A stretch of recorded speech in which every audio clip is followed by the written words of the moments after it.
morning. As you both attorneys know, before being a judge, I was a deputy attorney general in the H3 section. The medical board was one of my clients. I also served on several task forces for the medical board. I don't know anything about this case other than what I've read. I don't see any grounds under Government Code 11425.4 or 11512 subdivision C to recuse myself. If anyone would like to make a motion to recuse me, I would entertain that at this time. Mr. Davis? Mr. Orson? Thank you. With that, the proceeding will proceed as follows. Mr. Orsinoff, you will have 15 minutes. Mr. Davis, you will have 15. And then Mr. Orsinoff, you will have 5 in rebuttal, as will you, Mr. Davis. Mr. Orsinoff? Thank you very much, Your Honor. Members of the panel. On its face, this is appears to be a straightforward case of relapse in the midst of an otherwise excellent recovery program. How could the ALJ conclude otherwise? Once again, reality is stranger than fiction.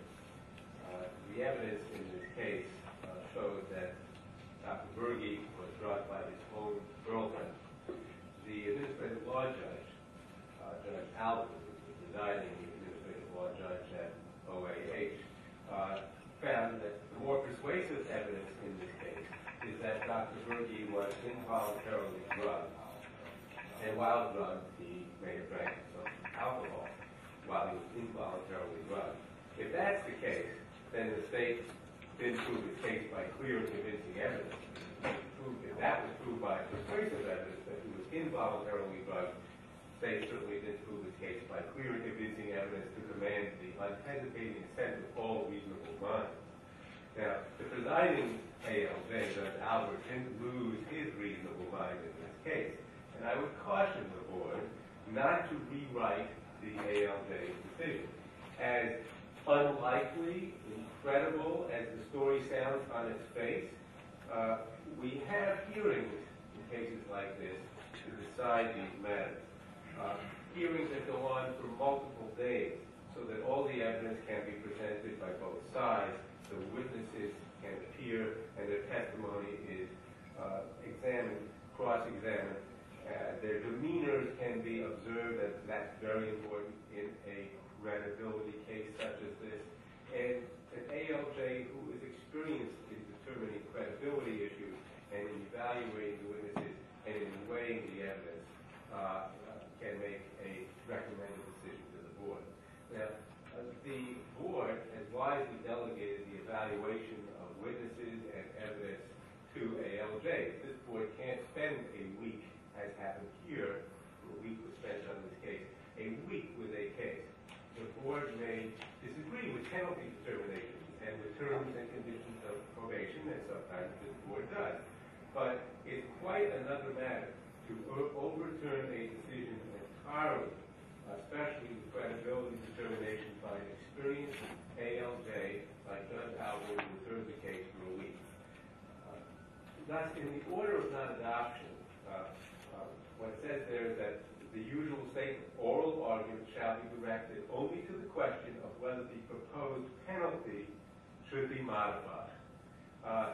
That's standard language. Obviously, that's not applicable here since there was no penalty. So the reason for that standard language is because most of the time what this board does is examine whether the penalty is appropriate or not. Here it's a dismissal. So the only issue is whether the decision should be overturned and rewritten. Well, why is it? I suppose if we look at it, should it be dismissed or not dismissed? Why wasn't the evidence for voluntary intoxication clear and convincing to a reasonable certainty? Let's have a reason. First of all, no witness observed Dr. Berge's drinking or ordering. He did so in a public place, after all. He got kicked out along with others where there were servers, where there was a manager who kicked him out. The people who were with him, the complainant in this case, took the Fifth Amendment on the stand. They didn't want to perjure herself by denying that she had drugged him and didn't want to incriminate herself by admitting that she had drugged him. Her friend, Lenita Erickson, who was there drinking, her drinking buddy, never took the stand. Now, the sheriff's officers in this case, second reason, the sheriff's officers testified that Dr. Berge was out of his mind under the influence of some mind-altering substance. They assumed it was alcohol. It is not clear what substances were involved. When the sheriff deputy who took him to the station didn't even record that he smelled any alcohol on Dr. Berge's breath. Dr. Berge himself couldn't recall much at all from the end of his dinner that early evening until he regained awareness in the jail cell the next morning. He was certainly not himself. He was verbally belligerent. He used expletives. He was provocative, and this is on tape. The sheriffs taped this ride in the car to the station. He was totally out of his character by every other bit of testimony we've heard about Dr. Berge. He was a very respectful person. He was not any way consistent that the expert witnesses testified with alcohol intoxication. But he was never tested at the scene or in the station. There were no field sobriety tests. There was no urine test, blood test, breath test, nothing. Random tests, because he was in the diversion program, random tests were done 3 days later for alcohol and common street drugs, but they were negative.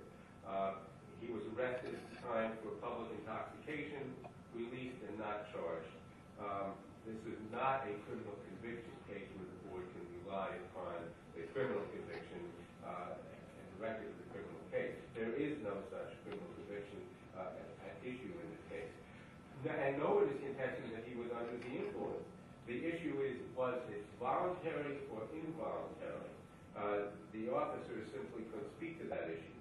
Now, the Deputy Attorney General has pointed out in his brief on page 7 that the respondent and CS, not taking the name of Fox's relationship, was intact in February of 2009 and did not start to falter until the business relationship between them went sour in the summer and fall of 2009.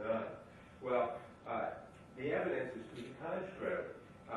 The relationship started falling apart before that, had its ups and downs, and that ignores the fact that there was a substantial amount of evidence that on the trip they had just taken to Hawaii, and from which they just returned the very day of the arrest, they had a huge blow-up.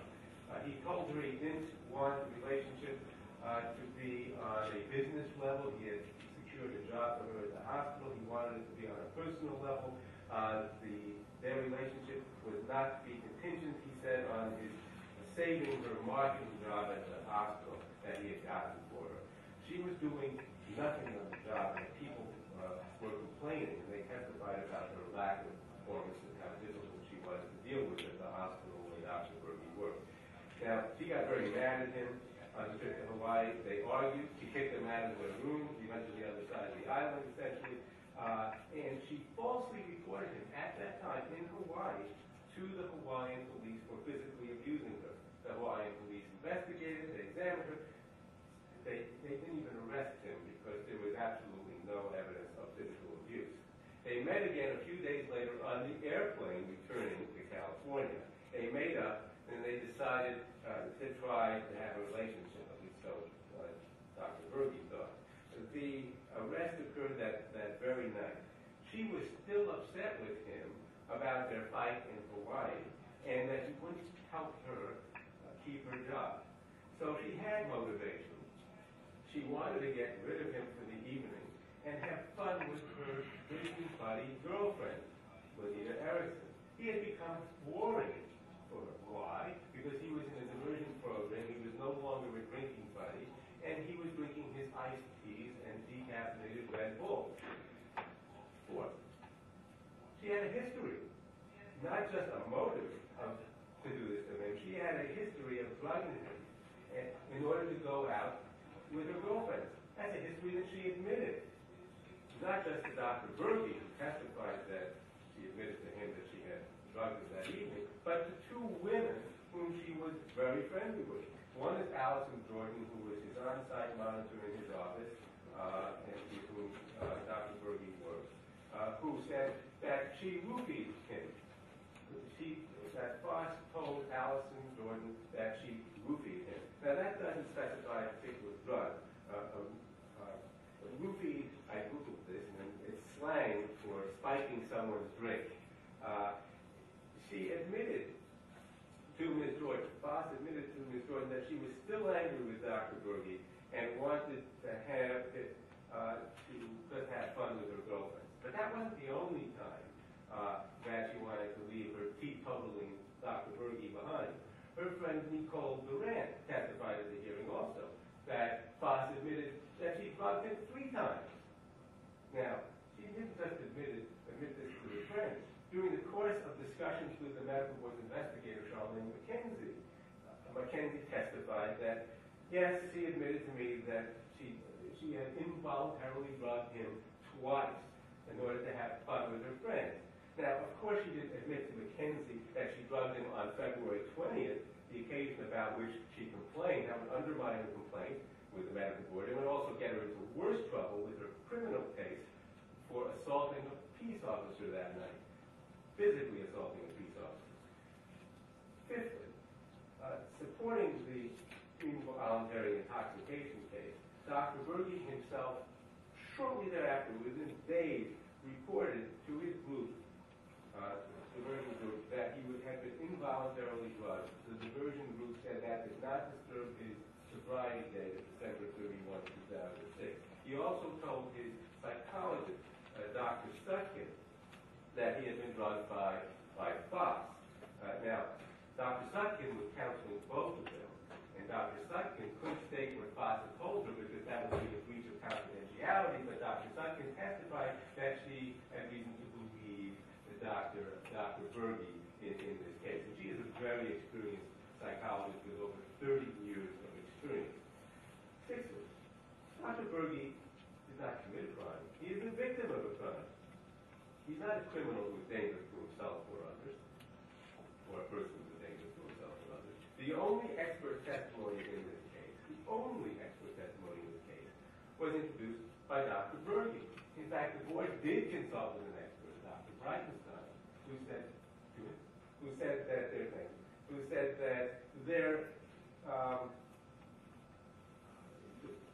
this could be the result of a drug like Restorol, a paradoxical reaction to Restorol, and that's what the drug that the girlfriend had told Dr. Berge that she used. That evidence was not even presented by the board because it would have been against the board's case.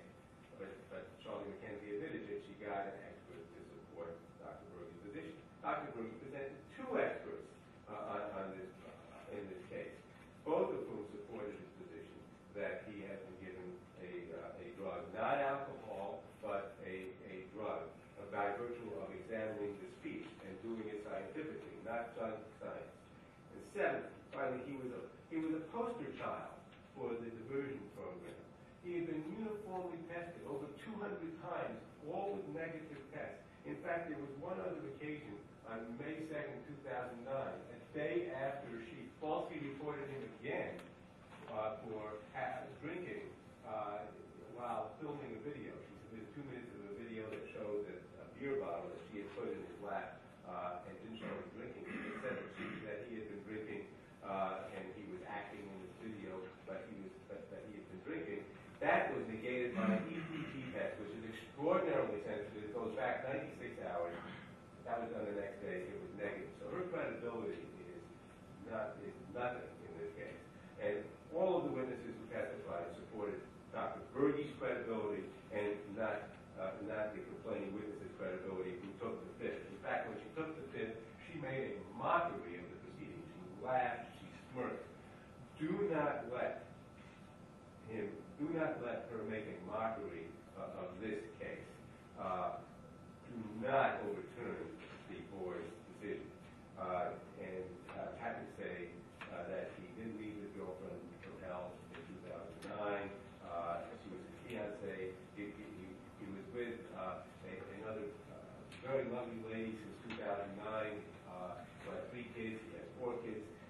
They recently got married in July of this year after a 3-year relationship. So he's doing very well. I submit that he is an asset to the community. He has wonderful training at Loma Linda, Mayo Clinic, and Cedars-Sinai. He is an outstanding spine surgeon. He has gone through the program and then some with being the poster child, according to the president of the Pacific Assistance Group, who used to be with the Board Diversion Program, being the poster child for diversion success. Thank you very much. Thank you. Mr. Davis? Thank you. Mr. Osmo said on its face, this appears to be a case of relapse. Well, that's exactly what it is. Dr. Berge is an admitted alcoholic who has 3 previous DUIs and multiple other contacts with law enforcement involving alcohol. He is in counseling, and his counselors all testified that he is to avoid triggers that lead to relapse. Those triggers include going to bars, hanging around with people who drink, hanging around with toxic individuals he's involved in toxic relationships with. So on February 20th, 2009, Dr. Berge went out to 3 different drinking establishments with a known trigger, Kathy Foss. The record indicates that when they got to the 3rd establishment, which is Sullivan Steakhouse in Palm Springs, that they were so out of control that the manager called the police. The police arrived, Deputies Sibley and Aldrich from the Riverside County Sheriff's Department arrived in the parking structure at Sullivan's and came upon Dr. Berge and his 2 partners in crime. They were so out of control that one of the women, I believe Kathy Foss, got into an altercation with the police. Dr. Berge was abusive, combative, couldn't stand up on his own, had to rely on the vehicle to maintain his balance. Deputy Sibley testified that he offered to give them a cab. They refused. They were so combative and uncooperative that they refused that offer. Deputy Sibley noted that Dr. Berge had a strong odor of alcohol on his breath, had red watery eyes, was staggering, and showed all the signs of alcohol intoxication. Deputy Aldrich testified to that as well, that he was out of control, he smelled of alcohol. After the fight with the police settled down, they arrested Dr. Berge for public intoxication. He was still so combative that when Deputy Aldrich put him in the back of his cruiser, he activated a recording device. There was a 30-minute tape of the ride from Sullivan's parking structure to the jail where Dr. Berge was taken that I would ask the board to listen to before ultimately deciding this case. Within that tape, Dr. Berge is belligerent, offensive, uses racial slurs, comes right up to the border of threatening the officer, and also, most importantly, he admits that he was buzzed in the parking lot. He says, "What's the big deal? I was just buzzed with my girls in the parking lot." As I said, he's arrested for public intoxication, and the case moves forward. One of the defenses here is this involuntary intoxication defense.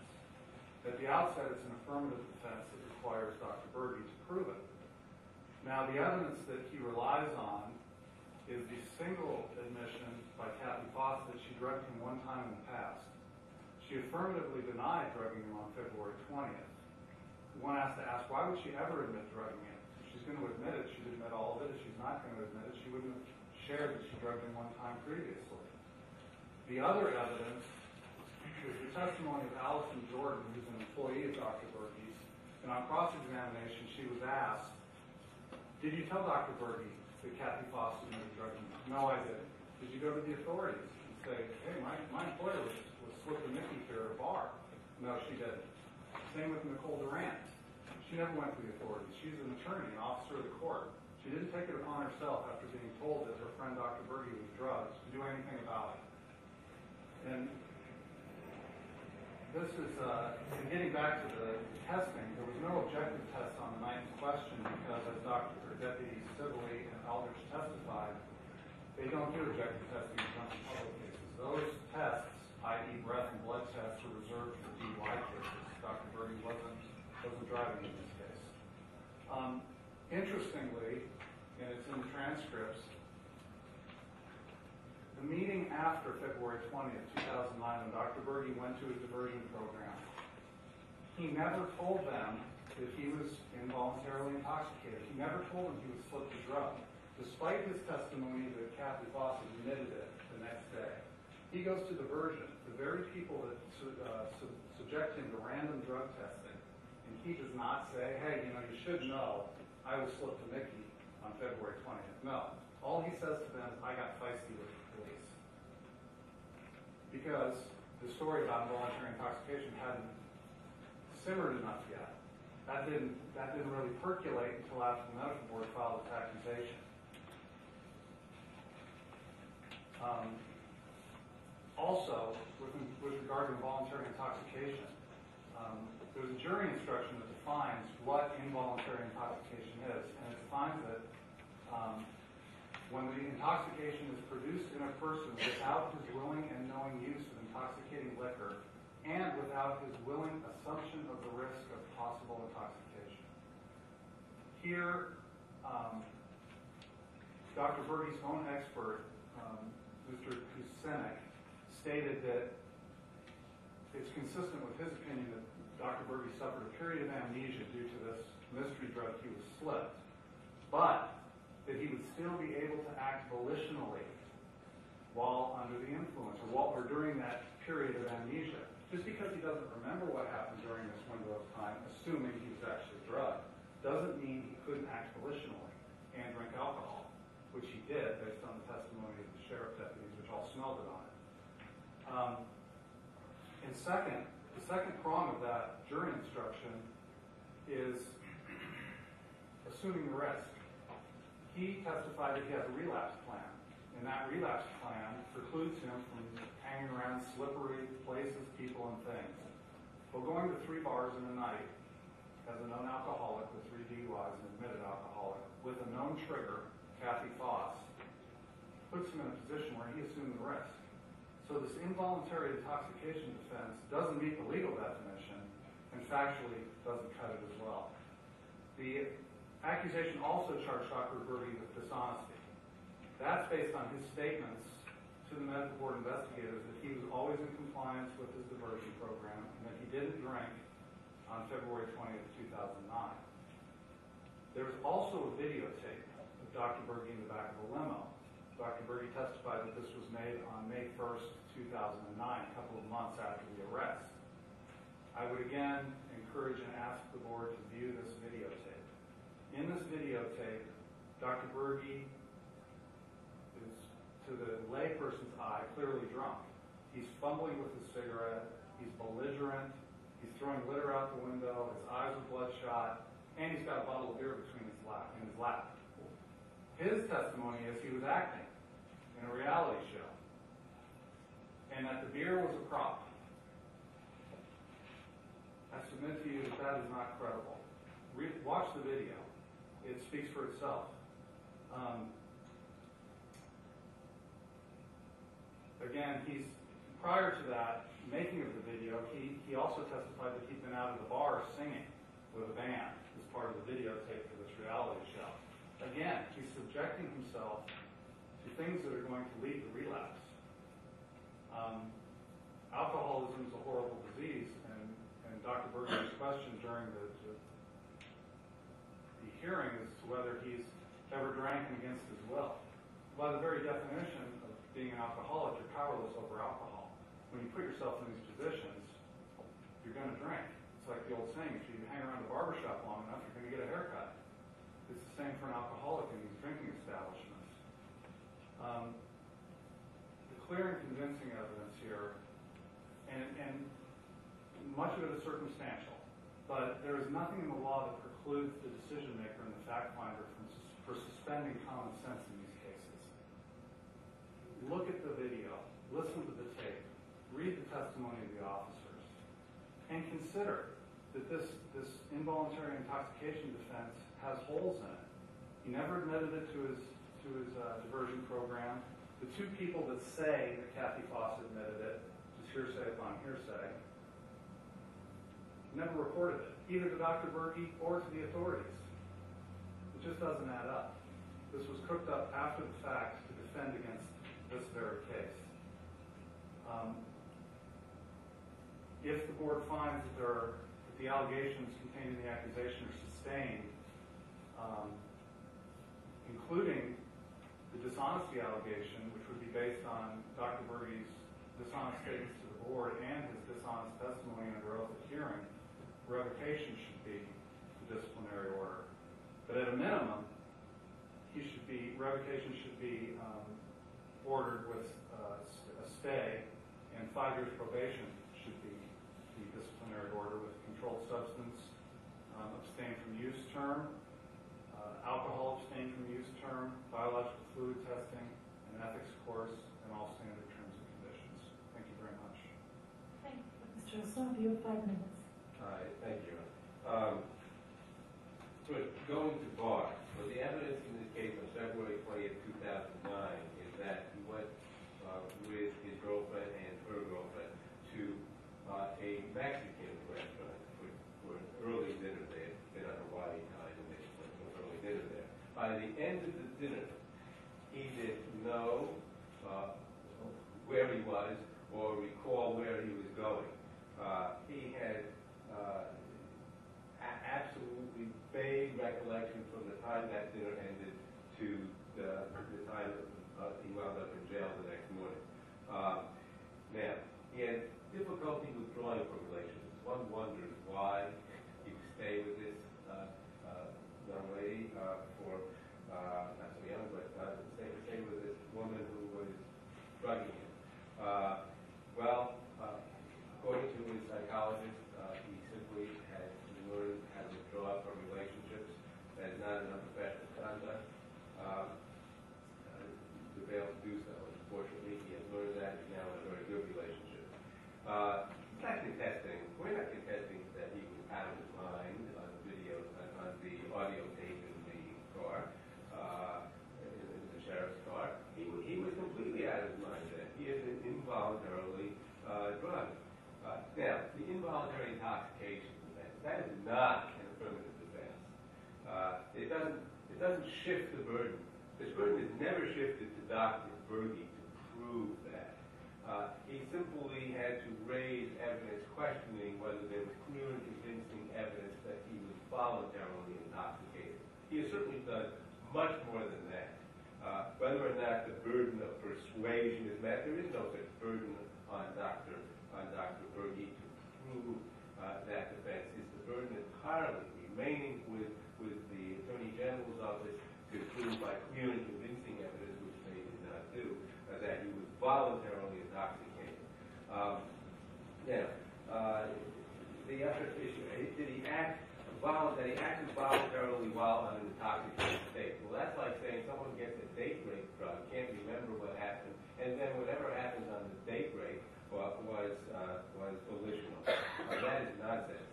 As far as complaining to the authorities, well, neither did the board's investigator complain to peace officers when she found out from Foss that Foss had committed criminal acts by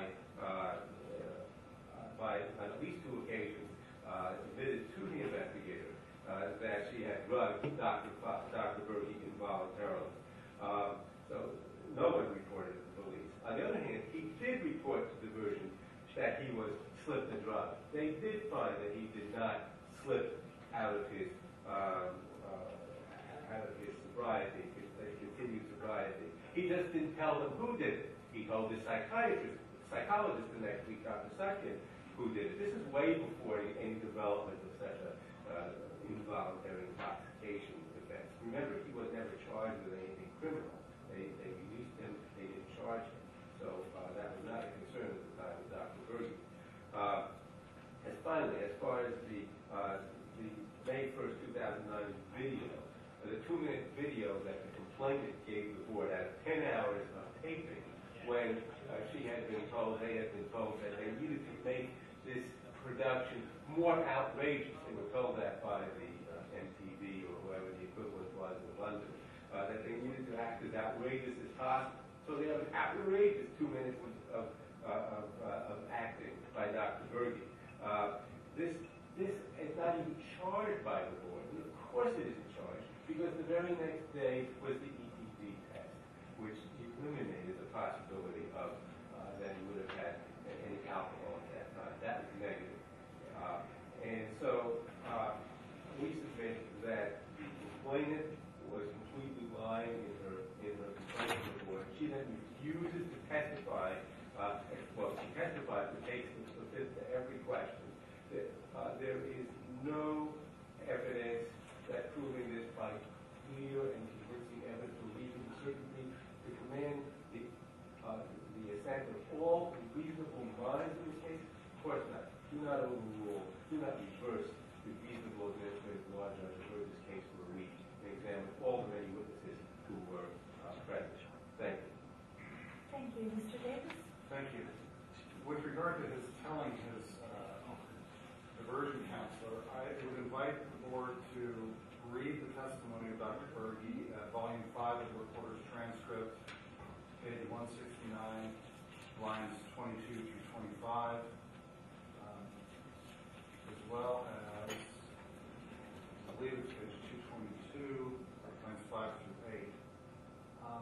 It's clear that he did not tell the very people that were going to randomly drug test him that he'd been sleeping. And with regard to Kathy Foss's drugging him on February 20th, 2009, the testimony in the case is that they'd mended their relationship and they were back together.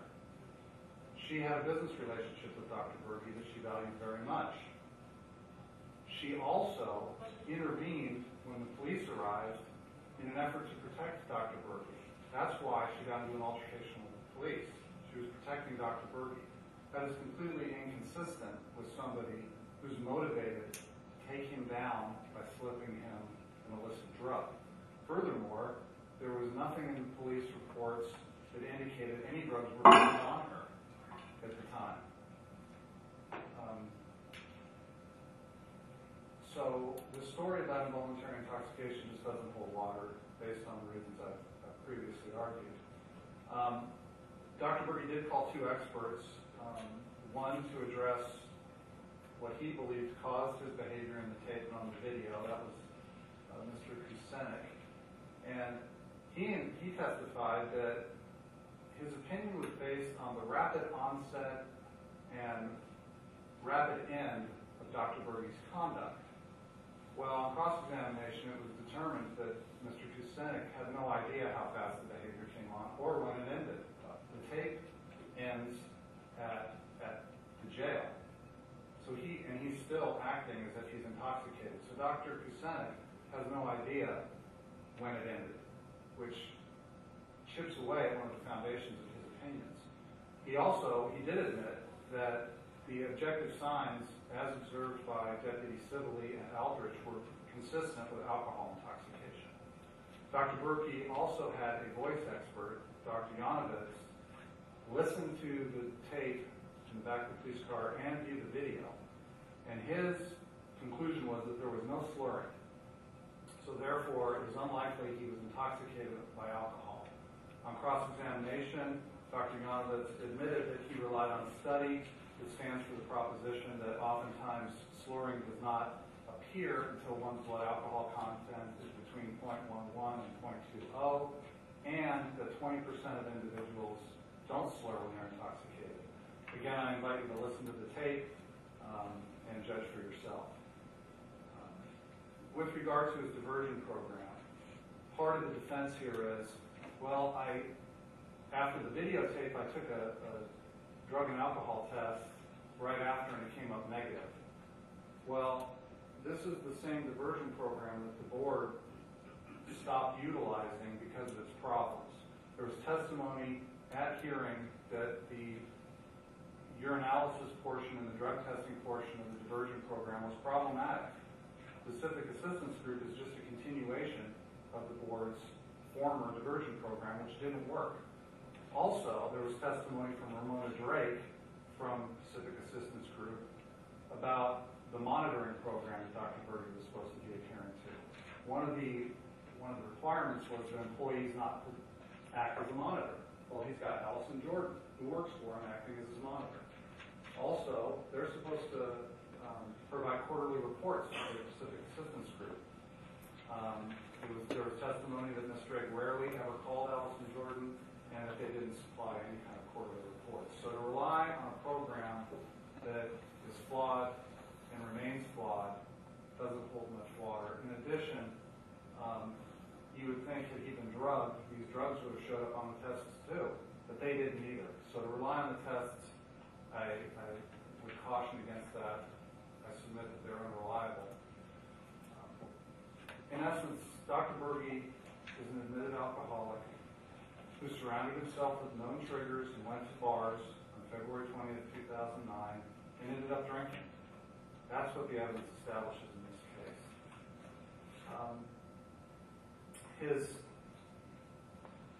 His counselor, Dr. Sutkan, I believe her name is, testified it's not uncommon when addicts expose themselves to triggers, they experience slips or relapses. This ultimately calls into question, if the board believes the case has been established, calls into question Dr. Berge's credibility, as he's maintained this defense from the very beginning of the hearing process. That does not speak well to fitness to continue as a doctor. Again, if the board finds that the case has been established, I would ask that either revocation or probationary term with the terms and conditions I mentioned before be imposed. Thank you very much. And if the board has any questions, I'm happy to answer them. Thank you. The panel members may have questions. I would caution the panel members, though you cannot elicit new evidence. You can just ask for clarification of the evidence in front of you. So I'll start on my right. Sir, do you have any questions?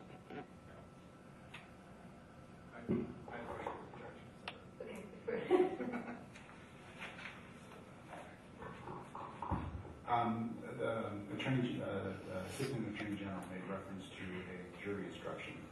And it's my understanding that that is not binding on this panel. That is correct. Okay, thank you. Thank you. With that, the board will go into closed session. I would ask everyone to please leave the room, and I thank you all for your presentation. Thank you. I thank you to the board members for their attention and consideration. Appreciate it. Thank you. Thank you. And we'll go off record.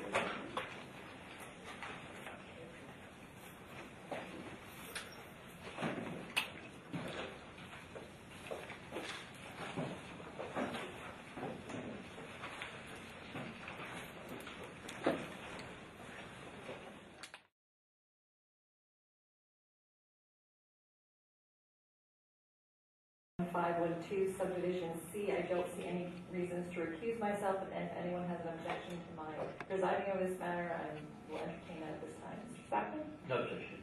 Ms. Alvarez? No objection, Your Honor. Thank you. With that, then, the time constraints are as follows. Mr. Spackman, you will go first with 15 minutes. Ms. Alvarez, you will go next with 15 minutes, and then you'll each have 5 minutes of reply.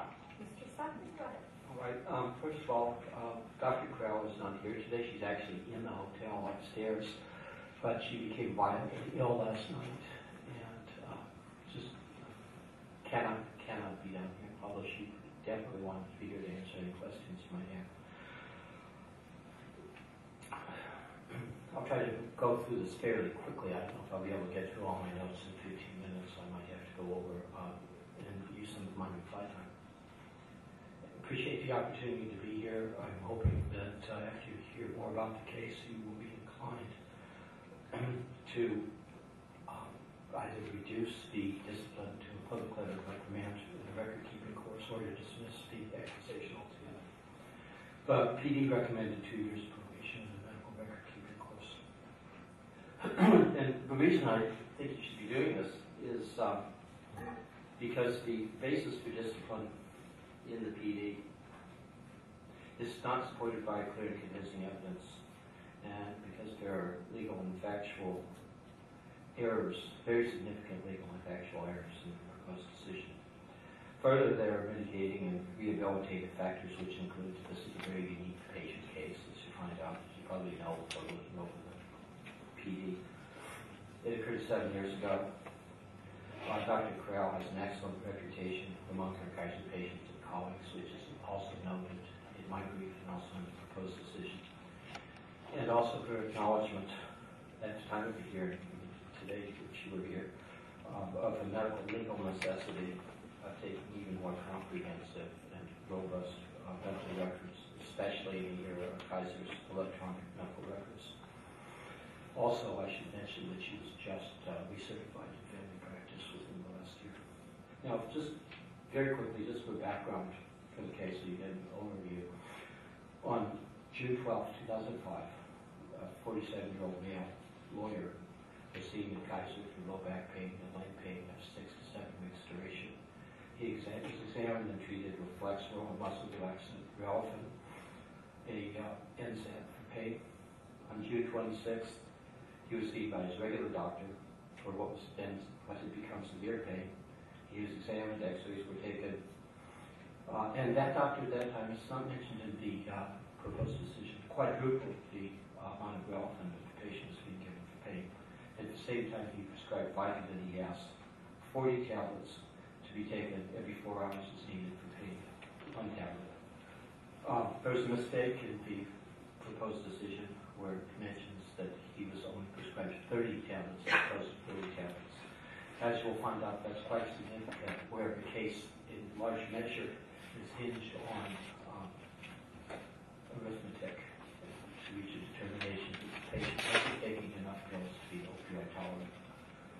On August 2nd, his pain was worse. He was seen again, this time in the emergency room. The patient said Vicodin wasn't helping. The doctor prescribed 30 oxycodone per percent to be taken 1 or 2 every 6 hours as needed. This is documented in the progress note and also in the pharmacy record. The doctor ordered an MRI. 2 days later, he came in. He wasn't seen, but he came into the pharmacy requesting that a refill on his pain prescription. Presumably, that was the Vicodin, and that he had just been prescribed Percocet a day and a half before. And unlikely would have taken 30 pills in a day and a half, so he had to walk in.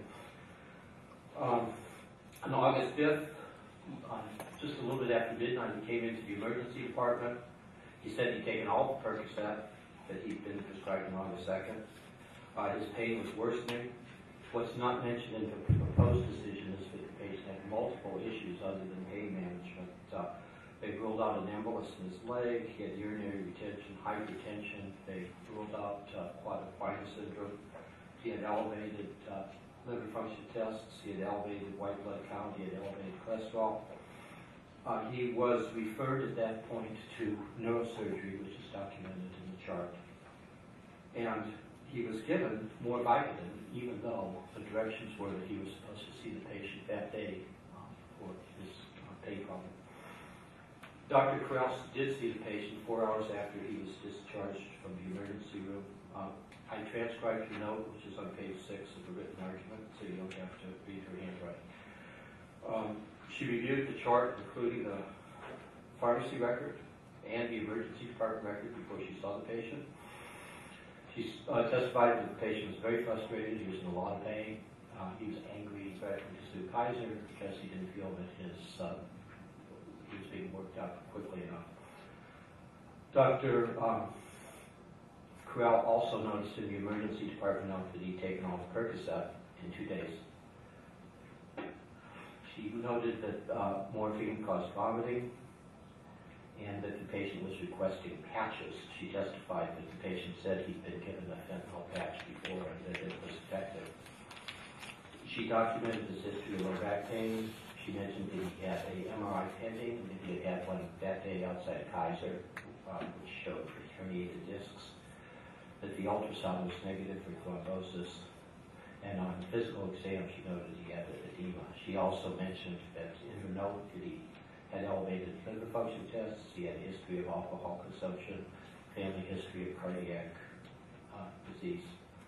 And her plan was to do additional tests and to give the patient a trial of duragesic patches between 50 and 75 micrograms per hour to be taken every 3 days, and to follow up with his primary care physician in 3 weeks. And this is important, I'll go into this later, but the follow-up was to be for a physical examination based on all the problems he has had and all the risk factors that he had, and to also check the laboratory tests that Dr. Krell ordered that day. We know that Subsequent to that, the next day, the patient was taken to the emergency department and could not be resuscitated. According to the autopsy report, that his death was from natural causes, that he had dilated cardiomyopathy, and that toxicology showed that he had fentanyl in therapeutic level for an opioid-tolerant person. Now, the adverse findings in the proposed decision. The first one is that it was gross negligence for Dr. Correll to prescribe Duragesic without documenting the patient's prior opiate use. Dr. Sir testified that it was an extreme departure. She testified that she couldn't tell if the patient was or wasn't opioid tolerant based on Dr. Correll's note. She also testified that when she looked at the entire record, which would include the pharmacy record, that she could tell why the patient had been prescribed opiate, what opiate, the quantities that the patient had taken, all of the vitamin between the 26th and August 2nd when he was prescribed for Percocet, that he had been prescribed 30 Percocet on the 5th, and that he had, on the 2nd, and that he had taken all those by the 5th. I'd also argue that her testimony should be disregarded. She testified that in her entire career, she had only once initiated a prescription for a fentanyl patch. Dr. Schlosser was a pain management expert who testified for the board. He testified that, based on his review of the record, the patient was not opioid tolerant. So we obviously have a conflict in the experts. One, Dr. Sir saying, I can't tell, based on Dr. Correll's note, and Dr. Schlosser saying, I can tell. And according to this, my opinion is that the patient was not opioid tolerant. So, and you can't have it both ways. They can't both be right in this case, but they also can both be wrong. Dr. Schlosser, further in his testimony, was unclear as to whether this was a departure, whether it was a simple departure, whether it was an extreme departure, as far as the documentation is concerned. He said that the patient's prior opioid use was not sufficient for there to be a 50 microgram per hour patch. But he also, in his report, said that it wasn't unreasonable for Dr. Correll to prescribe that amount because the patient had been taking so much Percocet in the previous 2 days. Dr. Berger was the pain management expert for Dr. Correll, and Dr. Berger is not a psychiatrist who's practicing pain management on the side. He started the pain management program at USC School of Medicine, and he oversaw all the pain management in all of USC's three hospitals from 2000 to 2005. He testified that Dr. Correll did exactly what would be appropriate for a pain management specialist. And he said that the 50 microgram per hour patch was appropriate. Dr. Sahlberg, the primary care doctor, who, unlike Dr. Stewart, does use Duragesic patches for his patients, agreed with Dr. Berger. So in short, on this, there's insufficient evidence to support this charge. A related but more troubling finding is Judge Johnson's finding that this patient was not opioid tolerant and that it was gross negligence to prescribe it. This, first of all, raises a legal issue, which I mentioned in my brief, and that is whether the package insert, such as you have in the physician's desk reference, establishes the standard of care. This issue was resolved in a case that I cited on page 21. It's the Slago case. And in that case, a patient sued Stanford doctors, saying that they used an improper amount of contrast material. And that what they used was different from what was in the manufacturer's package insert.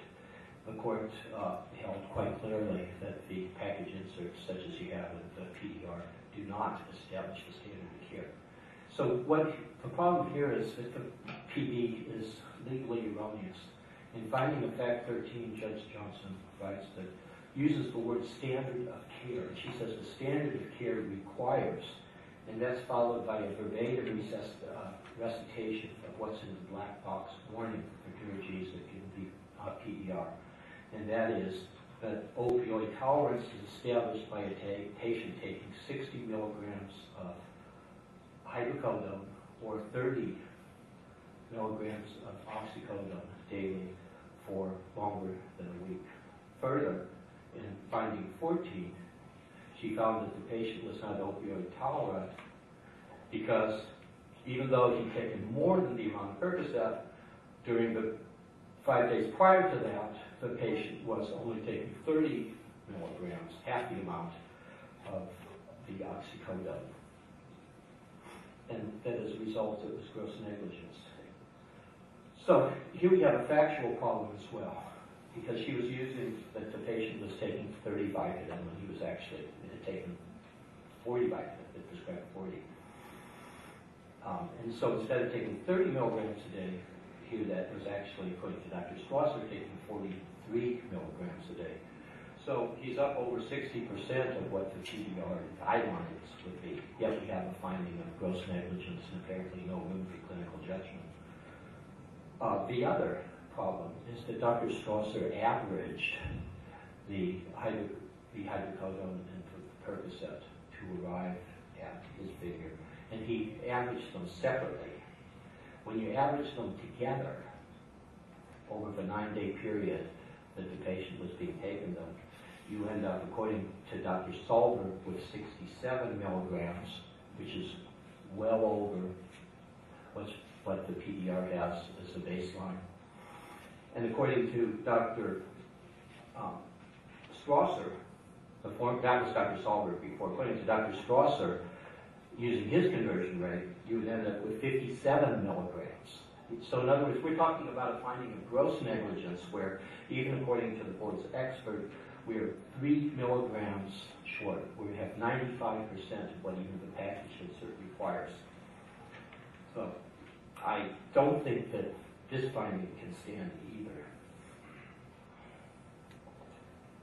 Now there's another problem with this finding, and that is that we have guidelines for the PDR, and then we also have a testimony by all the doctors that the best person to tell you how many pills they're taking is the patient.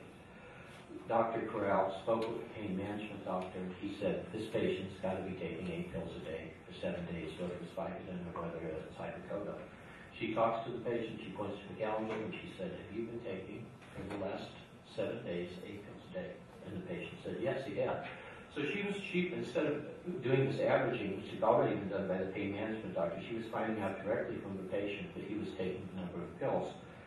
And one of the problems that with the proposed decision is that Judge Johnson finds that there is a discrepancy here, because the patient was only prescribed 40 pills, and if he had been taking 8 a day during the entire period from when he was prescribed it until when he was out of it, it would be 56 pills. So she's basically saying, no, it's arithmetically impossible. But the problem is, and I pointed this out in my brief, she's basically saying that he hadn't been taking the hydrocodone for 7 days and the Percocet for 2 days. And Dr. Corral, 7 different times during her testimony, said no, it was 4.5 to 5 days of the hydrocodone and 2 days of the Percocet for a total of 7 days. It wasn't 7 and 2. And when she did the math, the 40 was fine. It meant that the patient for 5 days was taking 8 pills. The implication is that he didn't start taking them right away. And there's a good reason to think that he wasn't. Number one, the Relafin had been quadrupled when he was given the Vicodin prescription to be taken as needed. And number two, that made sense to her and also to our experts as a practicing physician that as patients' pain increases, they ramp up their pain medications, which is entirely consistent with what we have here. So factually, this finding that the patient wasn't opioid tolerant can't stand. With respect to follow-up, that finding isn't supported by even the board's expert, Dr. Strasser, who found that it was a simple departure for the patient not to follow up within a week with the patient. Dr. Sir did not find a departure in this. She was asked to look at everything, say what her criticisms were. She had no criticism of the follow-up. Dr. Solberg and Dr. Berger said there is no departure. What happened here is that the reason, Dr. Corral's reasons for not seeing the patient personally within 3 days is that the patient told her he couldn't do it. He was going out of town. She wanted to have him come back in. But what was in the chart is that the patient had that morning been referred to neurosurgery. And when she spoke with the patient said that he had the MRI scheduled and that his wife right then was on the phone talking to neurosurgery to get an appointment for him that week. So if Dr. Strasser testifies that the standard of care is a follow-up within a week, this patient was going to be followed up within a week. And when the neurosurgeon sees the patient to determine whether he's a surgical candidate or not, according to Dr. Corral, he also would have addressed his medication management and how he was doing with music. The other problem here is that the fact that the patient died the next day made it sort of impossible for Dr. Corral to follow up on the patient. She testified that she called the patient's home early in the week. She saw the patient on a Friday. She called her earlier in the week and then found out that unfortunately the patient had died. The final issue here is the medical record keeping. And I might have to bring this up later if I run out of time, but I'll get started on it. Okay. And first of all, the proposed decision says that Dr. Corral did not keep adequate and accurate records. Now, this may be a technical issue, which needs to be straightened out, but she also did not find that there's a violation of Business and Professions Code 2266. Instead, she said that it was the medical record keeper was negligent by Dr. Corral. And there were three specific areas where she felt that the record keeping was below the standard of care. One, she said, was to not document the patient's prior use of Vicodin and Percocet. If you look at the entire medical record, those are documented. They're in the pharmacy record, they're in the progress notes, it's in the emergency department record before Dr. Corral sees the patient. Dr. Corral mentions that the patient's current medication is Vicodin and it's not helping. And then that very morning, 4 hours before, we have a reference to the patient being given 30 Percocet and taking them all between August 2nd and August 5th. So that information is there, and the issue becomes whether it's a standard of care for a physician to recapitulate everything that's in the patient's medical record and write a Bible each time you see the patient, or whether where it's in the medical record in very close proximity to when the doctor sees the patient, that's sufficient. The other issue that was raised with respect to the medical record keeping was a criticism that Dr. Corral didn't document how the patient was to take the Duragesic patches. As I mentioned it in her note, she says 50 to 75 micrograms per hour for the patch. When she met with the patient, she prescribed the 50 milligram patch and the 25 patch, told the patient to try the 50 patch and then come back in 3 days and see her, and they'd evaluate whether it was having side effects, whether it was effective. The patient said he couldn't do it, he was going out of town, and he wanted something as a backup. So it was that point in time that she prescribed the 50 and a separate prescription for a 25 patch, and told the patient to wait 6 days before he used the 25 microgram per hour patch in addition to the 50 microgram patch. She testified that she hand wrote his instructions out and handed it to the patient at the time of his visit. The patient also was instructed on the use of the Duragesic and risks, things to watch out for when he received the medication at the pharmacy. He was also given a handout at that point in time. Council, it's 15 minutes. I'm going to stop there. Ms. Albert? Thank you. Good morning. The primary problem in respondent's case, not only in her argument, but also that was very evident in trial, is that both respondent and her experts base their opinions on assumptions and speculations. The main assumption or speculation is regarding how many Vicodins this patient actually had really taken prior to the August 5th, 2005 visit. Respondent and her experts all had to speculate because respondent failed to document the critical factors in deciding whether to prescribe this Duragesic patch to the patient. And all the experts in this case all concurred that this patch is a dangerous drug and can cause death. Respondent contends that the medical record sufficiently documents the patient's prior opiate use.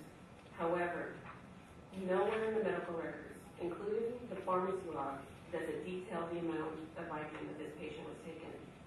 The only place that we get this is from respondent's testimony, which is has a discrepancy into actually what is in the medical record.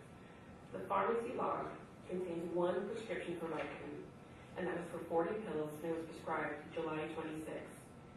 Respondent claims to testify, because it's not in the record, that on August 5th, when the patient came to see her, he told her that he was taking 8 Vicodins daily for at least 5 days of the 7 days prior to that visit. So 7 days from August 5th prior. Respondent testified that she reviewed the pharmacy record, the log, so she was aware that there was only one prescription for those 40 pills.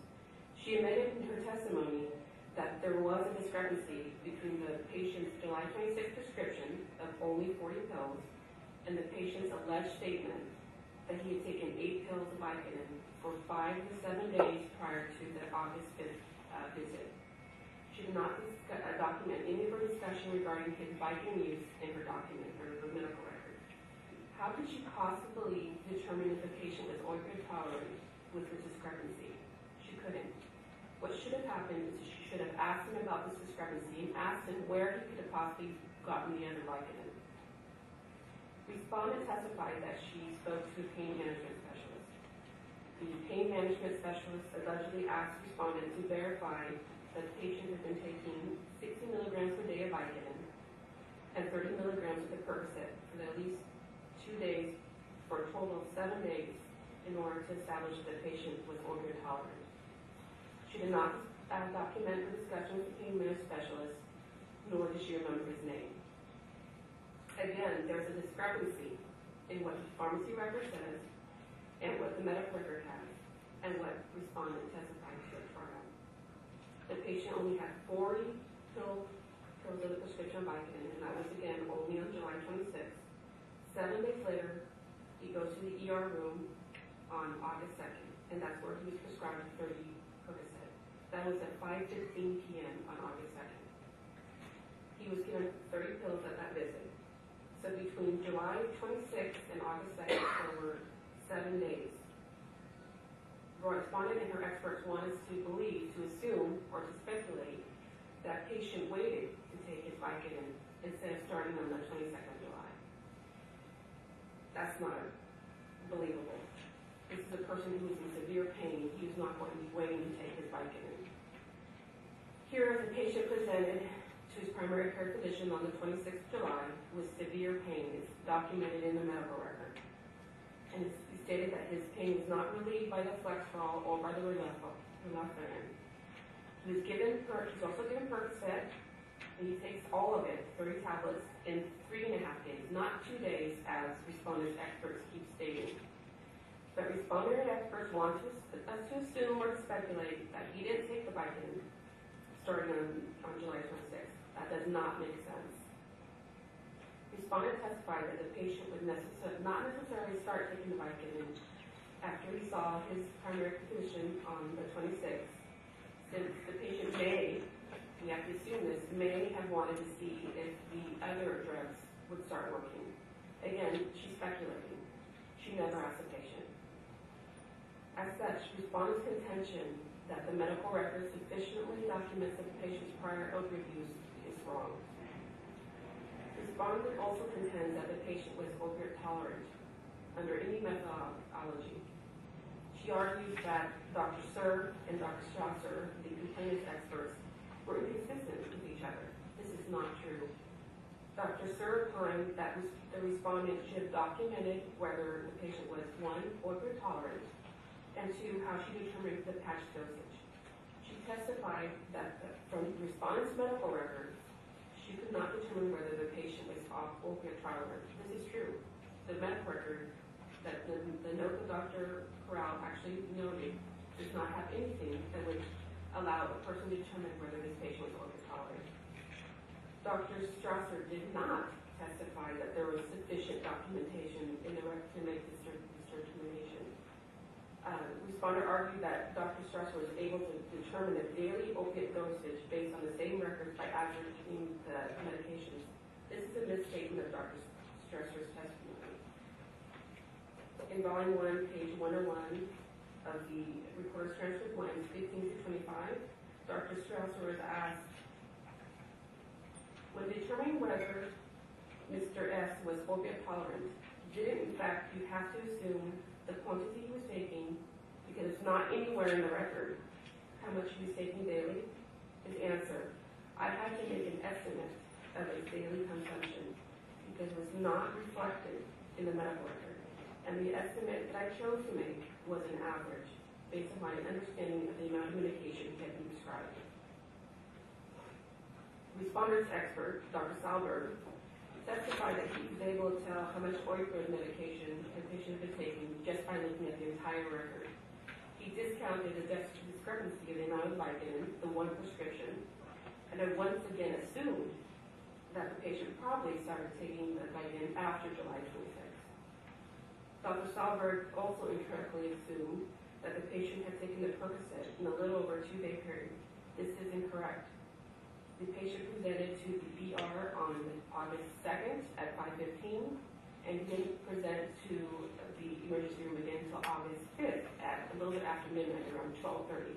That's 3.5 days, not 2. The patient, Dr. Salberg speculated again that the patient did not take the same daily amount of Vicodin during the 7 days. Again, this is an assumption because respondent did not ask the patient. Respondent's expert, Dr. Berger, discounted the use of Vicodin completely and testified that the patient's use of the 30 Percocet in 2 days demonstrated that the patient was opioid tolerant. He calculated that the Percocet was equivalent to 67 milligrams of oxycodone and the 50 microgram patch was appropriate. Again, the patient was prescribed the Percocet took the Percocet 3.5 days prior to August 5th. So the conversion was actually closer to 42 milligrams of oxycodone. He was wrong in his conversion. Both of respondents' experts were very argumentative and did not concede any hypotheticals. In fact, Judge Johnson specifically found that Dr. Salberg and Berger appeared to be biased and to advocate on respondents' behalf. She also found that Dr. Berger did not know the definitions of the standard of care. Respondents also failed to address the fact that both of the prescriptions she wrote for the patient were incorrect. She wrote a prescription for the Durasic patch for the 50 for 50 milligrams, which is a lethal dose. It does not come in that dosage because it can kill a person instantly. On the 25 microgram patch, she wrote again milligrams, which again would be lethal. And she also wrote on that prescription that the patient may combine the 50 milligram patch as needed with the 25. This belies her contention that she gave the patient specific instructions to wait 6 days before using the 50 microgram patch. And only when the 50 microgram patch worked and he had no side effects did he add the 25 microgram patch. And again, these specific instructions weren't documented in her medical record or anywhere in the entire medical record. She also indicated on those 2 prescriptions that this Durasic patch could be refilled. This is a prescription that cannot be refilled. Based on what's in the medical record, an actual determination, not based on assumptions or speculations, should be made whether the patient was really opioid tolerant. Respondent contends that the follow-up was appropriate under the circumstances.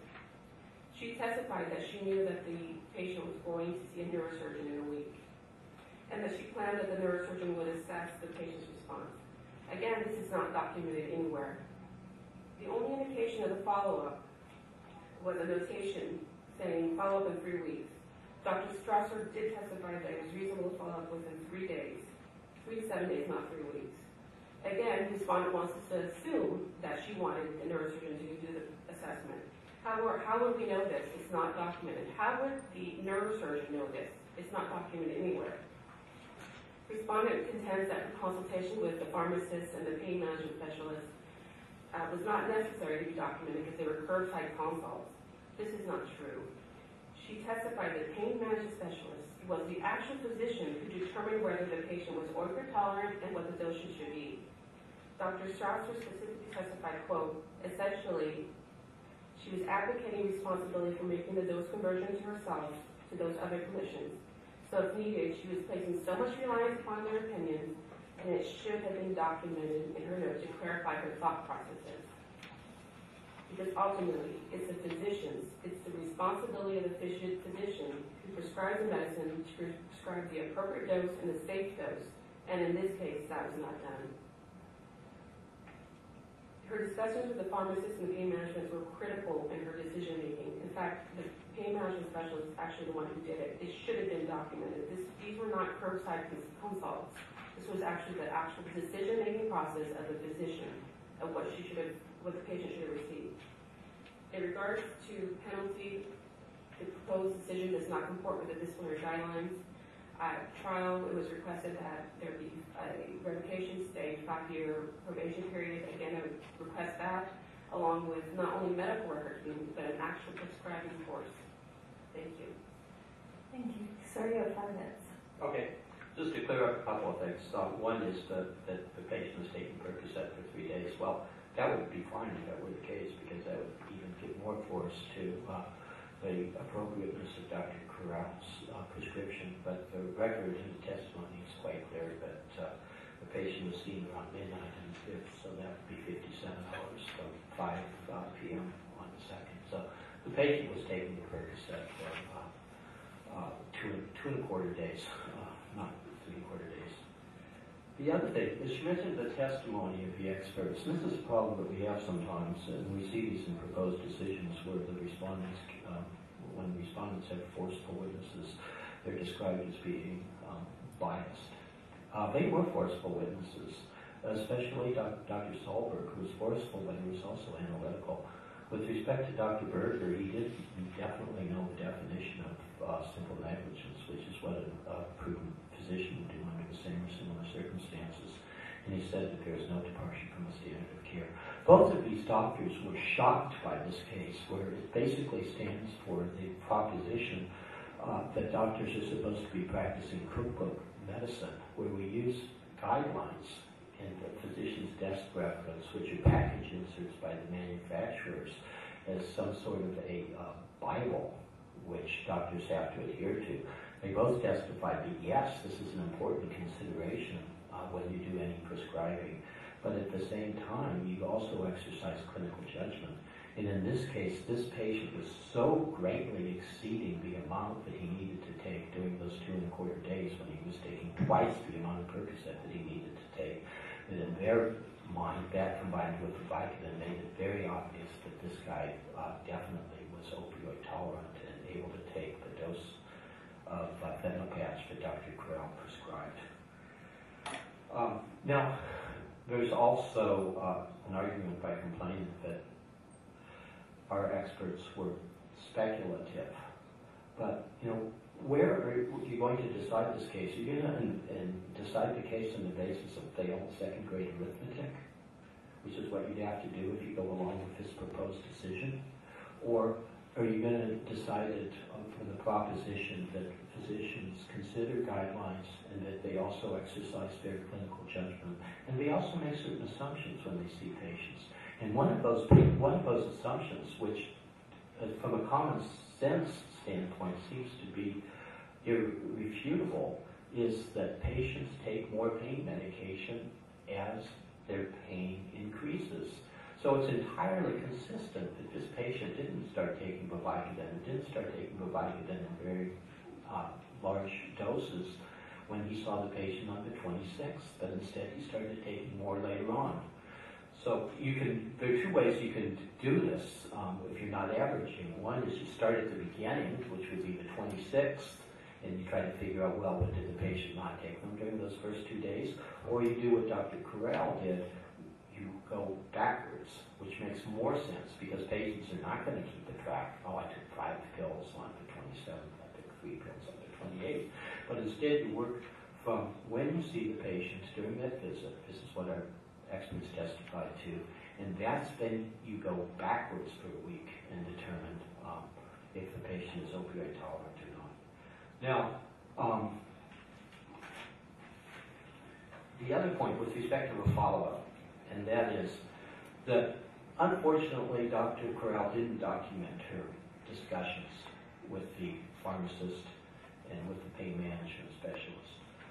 Now, with respect to the pharmacist, testimony by Dr. Corral and also by other people is that doctors call pharmacists all the time when they ask for advice about medications, when they ask for conversions. And in this case, the PDR did not have a way to convert the hydrocodone to oral morphine, so she couldn't do it. So she called the pharmacist to find out what the conversion ratio would be. He told her that it would be appropriate to use 50 to 75 micrograms per hour. She didn't document that because this is something that's commonplace in her practice to be calling pharmacists. He's not seeing the patients, he's not treating the patients, she is. The same can be said with respect to the pain management physician. Obviously, it would be great, and we probably wouldn't be here today, if Dr. Corral had written something like, in quotes, D/W, Dr. Smith. You know, put that in her note, made it obvious that she talked to someone. She didn't do that. And the reason she didn't do it is because she considered it to be a curbside consult. This doctor wasn't taking over the patient's care. He wasn't seeing the patient. It wasn't a formal consult. He wasn't doing any sort of dictation. Instead, she just called him and asked him for advice. He asked her lots of questions about the patient, what he'd been taking, for how long, questions about his alcohol, whether he was having any side effects. And on the basis of that, and also her visit with the patient, her clinical assessment of the patient, who she thought seemed very intelligent, very reasonable, she went ahead and wrote her prescription for the patient. She was the one who was providing the treatment, not the pain management doctor. It was her prescription. She wrote the prescription out. She wrote milligrams instead of micrograms because this isn't a medication that she's familiar with. Obviously, a pharmacist couldn't fill something like that. It was many multiple times of what a pharmacy has in stock. We argue that we have a 2-year probationary period recommended by Judge Johnson, and that's excessive. It's excessive because, number one, the legal error that we have, basically saying that a physician desk reference is the standard of care. That's in the decision. That can't stand. Number two, that finding, for the reasons that I described before, is faulty.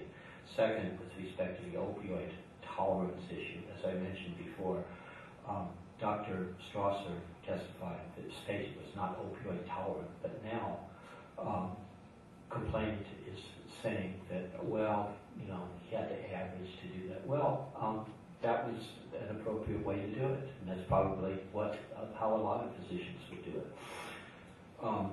And even when you use this averaging, the proposed decision is entirely off. It's not 30 micrograms a day of the hydrocodone, it's 43. If you average them together, according to even Dr. Strasser, it's 57. If you use Dr. Solberg's, it's 67. Plus the patient is taking all the Percocet. So factually, the finding that the patient was opioid intolerant shouldn't stand.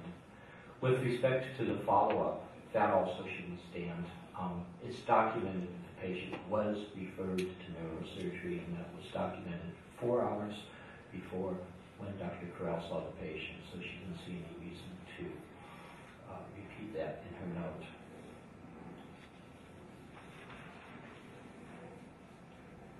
Finally, and I don't want to harp on this too much with respect to the discrepancy, Dr. Corral did not testify that there was a discrepancy. She was asked whether there could be a discrepancy. Her testimony was there could be a discrepancy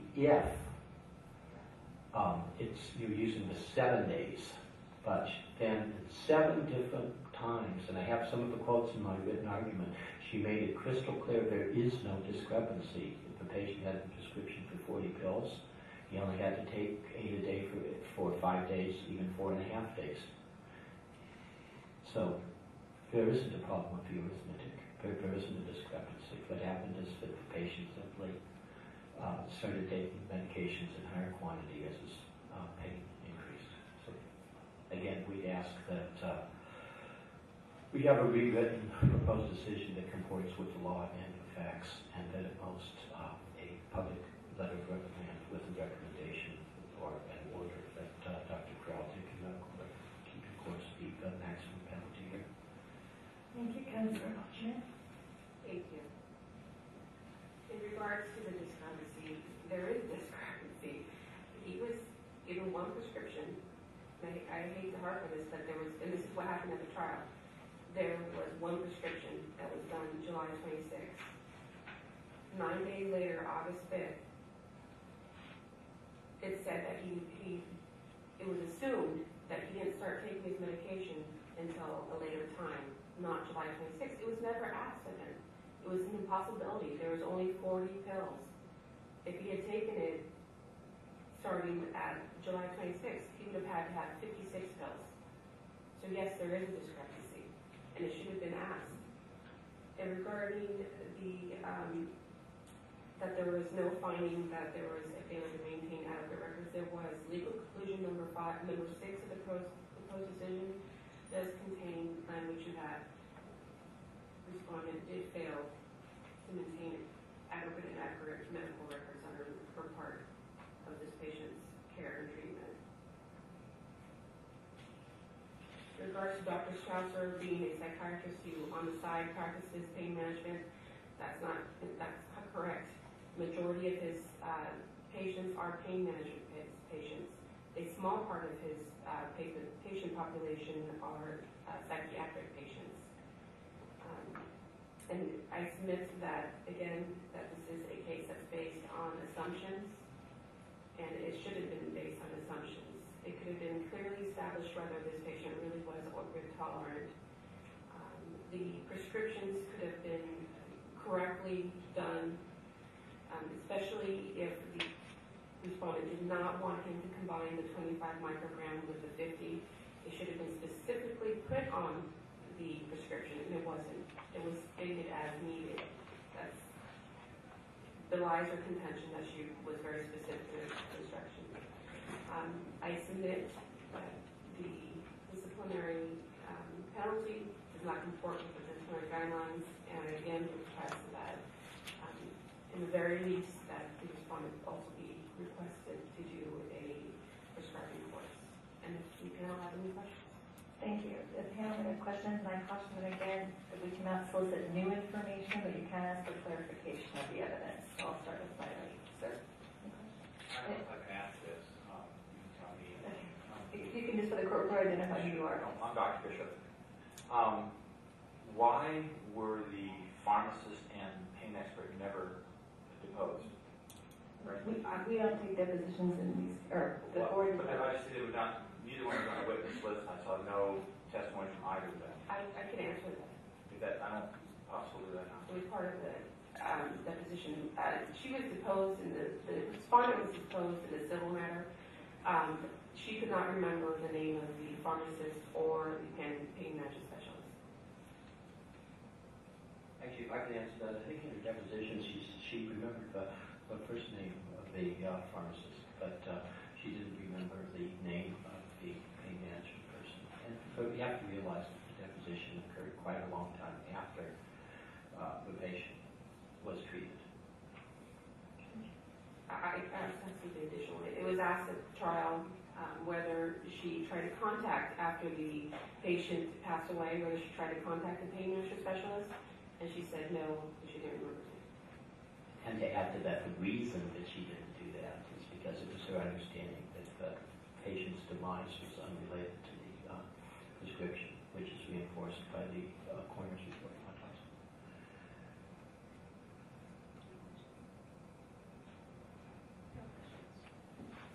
I do have a question, Barbara Yaroslavsky.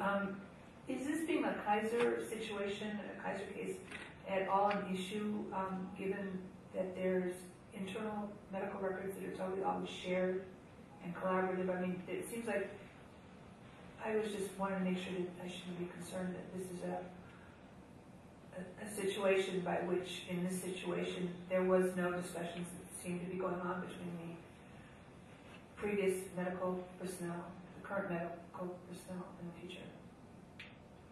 Well, I'm not sure. So that the pharmacist was asked questions. The Yes. medical records are there. Kaiser has a shared records and shared everything. That should I be at all concerned that this is? Well, I can probably cover this one way, and that is whether you should be concerned with respect to today. But what happened is this case was in 2005. At that point in time, a lot of the records were computer accessible. For example, the pharmacy record would be available to anybody.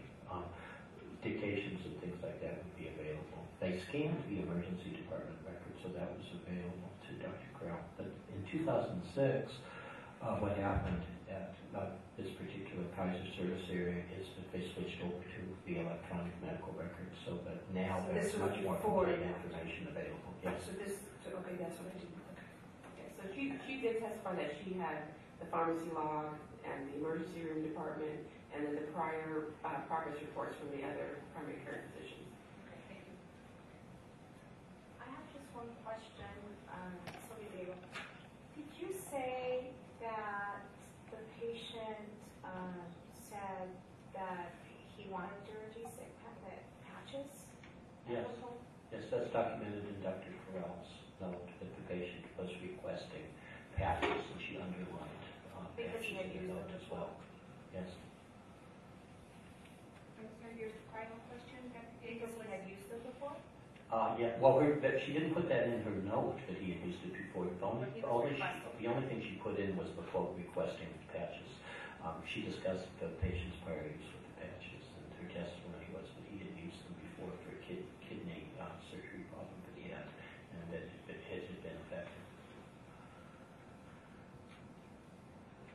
One more question related to that, Dr. Bishop again. Did anyone check for pharmacy records or prescription records of that Duragesic patch used in the past? No, they did not. Well, actually, let me explain that. I don't. Before Wait, was that evidence at the hearing? No, One way or the other? it wasn't, but let me correct myself when I said they did not. I don't really know because that didn't come up. Sorry, That's totally fine, sir. Anything further? Okay, thank you. We're going to go to closed session. I've asked everyone to please leave the room. Thank you.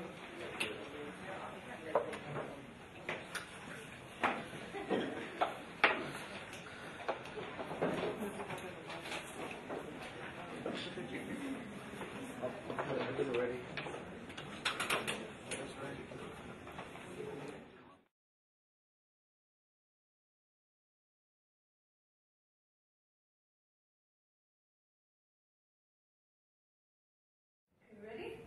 On the record? Thank you very much for your patience, and I'm going to turn it over to our administrative judge. Thank you. On the record, in case number 17-2007, 183005, OEH number 2010-011-001, this matter is on a remand from the Superior Court for reconsideration of the penalty in that matter. May I have appearances, please, beginning with the Respondent's Counsel. Paul Spackman of Unick and Spackman. I'm here representing Dr. Donald Lee. Good morning, Your Honor, and members of the panel. E.A. Jones III, Deputy Attorney General, Supervising Deputy Attorney General, here on behalf of the President. Thank you. And as I've disclosed in the other cases, I was formerly a prosecutor with the Department of the Attorney General's office in the H3 section. The medical board is one of my clients, but I know nothing about this case. And I find no grounds under Government Code 11425.40 or 11512 subdivision C to recuse myself. If either party would like me not to be the hearing officer, I'll entertain that motion at that time. Mr. Spackman? Objection. Mr. Jones? Thank you. Before we begin, this matter and another matter, case number 09-2010, 205-998, OAH number 2011-120-070, Dr. Lee has just entered into a stipulated settlement with the board effective November 2nd, 2012, which puts him on probation for 6 years with terms and conditions, and the board members can take official notice of that since it is their decision. I will pass it down to all the board members to consider. The way this will work is, Mr. Spackman, you will have 15 minutes, and sir, you will have 15, and you will each have 5. Mr. Spackman? Good morning. Dr. Lee is not here today. It's somewhat embarrassing because I always tell these physicians that it's really important for them to be here and be seen in the flesh. And for the prior case, we have a doctor who is here but violently ill. And in this case, Dr. Lee is not here. And the reason being, and it's also reflected in the transcript, is that he's on a medical mission. At the hearing, he testifies that he does this about 4 to 6 weeks of the year. And unfortunately, we didn't have a lot of notice with respect to this being put on calendar, and he had already headed and organized a trip to Cambodia with a number of other healthcare practitioners. And he left this morning, and that could not be changed. But anyway, this case is not as complicated as some other cases. We have a board decision that was remanded by Judge Kinney of the Sacramento Superior Court, where Dr. Lee was put on 5 years probation and required to take a medical record keeping and an ethics course. And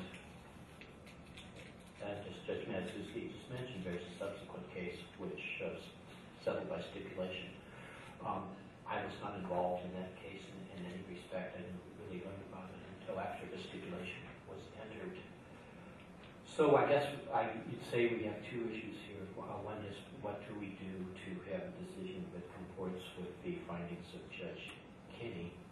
And then independently of that, I suppose, is what happens with respect to the penalty. In other words, does the subsequent one essentially moot out the issue of penalty, or is there some concerns that we nonetheless need to consider in this case? Or do they dovetail somehow? But I'll discuss that in a minute. But I think ultimately the result here should be that the penalty is lessened. As I mentioned in my brief, we're kind of upped it with that concept, let the punishment fit the crime. I know these are civil proceedings, administrative hearings are, but nonetheless it makes eminent sense that if the vast majority of the findings, and really all the serious findings, have been thrown out, that the penalty should be reduced in order to comply with this Superior Court judgment. And that's said despite the fact that the board has substantial discretion under the law when it comes to penalty. But, that being said, we can't ignore that a Sacramento Superior Court judge exercising his independent judgment decided that many of the bases for discipline were not sustained. We have 2 patient cases here. They date from 2007, 2008. One of them had to do with a woman who had a hip fracture, and the findings by Judge Caposola on that were that it was negligent for Dr. Lee not to have done something similar with respect to the patient's hip fracture. Confusing facts because there's a negative x-ray. But probably more important is there are findings, and all these findings were stricken by the way, that Dr. Lee was grossly negligent, that he was dishonest, that he fraudulently altered the patient's medical record by adding information to a patient visit, and that he engaged in unprofessional conduct. None of these were sustained. The only thing that was sustained with respect to this patient case were deficiencies in Dr. Lee's medical record keeping.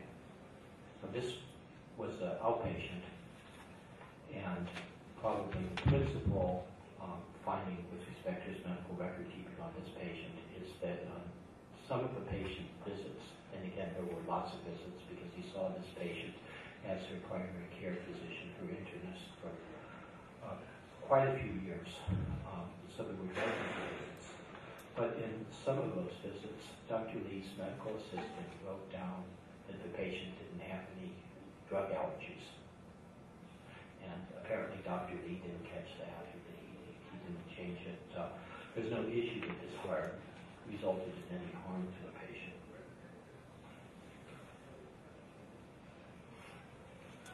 With respect to the other case, it involves the hospitalization of an elderly patient, and Dr. Lee was the patient's primary care physician, and he was also the doctor who managed the patient's care during the hospital. In that case, the Superior Court did sustain findings of negligence, and basically the crux of this case is that the patient fell down. He fractured a rib, which was shown on x-ray. Dr. Lee admitted the patient for observation. And at 2:15, Dr. Lee wrote a note that says, quote, DC home with O2. In other words, discharge home with oxygen. This was on a Friday afternoon.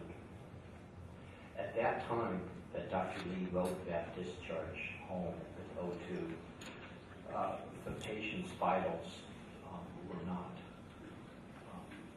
okay for that discharge order to be written. And Dr. Lee acknowledged that at the hearing.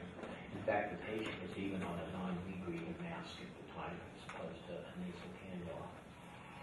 What he testified he intended by that order was that the patient be discharged that day, but that arrangements be made for home oxygen to be delivered to the patient's home, so that when he did go home later in the day, everything would be in place. This is a small hospital, and he said it was a Friday afternoon, and if that wasn't put in place, the patient would have had to have stayed at the hospital over the weekend, which the patient did not want to do because the oxygen machine would not be available in his home to get him through the weekend, or tanks or what have you. What happened subsequent is that the patient was discharged, actually sent home. I mean, technically, I don't know, but, there's a problem here with respect to who's responsible and how. One can say that Dr. Lee is ultimately responsible because he wrote DC home with O2. But what happened is that the patient was seen subsequent in the day by a member of Dr. Lee's group. Dr. Lee basically signed out. It was a Friday afternoon. Someone in his medical group was managing the group's hospitalized patients. That doctor saw the patient. He signed the discharge notice. He initiated breathing treatment. He signed as I mentioned, he is the one who signed the discharge note. And the patient's wife testified at the hearing that it wasn't Dr. Lee who ultimately discussed the patient's discharge, but instead it was another doctor. So, if nothing else, I think those are important mitigating facts with respect to this patient. I think it also should be noted that this patient had a number of hospitalizations during that period of time. He was very ill. He was sent home and he was readmitted. I think it was about a week later with urinary tract infection. And then he had subsequent admissions after that. Now, with respect to the medical record keeping, what the major problem here is that we have a number of hospital discharges. And again, I mentioned the patient was hospitalized repeatedly. It was a very complicated patient case.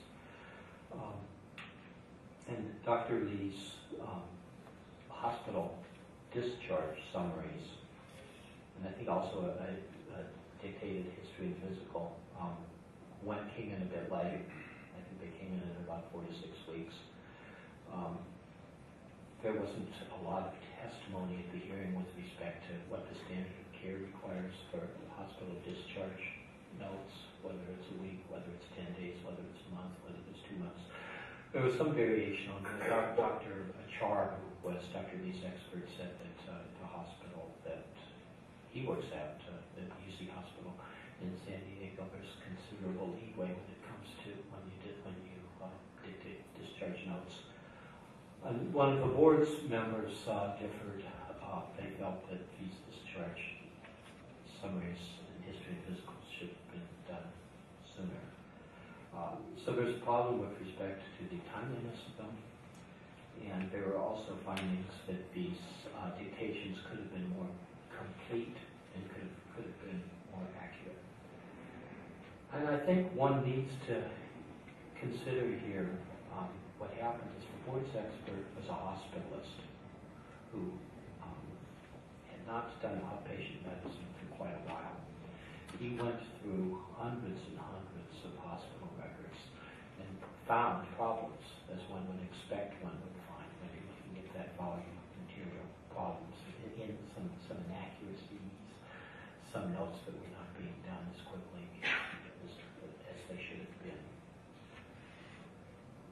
So essentially we have a different standard of care, I think, with respect to a hospitalist and a internist. The other thing is that Dr. Lee was not only the patient's internist, his primary care doctor, but he also seen the patient in the hospital. So there's a question as to whether the information needs to be as complete for someone in that circumstance as it would need to be for a hospitalist. And remember, the hospitalist is someone who basically takes over the patient's care at the hospital, and it's required that their summaries and the information that they provide be very complete, because the patient's primary care doctor probably wouldn't have had much to do with the hospitalization at all, except admitting the patient. So we basically have a situation here where Dr. Lee is not doing hospital medicine anymore. He has sort of gone along with the hospitalist movement, where many primary care doctors leave that up to the hospitalist. So I don't know what public purpose would really be served by imposing discipline on the basis of his hospital dictations not meeting the standard of care. A hospitalist would be something that he wouldn't be doing anymore anyway. And with respect to the decision, obviously with all these findings that have been stricken, all the serious ones, the dishonesty, the fraudulent alteration, the decision will have to be substantially rewritten to reflect Judge Kinney's ruling. But also there's something troubling about the decision as well, which I noticed in my written argument, and that is that Judge Cavasola made some very derogatory findings with respect to Dr. Suraja Char, basically saying that he was acting as an advocate, he was evasive, and she was zeroing in on Dr. Char's testimony with respect to Dr. Lee's alteration, or his addendum to this note. And what happened is when that case went in front of Judge Kinney, he basically agreed with Dr. Char. So at this point in time, I think it would be an opportunity for the board to go back, look at the findings with respect to Dr. Char, and substantially revise those. Also, with respect to the discipline, Dr. Lee has been on probation for 17 months already. He was ordered to take a medical record keeping course and an ethics course, both of which he's completed. And during this period of time, his last 17 months, he's sort of been branded with this scarlet letter, for lack of a better word, as a dishonest physician who fraudulently changes his medical record. So this has had a very big effect on Dr. Lee and also on his practice. So what should be done with respect to the penalty here? I think probably the best way to resolve it would be to give Dr. Lee credit for the 17 months that he has already served, that he has already satisfied with respect to his probation. Another alternative would be to have a decision which imposes a public letter of reprimand and that he take the medical records keeping course, which he's already satisfied.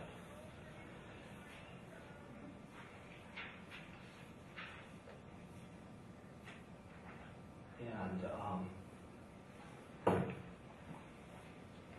as to how this dovetails with the subsequent stipulation, that calls for a probationary period of 6 years. So if one were to keep this in place as a probationary order, it would seem that a fair resolution would be to credit him with these 17 months towards the 6 years of the subsequent stipulation. Those are probably my thoughts at the time. Thank you, Mr. Hu. Thank you. I'm sorry, Mr. Jones, have I called Dr. Lee's case? There are certain facts here that are not in dispute. The case has been remanded. The Superior Court has made some findings. The case that existed going into the Superior Court is not what came out, as was pointed out by counsel. Certain of the allegations, certain of the findings of the board were not upheld. Certain of the findings were upheld. The ones that were upheld include, as was indicated, the finding of negligence with regard to discharge of the patient from the hospital. In connection with that, the Superior Court basically said the weight of the evidence supported the board's finding. And it noted that Dr. Lee's contention that the order was somehow preparatory or conditional was not supported on the face of the order, which simply stated that the patient was to be discharged totally without any other conditions than oxygen. There was nothing in the order, according to the court, that stated or suggested that the discharge was to occur later, that another doctor was supposed to see the patient before discharge. So basically the court focused on what Dr. Lee did, what the respondent did, and found the board's finding that his conduct represented departure from standard of care was upheld. So that finding of negligence, coupled with the other findings of negligence which were upheld, which related to record keeping, provides constitutes repeated negligent acts and is a basis for discipline.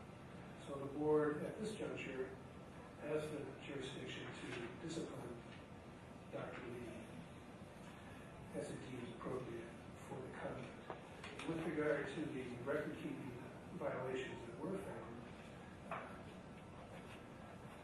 there were instances where the admission, history, physical, and the discharge were not dictated until roughly 2 months later. That was found to be a departure from the standard of care. The court, Superior Court, noted that complainants experts and board's experts persuasively testified as to the importance of timely, complete, and accurate records, and that the petitioner, Dr. Lee, was deficient in those areas. So you have two bases then for imposing discipline: the premature discharge order and then the failure to timely dictate medical records. I would submit that those do require, at a minimum, a record-keeping course required. The board also ordered additional education CVs for 40 hours per year. I would recommend or would argue that that also would be an appropriate remedy here. Take an additional CME that relate to dealing with patients of the nature that Dr. Lee dealt with in patient JM would be beneficial to him and to his practice. So those two items would be the type of thing that is appropriate to remedy the professional conduct he engaged in. Similarly, and further, putting the doctor on probation in response to the court's remand, I think is also appropriate.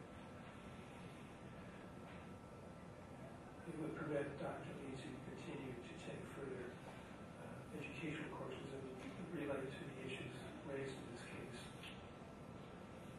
So going forward from this point, I think it would be appropriate for the board to enter an order for a period of probation, which I would recommend 3 years, down from the 5 years originally ordered. With respect to this case, it would not be appropriate this time to continue with the ethics course requirement. I think that should be eliminated with respect to this case. And so you would have to go forward a decision on this case for 3 years probation, medical record keeping course, and continue medical education requirements. There's the potential that this case may go back to the Superior Court for seeking review to determine whether this is an appropriate resolution. So this case, I think, should be maintained separately from the other case in which the board has, by way of stipulation, put him on probation.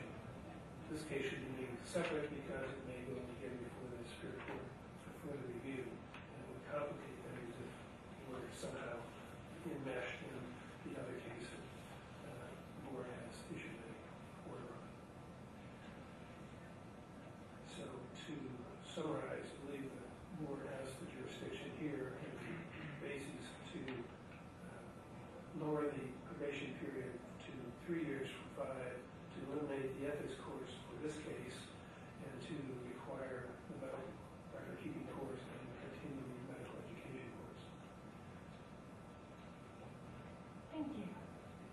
Mr. Stackpole? I'll keep it quick because there's really not a whole lot more to say.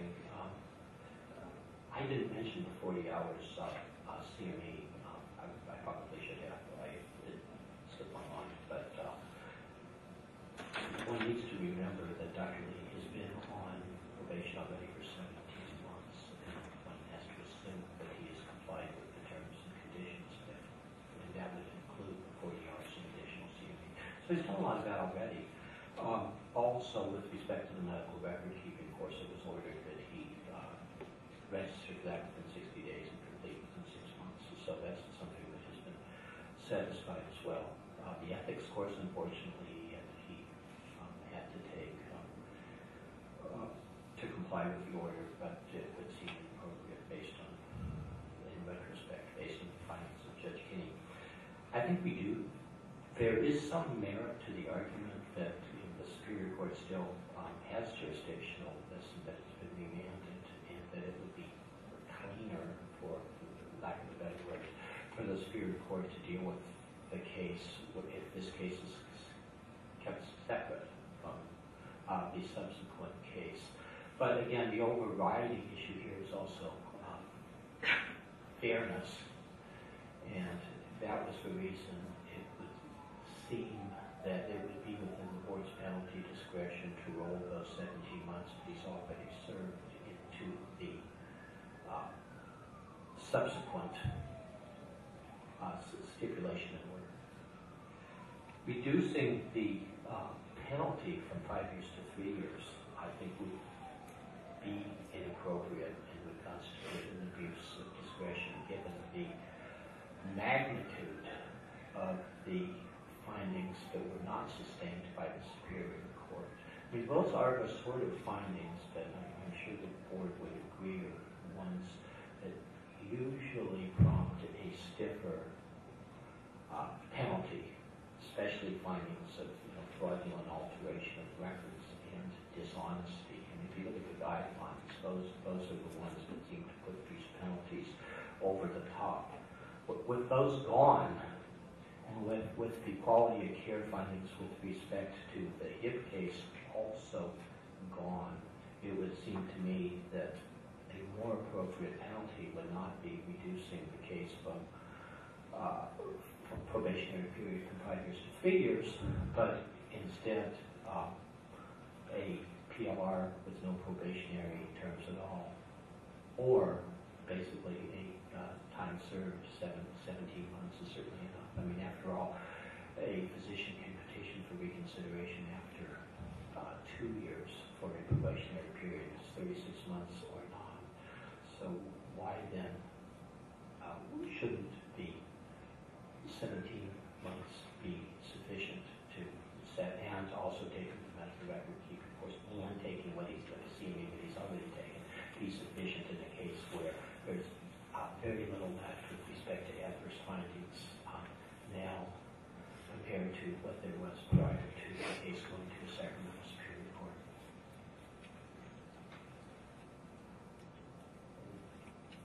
And that's Thank you. that might take enough. The penalty should come out. And appreciate your questions. Clarification based upon your statement. So there was no stay in place while you went to Superior Court. Good point. I mentioned that in I think in my brief. There was not. We applied for, we asked for a stay, and Judge Kenney denied it, so we had to wait for a long time to have the case on calendar because the court in Sacramento was very impacted. What terms and conditions of the probation original order did your client comply with? He complied with the additional CME. He took the medical records keeping course, and he took the ethics course. Mr. Jones? I would suggest that your last series of questions soliciting evidence that's outside of the record, I think it's it's proper to assume. You made an argument about it, so I just didn't know what the position was. Sure. I think it's proper to assume that the order's in place and they presumably complied with it. That an order going forward from this point can nonetheless include a medical record keeping course. Neutral language does include permission to substitute in a prior course taken. So the fact that you've already taken would fulfill the order and go forward from here. Similarly, with regard to an order going forward that eliminates the ethics course, that would be reflective of the fact that in this case, the Superior Court took out the issues that would have supported the ethics course. With regard to the continuous CME, I think that's remains something that is appropriate and would be educational and beneficial to public protection for that to be a short period of time.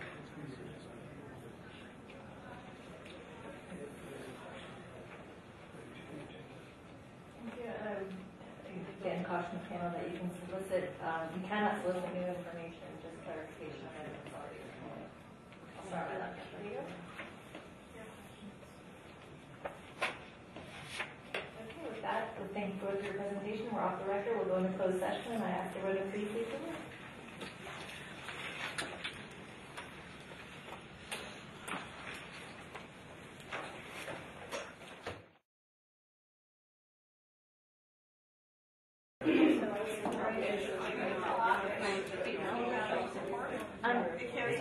Like we had our annual meeting last week. Yeah, let's go back.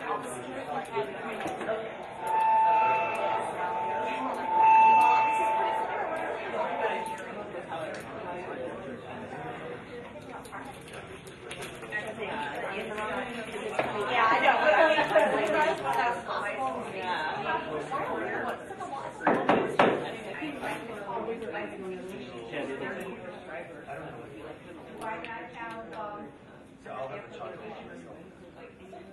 Is her mic on?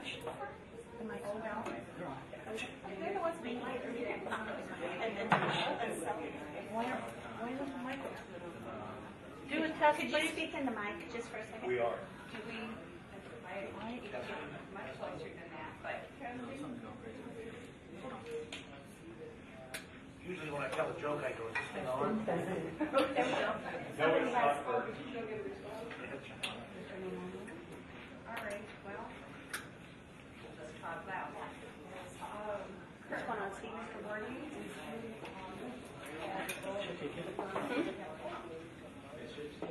Here. Diego? Here. Here. Here. Great.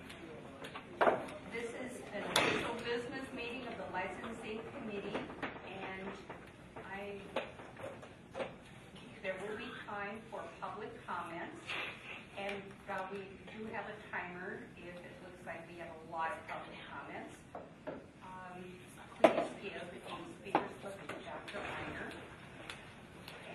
again, speakers stay on topic, but there'll be an opportunity for items not on the agenda. So today we have 14 agendized items, and a reminder of silencing cell phones. And at this point, I think we will begin with public items not on the agenda. Do I have any speakers?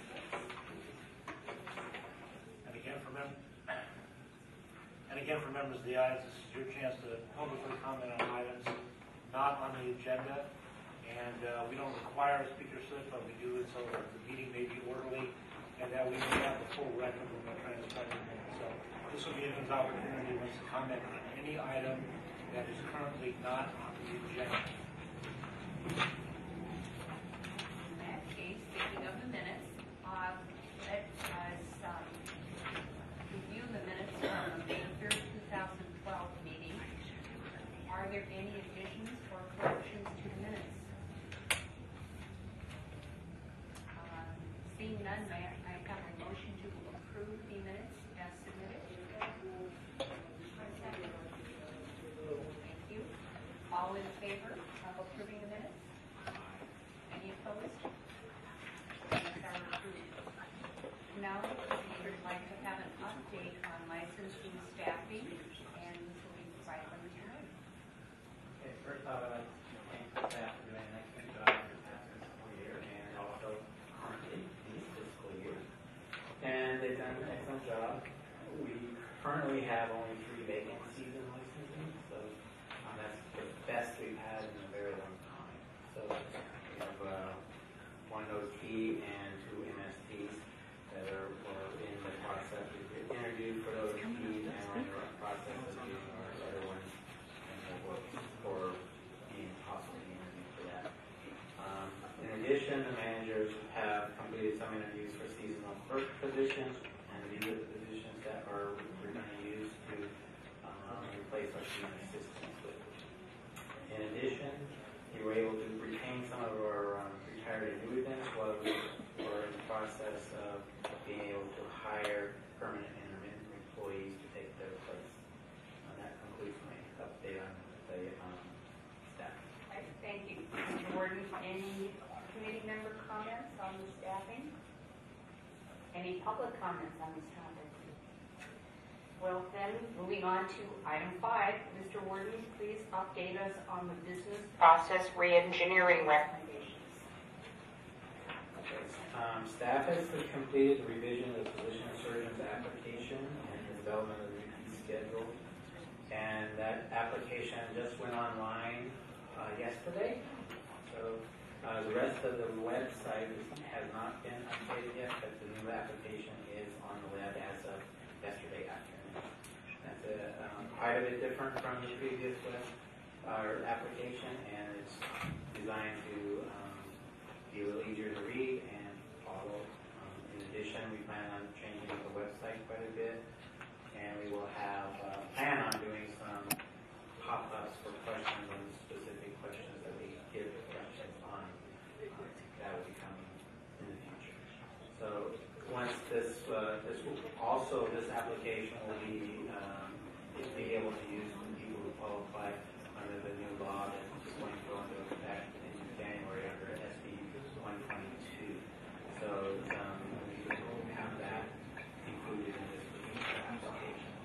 The application will not have to be revised for that. Could you refresh our memory on what candidate pool that would be? It's for the candidates who have attended an unrecognized medical school or a disapproved medical school and that have met certain other requirements to be eligible for applying. Excellent. So you made the one application sort of accommodate that other separate? Yes, at this time. Excellent. There basically are, once, like I said, we're going to start working on the website next to accommodate the changes for the new physician application. And then we will also be redoing our policy and procedures manual for that and for the new law that will be in effect. And that concludes my report on that. Okay, well, thank you for the update. Any comments from the committee on on these changes? Any public comment on these updates and changes? Okay, great. Well, moving right along to the strategic plan. And again, Mr. Warden, please give us a status report. Okay, there are several components that are not slated for implementation until 2013, 2014. And I'll be providing an update on the components that are currently being worked on within the licensing program. Objective 1.1, which requires the program to examine the current continuing medical education structure, its effectiveness, the current California requirements, and opportunities for improvement, was presented to the board at the last meeting in May. Staff is continuing to work on this component, including preparing an article for the newsletter that will inform physician requirements in the law, as well as provide information on available resources. Objective 1.3, which requires the program to define what is necessary to promote safe re-entry into medical practice after extended absences, as well as conducting a review of current data, including ongoing work with the SSMB to determine what physician re-entry practice after long absences need required prior to resuming clinical practice.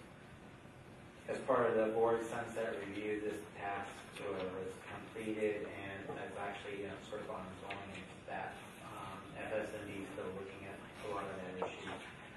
The board is moving forward with that. Objective 1.4 requires licensing committee or subcommittee to examine FSMB maintenance of licensure and AEMS certification of maintenance and certification initiatives and studies which should be adopted in California to determine how it can collaborate with FSMB and ADMS certifying boards. At the meeting, a meeting was held between the board staff and FSMB at the beginning of October. During this meeting, FSMB provided an overview of their pilot program, informed the board that they were still in the process of implementation. The dates of the objectives will be dependent upon when FSMB has concluded and published sufficient data from their maintenance licensure pilot program. Objective 1.5 is requires licensing program to conduct a comprehensive review of international medical schools. The licensing program has hired an analyst in addition to the current analyst we have, and is working on going through our existing list and contacting medical schools to make sure that they're still current and meet the requirements. We just started that, and we'll be continuing with that. We have a very long list. Objective 2.1 requires the program to develop a plan to conduct a complete review of all laws and regulations relating to licensing to identify that are no longer relevant and when need to be added or eliminated. Identify requirements that are not necessary to the safety of practice but may be serving as barriers for qualified applicants, as well as simple updating requirements to be with current educational requirements. As part of the board sunset review, this task was completed and as being part of the sunset review for board members. Objective 2.8 requires licensing program to work and clarify the board's responsibility to regulate outpatient surgery centers and obtain resources to be effective. In 2012, staff was able to launch the outpatient surgery settings database on the internet site, which complied with the requirements outlined in the Business Professions Code, Section 1248. Staff is currently reviewing laws outlining requirements and as well as other requirements for the outpatient accreditation agencies. We are in compliance at this time with the website at this time. So, Objective 2.9 requires licensing program examine board responsibilities to eliminate or move to a more appropriate board or bureau programs. As part of the sunset review task, this was completed and it's part of your sunset report. Objective 5.5 requires licensing applications to be reviewed within 45 days. The program has been in compliance with this on it, the strategic plan for this semester, or this quarter of this fiscal year. We are currently under the 45 days, and as of yesterday, we're reviewing applications at 30 days. So, for both U.S. and IME. Objective 5.6 requires board establish means of better educating staff about the board's activities, including encouraging staff to attend meetings, and we have been doing that in addition. So the staff can generally only attend board meetings when they're in Sacramento due to travel restrictions. We do provide other meeting requirements that we provide updates to the staff on when the meeting has been completed and what new laws or regulation changes are coming down.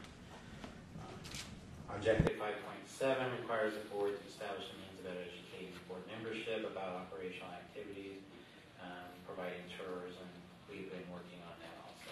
So when you come to our office, we provide you a nice tour of our facility. And that's the end of my presentation for that. Well, that's a lot of activity for our strategic plan, but you're not done yet. Next, we're going to hear from Mr. Warden on physician supervision requirements for allied healthcare professionals. Before you begin, perhaps you ask if there's any. Oh, sorry, you're right. Or public comment on 6. We've had such acceptance of everything up to this point. Committee, any comments on the strategic plan update? Any public comments on the strategic plan update? Thank you, Mr. Happer, for keeping the open meeting open. So now we're ready for the supervision discussion. The supervision discussion that we're going to have is just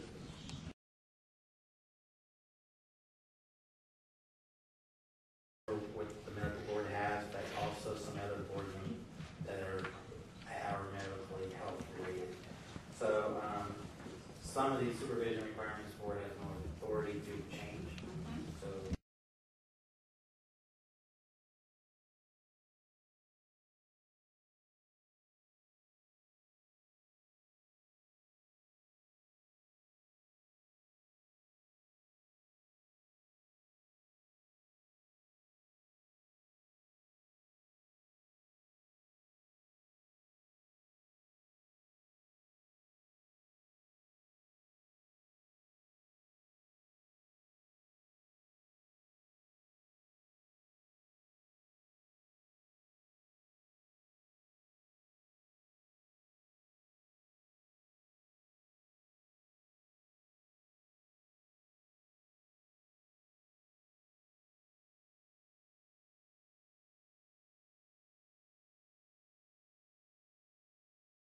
the community or free clinic and nurse practitioner, certified nurse midwife, or physician assistant, or an optometrist supervised in an optometrist's office.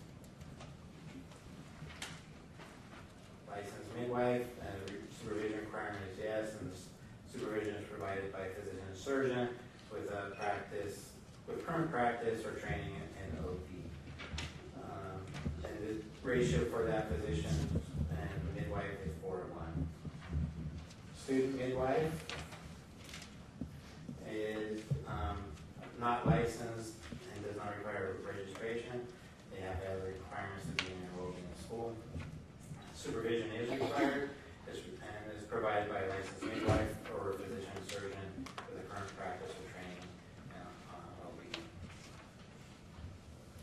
Registered dispensing optician, no supervision required. This is a business license, and so there's no supervision for that. Also, out-of-state contact lens sellers, that's a business license, and there's no supervision required for that. Mr. Warden, if I can just interrupt, the registered dispensing optician, that's one of our bricks and mortar, actual physical premises registrations, is it not? Yes, it is.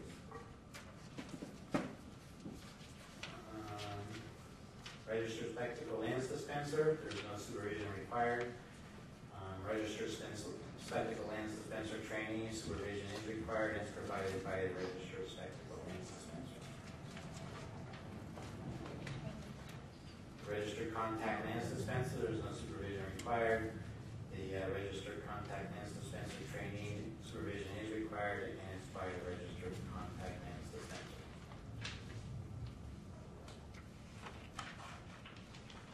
research psychoanalyst, no supervision required. Research psychoanalyst, supervision is required.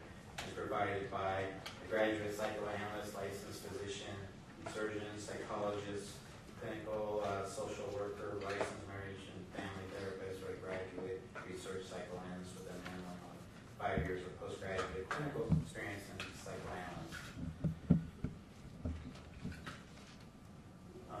Polysomnographic technologist, supervision is required, provided by licensed physicians and surgeons.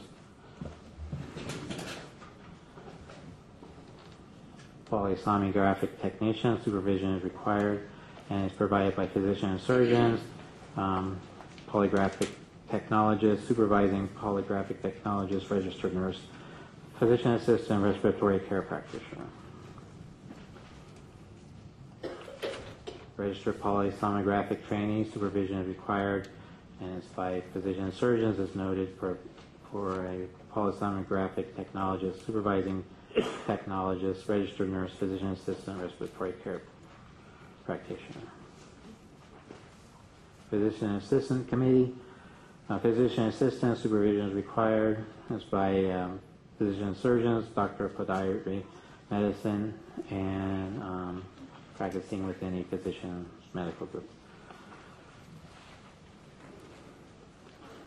Physician assistant, the supervising physician may choose one or more of the following 4 mechanisms to provide supervision. The physician sees the patient the same day that they are treated by the PA. The physician reviews and signs and dates medical record of every patient treated by the physician assistant within 30 days of treatment. The physician adopts written protocols with specific guide of the actions required by the PA. The physician must select, review, and sign and date at least 5% of those medical records of patients treated by a physician assistant according to those protocols within 30 days. Or in special circumstances, the physician may provide supervision through another mechanism approved in advance by the physician assistant. You're not going to dance.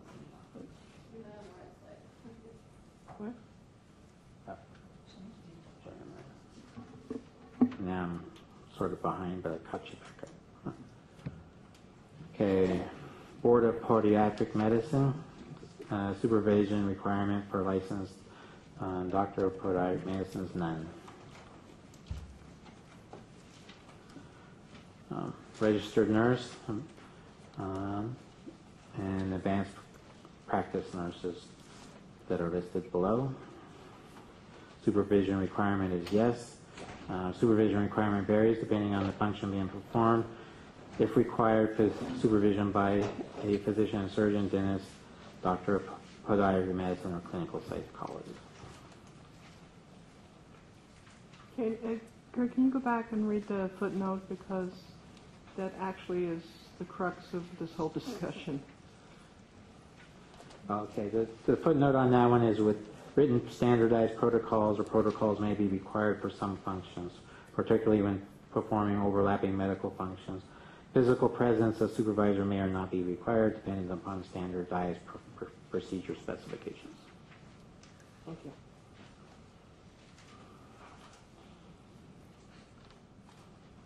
Licensed vocational nurse, supervision is required. Supervision can be provided by a physician surgeon or registered nurse. Psychiatric technician, supervision is required. Can be by the facility director, physician surgeon, psychiatrist, psychologist, rehabilitation therapist, social worker, registered nurse, or other professional personnel. Speech language pathology, audiology, and hearing aid dispenser board licenses. Language pathologist, supervision requirement is none. Speech language pathologist assistant, supervision is required by a speech language pathologist, or if employed by a public school, current credentialed authorizing service in language and speech and issued by the Commission on Teaching Credentials.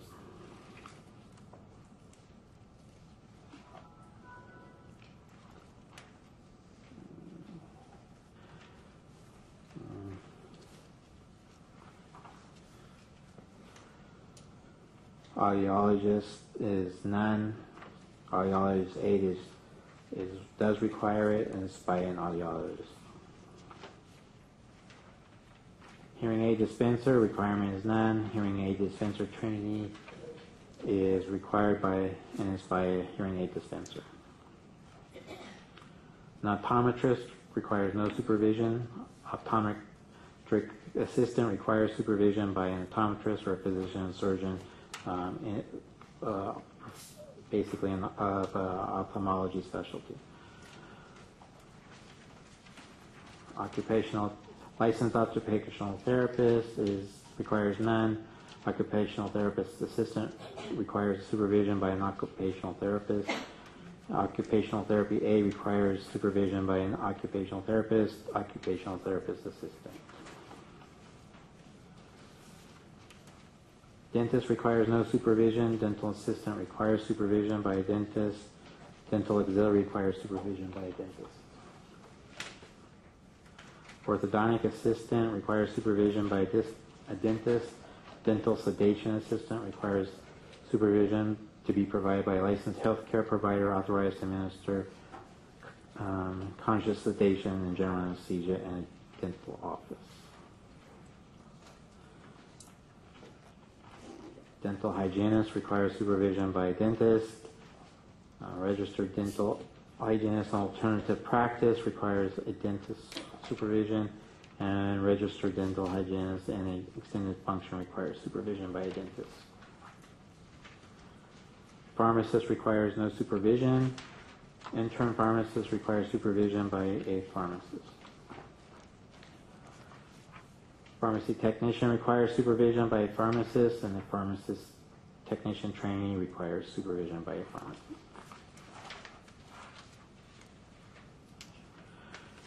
Respiratory care practitioner requires supervision by the medical director, physician, and surgeon who is a member of the healthcare facility's active medical staff and is knowledgeable in respiratory care.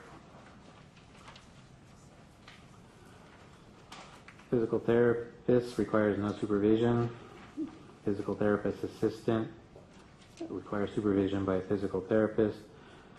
A physical therapist license applicant requires supervision by a physical therapist.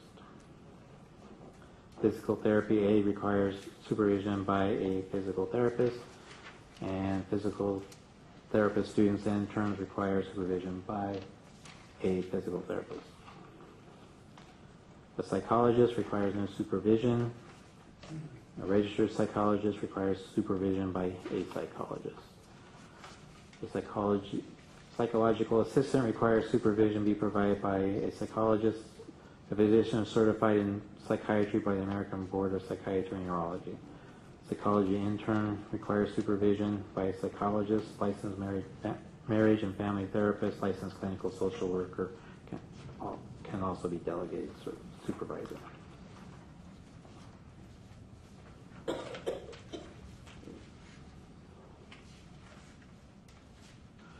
Married family therapist requires none. Married family therapist intern training requires supervision by a licensed marriage and family therapist, licensed clinical social worker, licensed professional clinical counselor, psychologist, physician, surgeon certified in psychiatry by the American Board of Psychiatry and Neurology.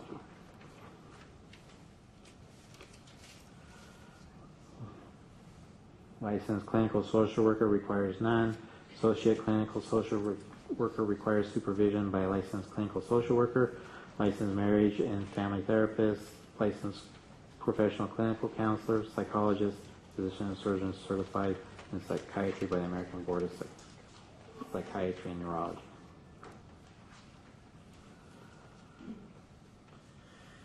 Professional clinical counselor requires none.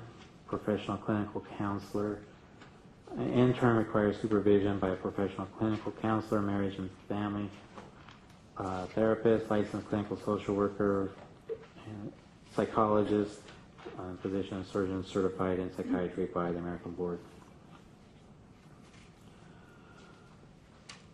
Acupuncturist requires none.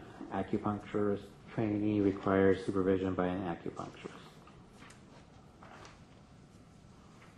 Chiropractor requires none. Student chiropractor requires supervision by a chiropractor. A naturopathic Doctor requires supervision by a physician and surgeon only if furnishing drugs and ordering drugs. And naturopathic assistant requires supervision by a naturopathic doctor. And that concludes that presentation. Boy, there are a lot of providers, aren't there? Any questions or comments from the committee? I have a few questions. You said the medical assistants can be supervised by physician assistants only if they're in a certain location, like a free clinic or a community health center. Otherwise, physician assistants cannot supervise medical assistants. Is that correct? I'm just curious. That is correct unless it's delegated, I believe, by the physician as part of the physician assistant's duties. Yeah, part of practice. Okay. And then my other question was, so the optometrist can dispense lenses and all that. They don't have to have the optician and lens dispensing license? No. Okay. Those are separate functions then? Then what The optometrist is allowed to do that all of that based stuff, on their right? license. What does an optician, what does an optometrist, that other thing that you mentioned after the optometrist, optometrist, helper, assistant. It's an What does that person do? I'm not exactly sure what they do. Similar to an optometrist, it's similar to a medical assistant, I would assume it's basically very similar to a medical assistant, but their scope's limited to certain things within the statute. And my very last question, I'm sorry, the associate social worker who is supervised by a licensed clinical social worker, do you know what the supervision is? How long? I'm not exactly sure what the time frame for that is, but it's part of the process they go through to obtain licensure. All right. It's similar to what you would call postgraduate training. All right, great. Thanks. Great.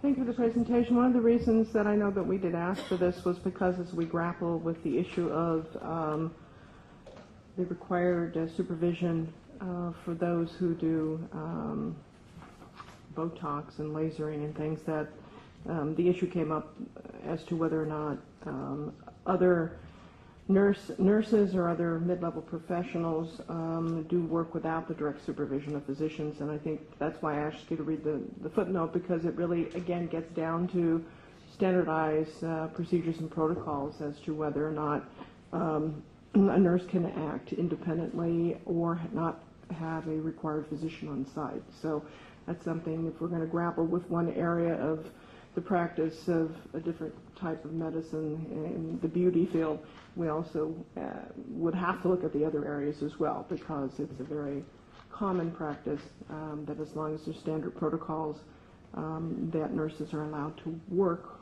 without the direct supervision of the physician.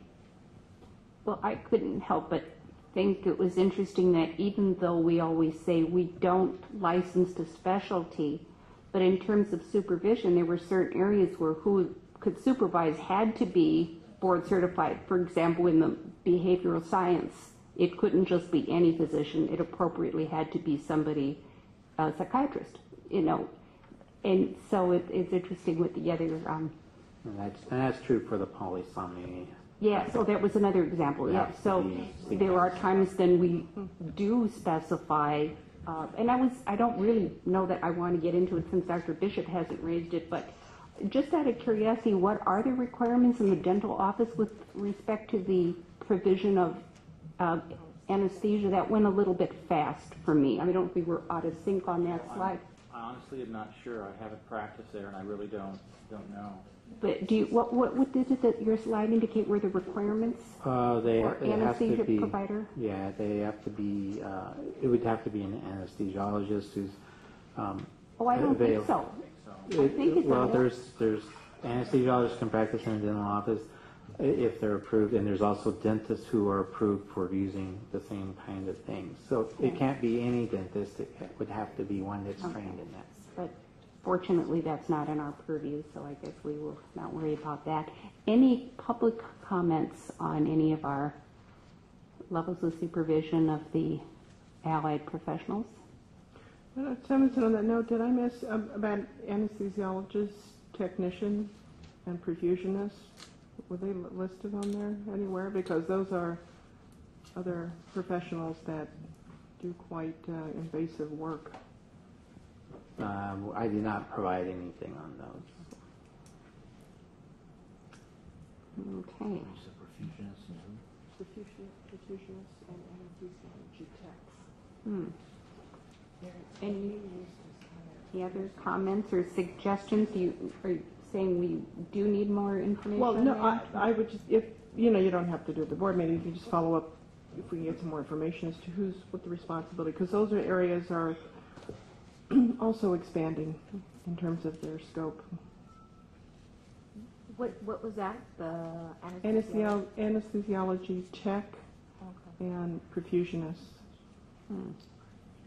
I guess I'm not exactly sure I know what an anesthesiology tech is. I'm not sure we have any in California that I'm aware of. I know they exist, but I've Yeah, there've been some never ads worked with one. There've been some ads out there for them. Yeah, they're mostly actually an East Coast, southern state phenomena, and in some respects they get involved similar to nurse anesthetists. They're really supposed to be maintaining equipment and doing other things, but because since we don't oversee them, I don't know how their scope is expanding where they're being used. Interesting. Well, that would be an interesting question, wouldn't it? A scary one. Any other questions or comments? Well, perhaps Mr. Warden is done for this section, and then I think we're ready for an update on the implementation of SB 122. Ms. Simone, but it looks like Mr. Warren might weigh in on it as well. Good afternoon. SB 122 price was signed into law by the governor, Chapter 789. Originally, this bill included language that would have only required 5 years of practice in another state or country in order to be eligible for licensure. It would have also only required 1 year of postgraduate training and ABMS certification or 2 years of postgraduate training. This language was taken to this committee and the board at the July board meeting. This committee and the board voted to support alternative language that uses the concepts in existing law but has added consumer protection elements. The language contained in SB 122 that was signed into law is the language supported by the board. This bill allows individuals who have attended and or graduated from an unrecognized or disapproved school to be eligible for licensure in California if they have continuously practiced in another state for 10 years if they went to an unrecognized school, or 20 years if they went to a disapproved school. This bill also requires individuals to be certified by a specialty board of the American Board of Medical Specialties, to have successfully completed the licensing exam required in existing law, to have successfully completed 3 years of postgraduate training, and to not have any discipline on their license in another state or any adverse judgments or settlements relating to the practice of medicine. This bill allows the board to adopt regulations to establish procedures for accepting transcripts, diplomas, and other supporting information and records when the originals are not available due to circumstances outside the applicant's control.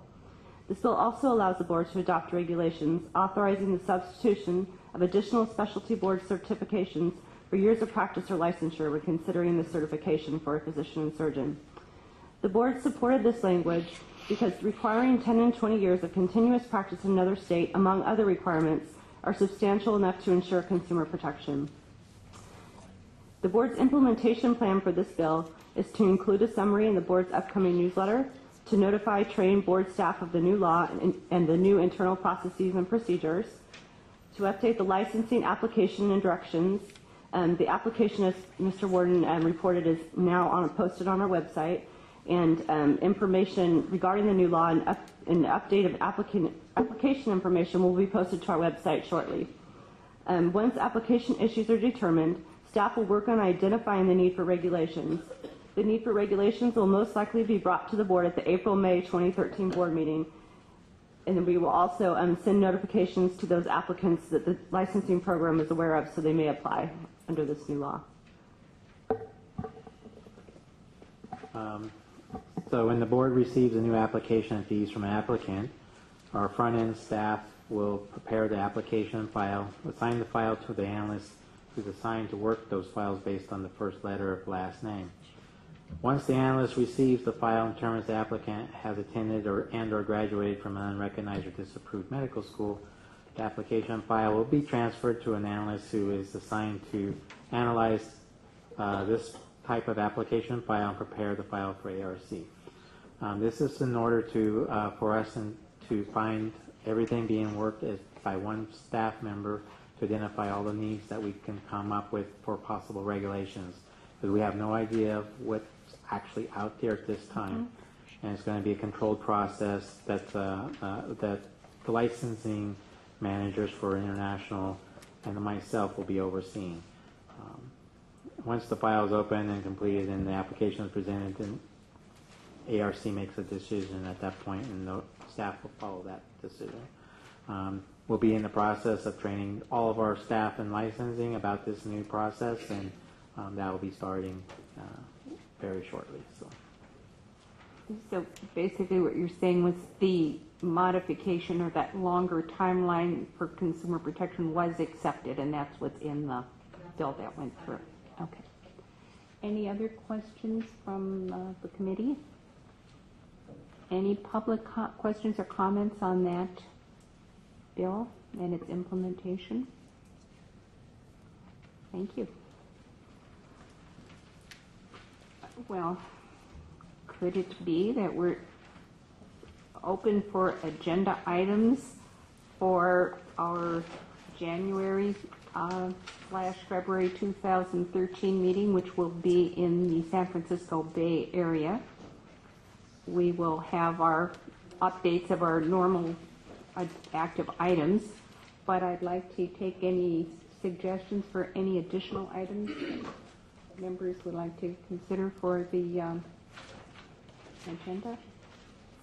My only comment, Madam Chair, did you want to hear about perfusionists and anesthesiology technicians? Do we feel we would like to complete the Dr. Bishop, what do you think? That's fine. Information is always good. And I would like maybe to request that you consider ACGME and the Royal College of Physicians and Surgeons of Canada have what they now call an international, each of them have an international division where they are starting to look at postgraduate training in other countries. The ACGME has actually recognized postgraduate training in another country at this time, 39 different specialties. The Royal College of Physicians and Surgeons has not gotten to that point yet, but they're already helping set up postgraduate training in other countries, which would lead me to believe that they plan on at some point recognizing them. This would be something that the board may want to consider, because we require, as a requirement for licensure, 1 to 2 years of postgraduate training that's recognized, that's accredited by one of these two agencies. So we need to see if we need to want to recognize the international part, or if we need to change our regulations, or...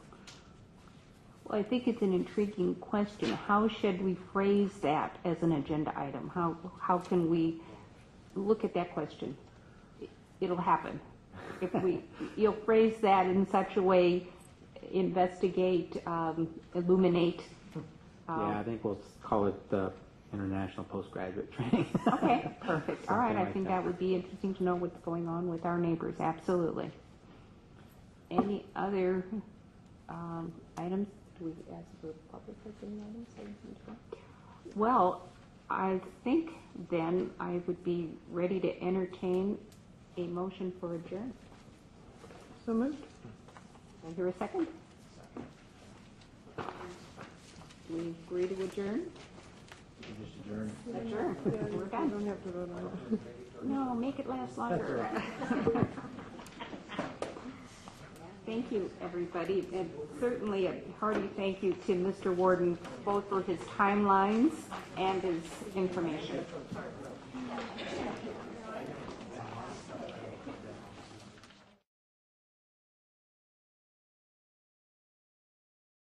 Call the meeting to order.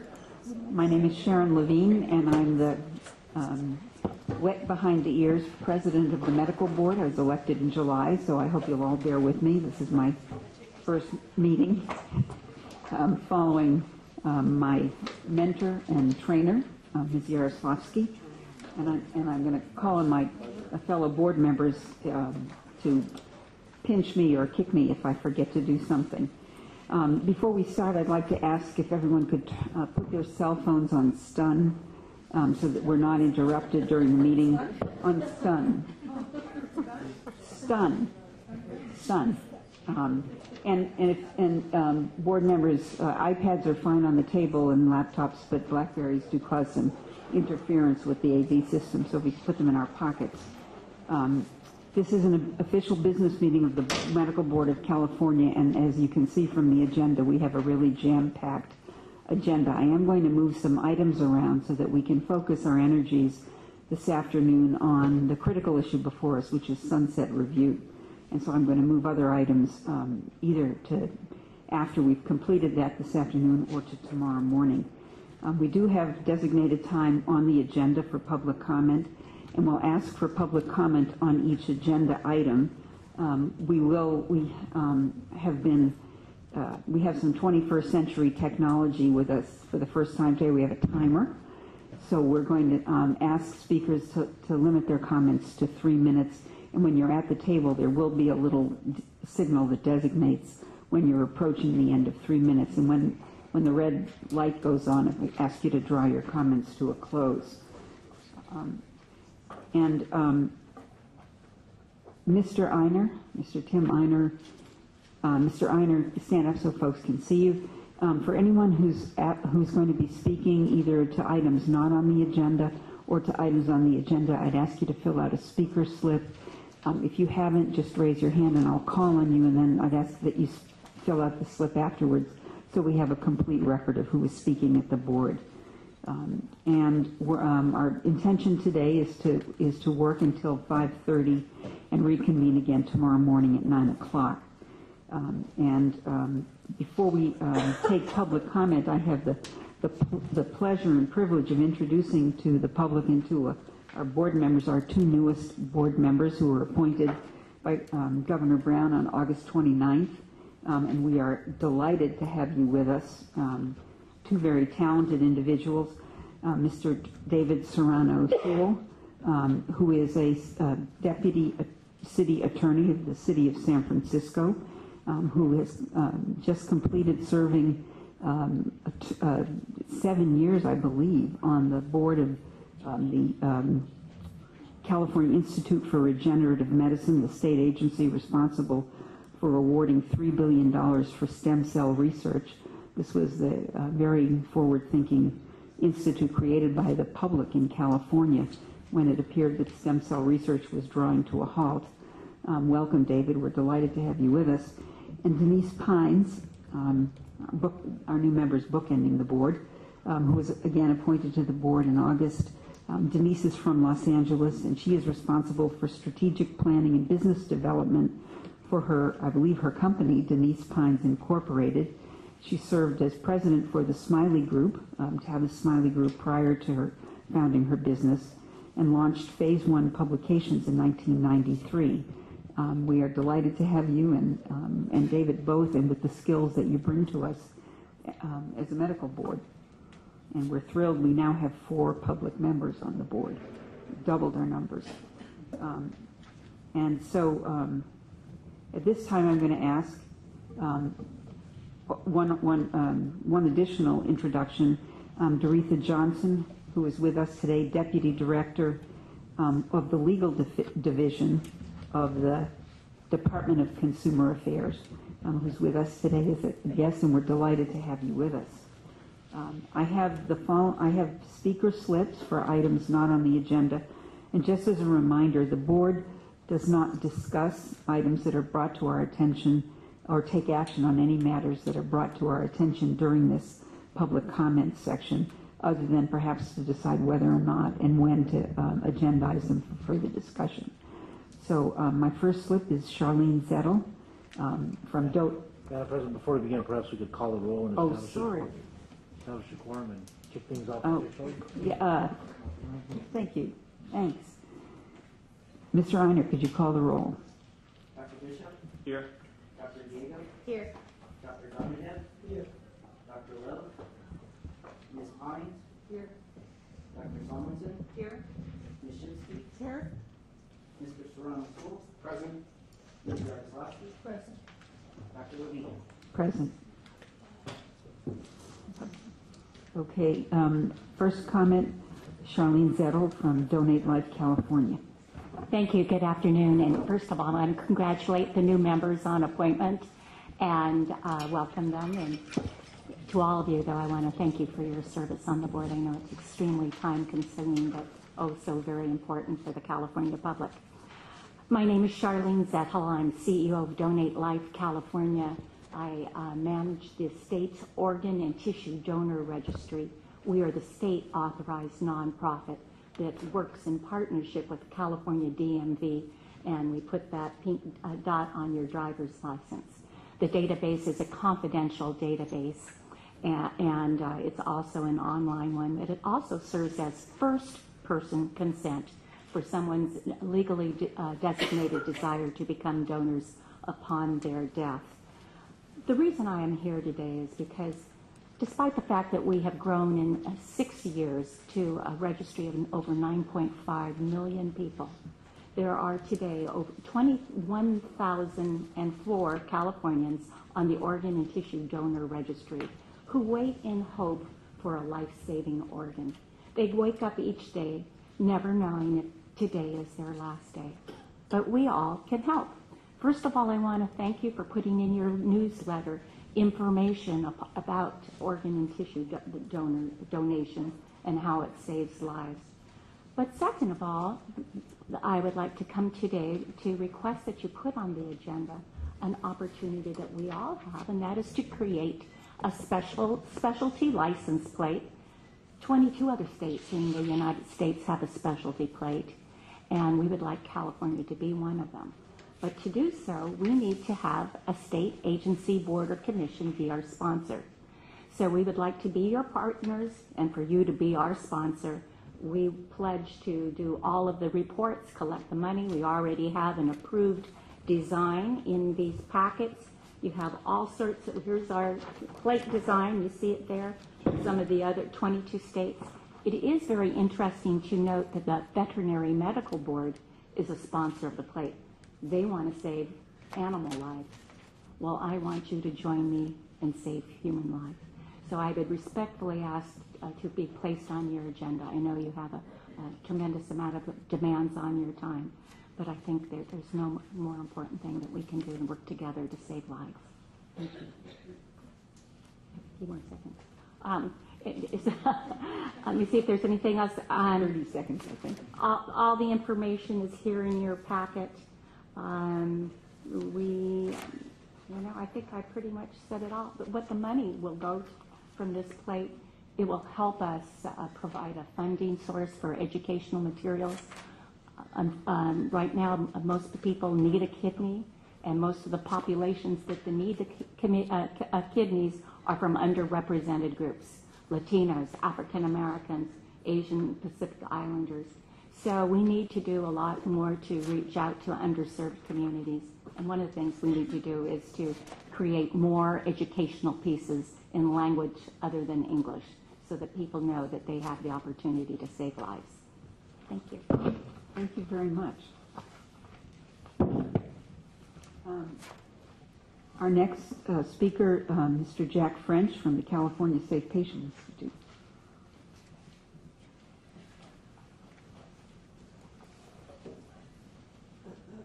So if I can just point of clarification, you have 3 minutes, and that when that light goes on over there, that means 45 seconds. I apologize, I should have told everybody. So 3 minutes, and the yellow button, meaning the yellow light, means 45 seconds left. Great, thank you. I apologize for not saying that earlier.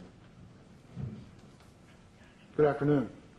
My name is Jack French. I live in Escondido, California. In 2006, I had a hip replacement surgery. I became a victim of a hospital-acquired staph infection, which resulted in multiple surgeries and left me with chronic disabilities.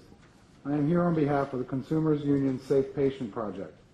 a nationwide campaign that has organized patient safety advocates from across the state of California as the California Safe Patient Network.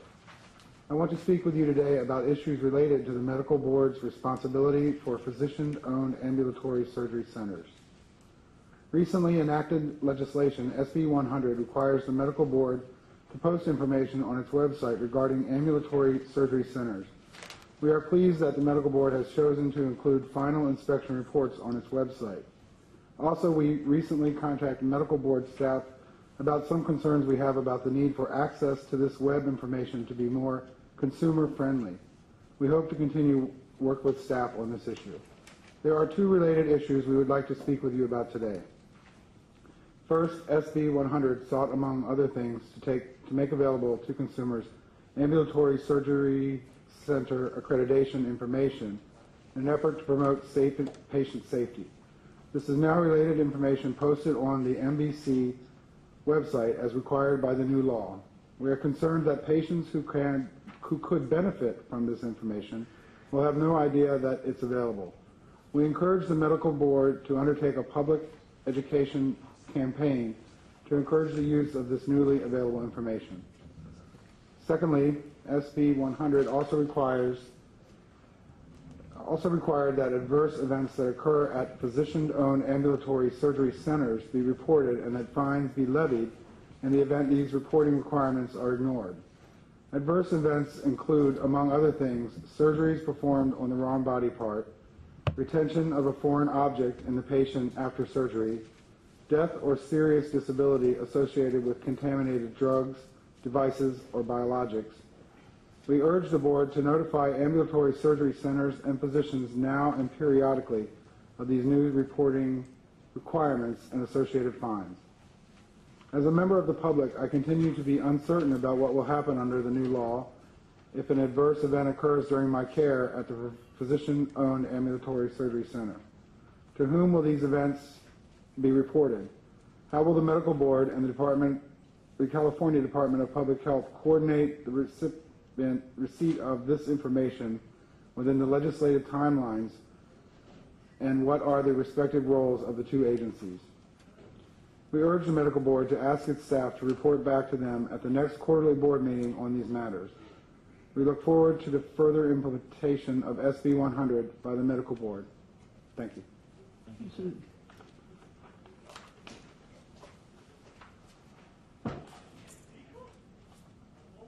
Thank you, Mr. French. And Carol Moss, also from Consumer Union Safe Patient Project.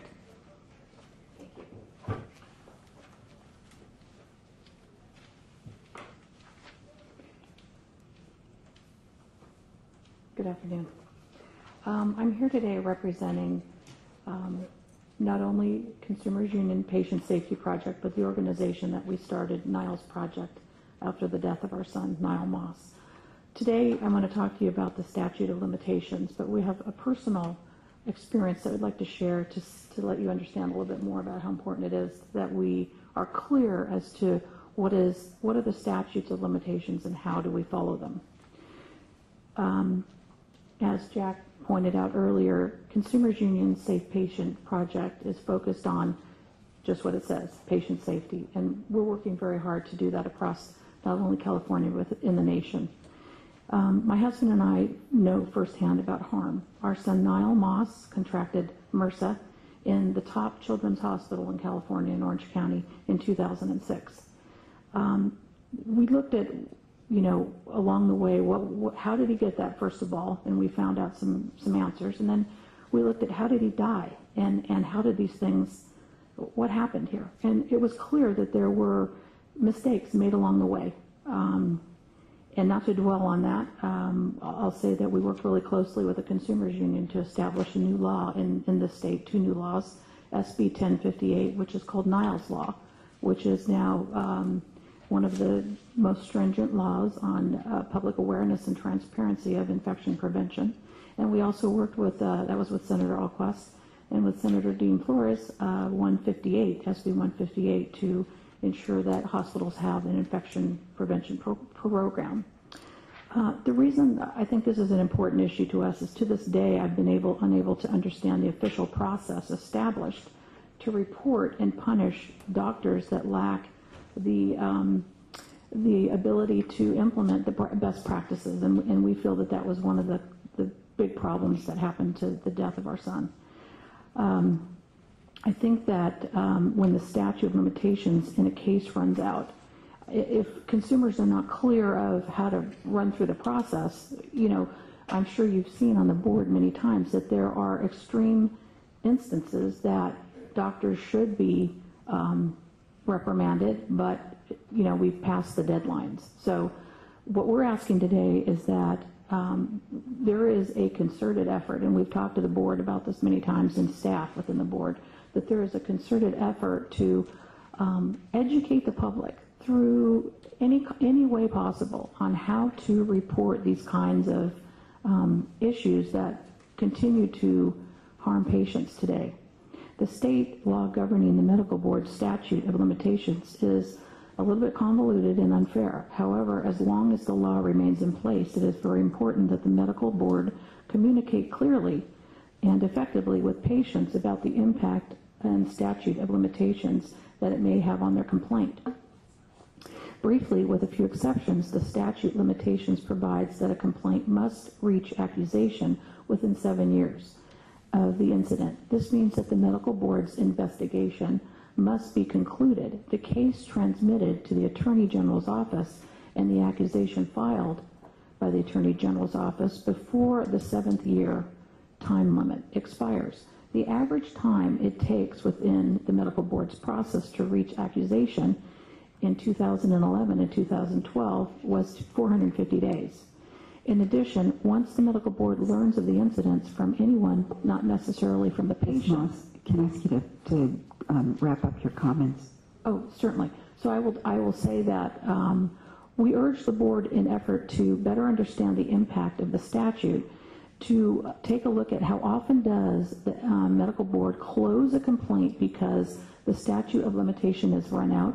Also take a look at how often does the medical board find extreme departure or other failing by a physician and then drop the case because the statute of limitation has run out. We would ask that you focus on this, and we'd be happy to work with you as we have in the past. Thank you for your time. Thank you. Were there any other comments on items not on the agenda? Thank you very much. Thank you all for your comments. I'm going to now move to agenda item 5, and we will return to the items on the preceding items on the agenda if there's time when we complete this. And I'm going to ask Ms. Kirkmeyer and Ms. Robinson to come to the table. Item number 5 is a review with the board of the issues and summary of our sunset review. For those who are new to the board and for the members of the public who are not familiar with this, sunset review is the periodic opportunity that the legislature takes to look at the authorizing statutes under which the medical board carries out its mission. And on a periodic basis, the legislative basis, the statutory authority for the medical board is looked at to make sure that the legislation and regulations have kept up with what's happening with the practice of medicine and the organization and delivery of care. I'm very grateful to the enormous amount of work that staff has done to organize the Sunset Review materials in response to the document with questions that were presented to the board, and to the board members who have spent a fair amount of time in committees of 2 looking at different sections of the report and making sure that it reflected the intent and the language that the board is interested in presenting to the legislature in terms of representing what we've accomplished and what we have done and where we see the opportunities going forward. So I'm going to turn this over to you, and what we're going to do, I believe the materials are in the back. We're going to focus this afternoon on section 11 of the report, and this is the new issues and recommendations for discussion today, after which these will be finalized and put into the sunset review. And this is essentially what the board is asking the legislature to support us in doing in terms of revising, enhancing our efforts at both consumer protection and support of the profession. The Section 11, the new issues, is essentially divided into 3 sections: licensing program enhancements, enforcement program and consumer protection enhancements, and then overall program enhancements. And we will discuss the issues under each of those 3 sections. At the end of the section, we will ask for public comment after board members have had a chance to comment on the issues. Thanks very much. Well, thank you very much. Good afternoon. I just want to also echo Dr. Levine's thank you to the members that reviewed this. I know the first draft that we sent out was lacking in a lot of things, and we got a lot of good feedback from that, so I appreciate you taking that look at it and giving us the positive feedback that we needed to complete this report. So thank you to those members on those committees. Oh, you know, I just need to, sorry. Tim, can you grab me the box down there? Sorry. The report you have in front of you was prepared in response to the questionnaire provided to the board from the Senate Business Professions and Economic Development Committee. In addition to the report, the binders that Mr. Einer is bringing will also be presented to the committee. These volumes actually include the hard copies of all the board's studies and publications. And so you can see here, these are going to be, we have 3 volumes of the studies and publications that will be presented, and so we have those here if any of the members would like to look at those. But those are the ones that will also be included with the report you have in front of you. There are 2,400 pages of documents that we will be presenting to the legislature with a quiz, I assume. Yes, a quiz, definitely. I want to make sure they... What is the tax rate? That's what I was just going to say, Ms. Yaroslavsky. I was going to say we're going to make sure they read it.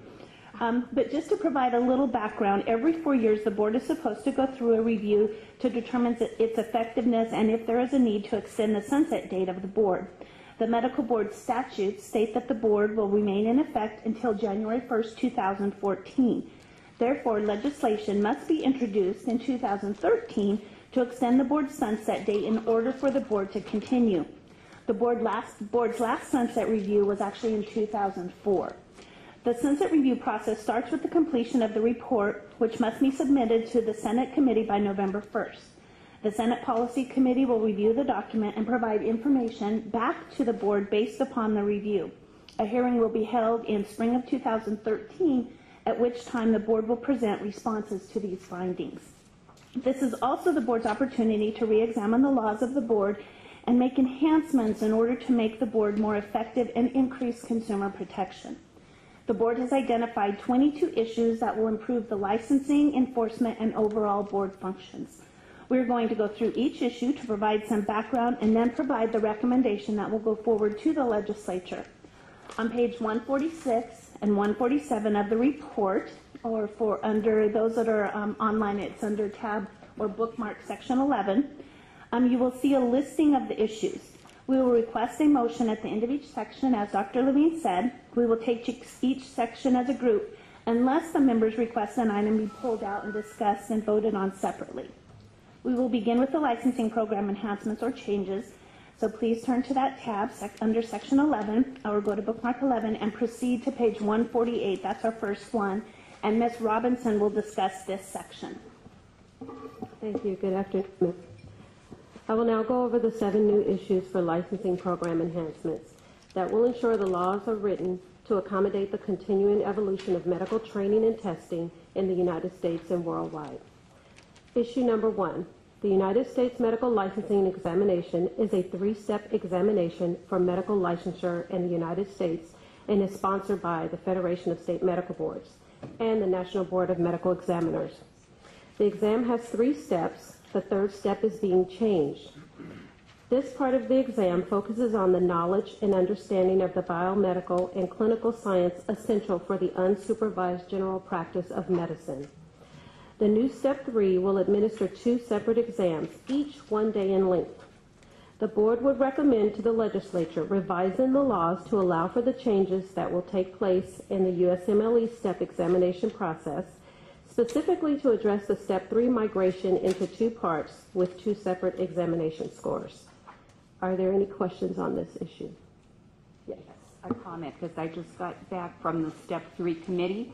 So you may want to touch base with them because they are phasing that in. So they're going to still go to 2 parts, but for a while, defined that, undefined, they may still be reporting it as one Step 3 score. And I pointed out that this could be tricky for implementation because that could interfere with how do we interpret how many attempts. So I'm not sure how we can keep that language flexible. So I think David Johnson with FSMD is totally on board with why this is a challenge and is evolving. So I just throw that out there, and that's kind of hot off the press. Great, thank you. Any other questions? Okay, issue number 2 is the fast track program with regard to medical education and postgraduate training. There is a nationwide physician shortage. Nearly half of the shortage is in primary care. To help address this shortage and to lessen time and fiscal burden on students, there is a movement toward an accelerated 3-year medical education curriculum. At this time, it is unknown whether the number of weeks of clinical training in each core subject and the number of clinical training hours required for graduation will differ from current law. The board would recommend to the legislature revising laws to allow for the evolving method of teaching medical students in year-round classes with shortened academic year requirements and competency-based training methods, and in allowing for training in various settings, not just hospital-based training. Are there any questions on this issue? Yes. I just want the record to say, I think it's a very ill thought out plan, that medical school is not too long right now. And it sounds to me like what the politicians are trying to do is to trade quantity for quality. And I think it's a very bad idea, and so do many people I work with. Okay, thank you. Yes. Are there any medical schools in California that have moved toward a 3-year accelerated curriculum? Or that are... No, I don't think so. Currently in California, none of the medical schools are looking at the accelerated 3-year program, but they are looking at the training and teaching of physicians outside of the hospital-based setting that doesn't actually match exactly with California law. And that would be those that are not based with a university hospital such as Riverside, and most likely UC Merced once it comes up. In addition, if there are other medical schools that are formed, independent medical schools, those would not be associated with the teaching hospital. And the new wave of medicine and how you teach medicine is through community-based settings. So I have a question. Are we projecting what is going to be the expectation of the delivery of medical education and therefore trying to make our laws in the next year match those laws? Or are we creating the animal that, is it the cart before the horse or the horse before the cart? Texas has already started its 3-year education program, and basically their 3-year education program is year-round. So right now it hasn't changed the clinical teaching or the number of weeks that we're aware of, but we know that there's a potential that the numbers may not match exactly, and our numbers are set in law. So we wanted to be able to apply some flexibility in California law so we don't have to turn these individuals away who graduate out of the Texas Tech University Health Sciences Center School of Medicine, because they are already started. So, but is that going to then give a disadvantage to California-trained students by virtue of the fact that they will graduate after, or it'll take them longer? No. Okay.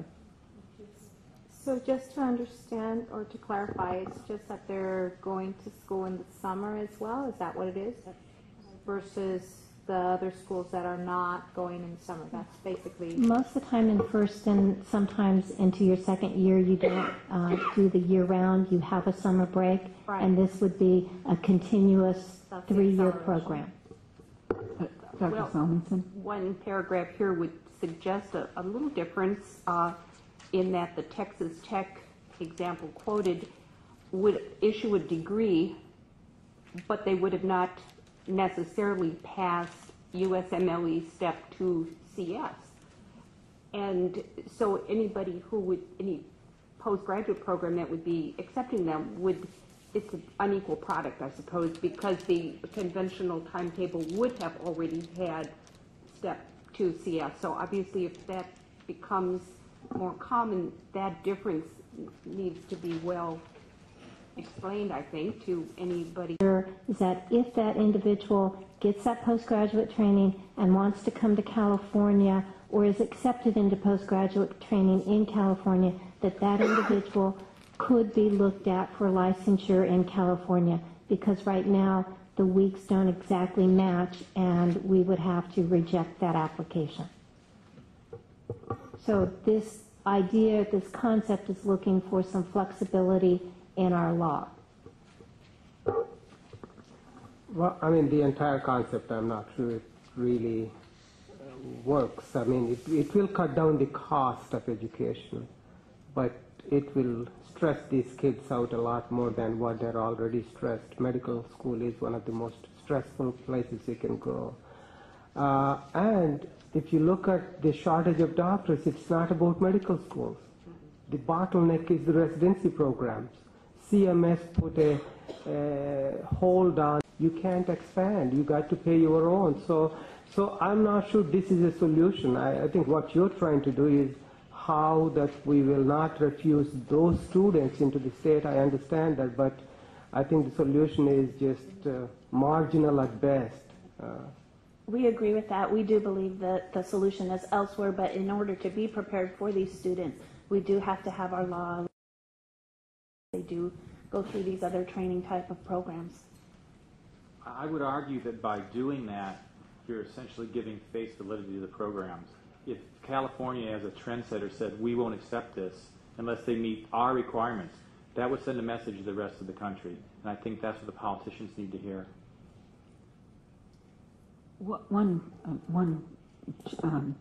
If you look on page 151, the section that lists specific requirements of the medical curriculum, I mean, looking at that, I have to say that while I have a lot of agreement with many of the comments that have been said, stipulating in statute the number of weeks of pediatric training, the number of weeks of OBGYN in a medical school curriculum, I think there is some wisdom in saying, creating the opportunity that as medical school training evolves, being limited in terms of access to licensure in California for someone who graduates from a U.S. medical school with an accredited curriculum can't get a license in California because they haven't had exactly these number of weeks of training in these specialties, and 54 weeks in a hospital that sponsors the institution. I mean, I don't think that serves us well, and I suspect a fair amount of this is honored in the breach at the moment. I don't think we're looking at the number of weeks completed, nor are the training programs when they're looking at these medical school graduates. So while, maintaining neutrality on whether or not it's a good idea to compress, I mean, these shortened programs have existed for a long time. Brown has had a 6-year BA, MD degree for a long time. Many of those programs in the 70s actually died out because they were, as Dr. Gananadev said, they were very stressful and compressed the education. So the question is, do we want flexibility so that we don't put obstacles in the way of physicians who graduate U.S. medical schools, accredited schools who want to come into training programs and find that they can't get licensed in California? That's the issue.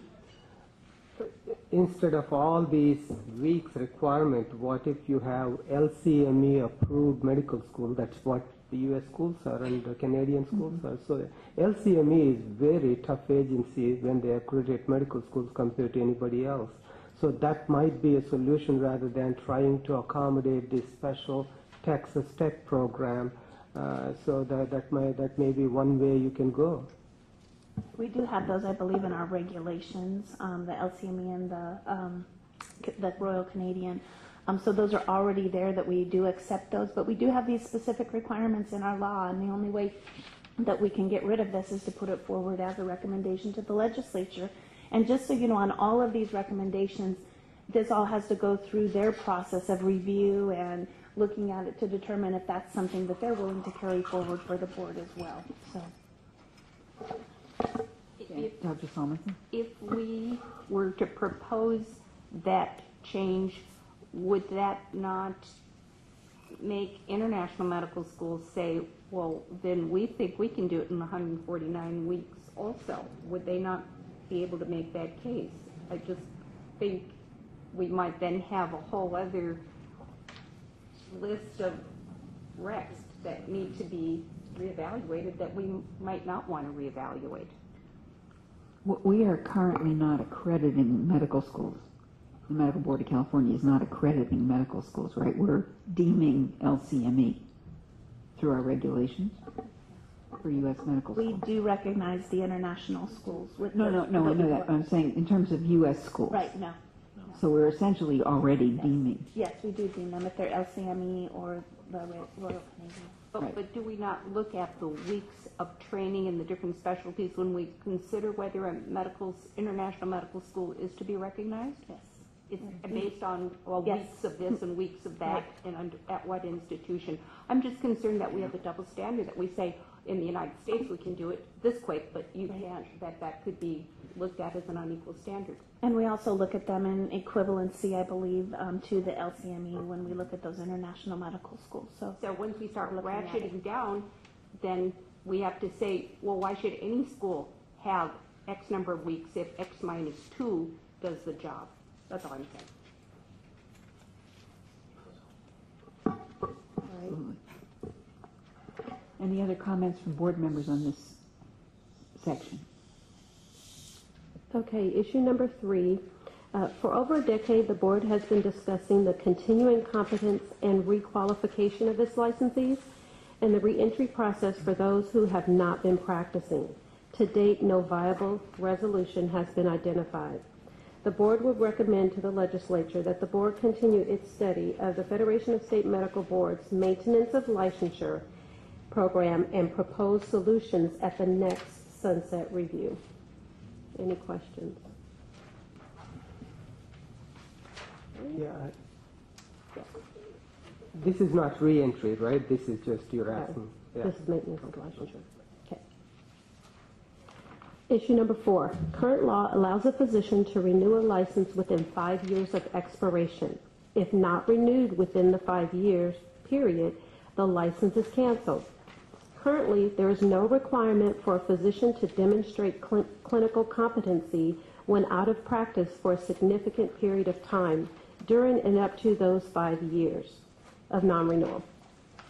Disciplinary guidelines require clinical competency examination after 18 months of no practice for physicians that are on probation. The board would recommend to the legislature revising the laws regarding non-practice re-entry into medical licensure to ensure public protection. Any questions? Well, that's the re-entry I was also looking at.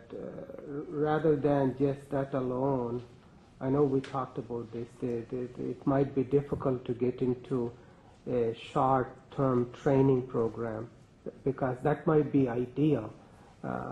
Like a 6 months or 3 months or something where you pick, they need to go through this training program. Boards, medical boards do that, ABMS boards. If you fail a couple times, they require you to go back to training program for 1 year. So if we can do that, actually it will benefit the physicians, but more than that, benefit the consumers who it is eventually when these people are going to go and take care of rather than some kind of an exam. So we got to look into that. I know it's difficult to get a position for that, but if we create it, then the institutions will create those positions. That's what I feel. Okay. So, Ms. Yaroslavsky? So along with your recommendations that the medical board be looking into this, might I recommend that you also survey what programs are going on around the state through the educational institutions and what the availability and the breadth and the depth of those, because there are programs out there that I know we have not looked at. Yes, absolutely. Any other comments? And to Dr. Ganander's point, the assessment has value only if you've got something you can do about any gaps that are identified. So I'm not sure the assessment's a bad idea, but in isolation, it in itself doesn't really offer consumer protection. Issue number 5, mandatory email address for physicians would assist in providing urgent information quickly, as well as cost saving on mailing information and renewal notices to physical addresses. The board would recommend to the legislature requiring licensees provide and keep current an email address for notifications. Any questions? Yeah, there are some people who don't have email. Yes. I don't know how they function, but there are some people who don't have email. Board member opinions on this? I mean, how do board members feel about making that mandatory? I know we've had discussion about this. I'm going to tell you that personally, I do have an email. I know how to use it, so it's not. But I think that there are situations, if there are people that really don't have it, don't want it, and don't use it, might have staff that do or don't. I think that you've got to have some kind of an option where they can opt out, where they maybe have to sign something, they have to opt out, they have to provide an ongoing valid address that's not a P.O. box. Okay, not for public consumption, that somehow that your office has the ability to be in contact with whomever you need to be in contact on an immediate basis, let's say within 24 to 48 hours. But I think that you have got to have it. Mandatory is not a good word for me. Chair, I will point out that as an attorney, I'm mandated to provide an email address to the state board. In fact, they've given a deadline for all of us to provide that so that the public can contact, because that's considered to be a reasonable way to contact people. So we're mandated. I think I have a better solution. What CMS does when you don't do electronic billing, they initially give you a reward for doing it. Later on, they stop that. If you don't, they penalize you. So one thing you can do is, you can consider is, if you don't give email address, your license fee will be higher. So there has to be an option rather than a mandate. That's what my feeling is. Mandate is not a good word. They give them an option. So incentives and strong encouragement. Incentives and strong encouragement. Madam President, I have a legal comment. Whenever you get a chance, I have a legal issue. Yes, Mr. Hepp. Just one of the things that the board may consider as it moves forward on this issue, would that be that much like we have the address of record and the confidential P.O. box, perhaps the board would wish to consider the confidentiality of that email address supplied. So it'd be my recommendation, purely from a legal perspective, that the board consider sort of in a definitive statement that any email address so supplied would be in fact not public information and not disclosable to a Public Record Act request. So you would want that, put that in the language, basically? That would be my legal recommendation. The policy recommendation, I think, is readily apparent to the board. So, just so everybody knows, we currently do not release the email address. If you look on the back of your renewal, for those of you that are physicians, when you're filling it out, it does say that won't be released, and we haven't released it. And we've done blasts out to individuals about different topics that people have brought to us, but those all have to be cleared through the executive director, Ms. Whitney, and then we also are very careful with that, and we're the ones that send the blast. We don't allow it to go out from other entities and provide it. So I think in the language can I ask you, do you know what percentage of licensees have actually provided you with an email address?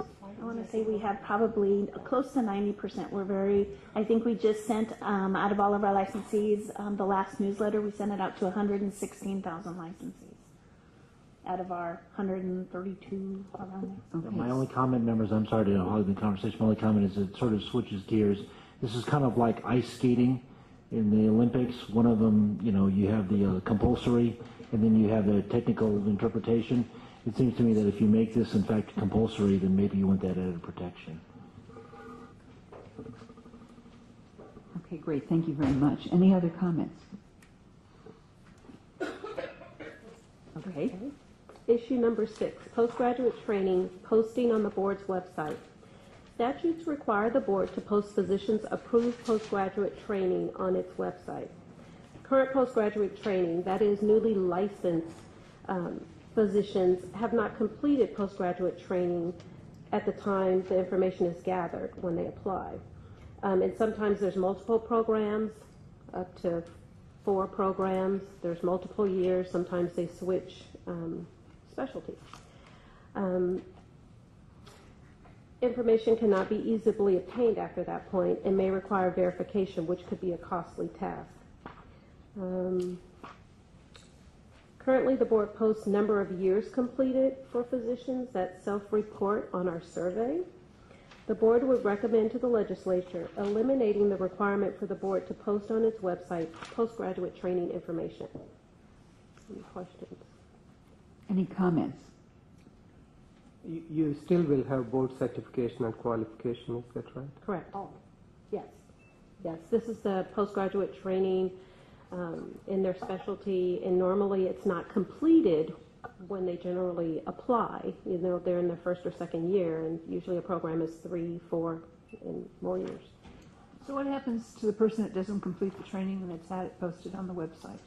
Will they have to notify you that they didn't complete the training and why, and then have it removed, or what are you going to do? It's not posted right now, and we wouldn't be able to post it if they hadn't completed it. Okay, I apologize, I didn't understand that.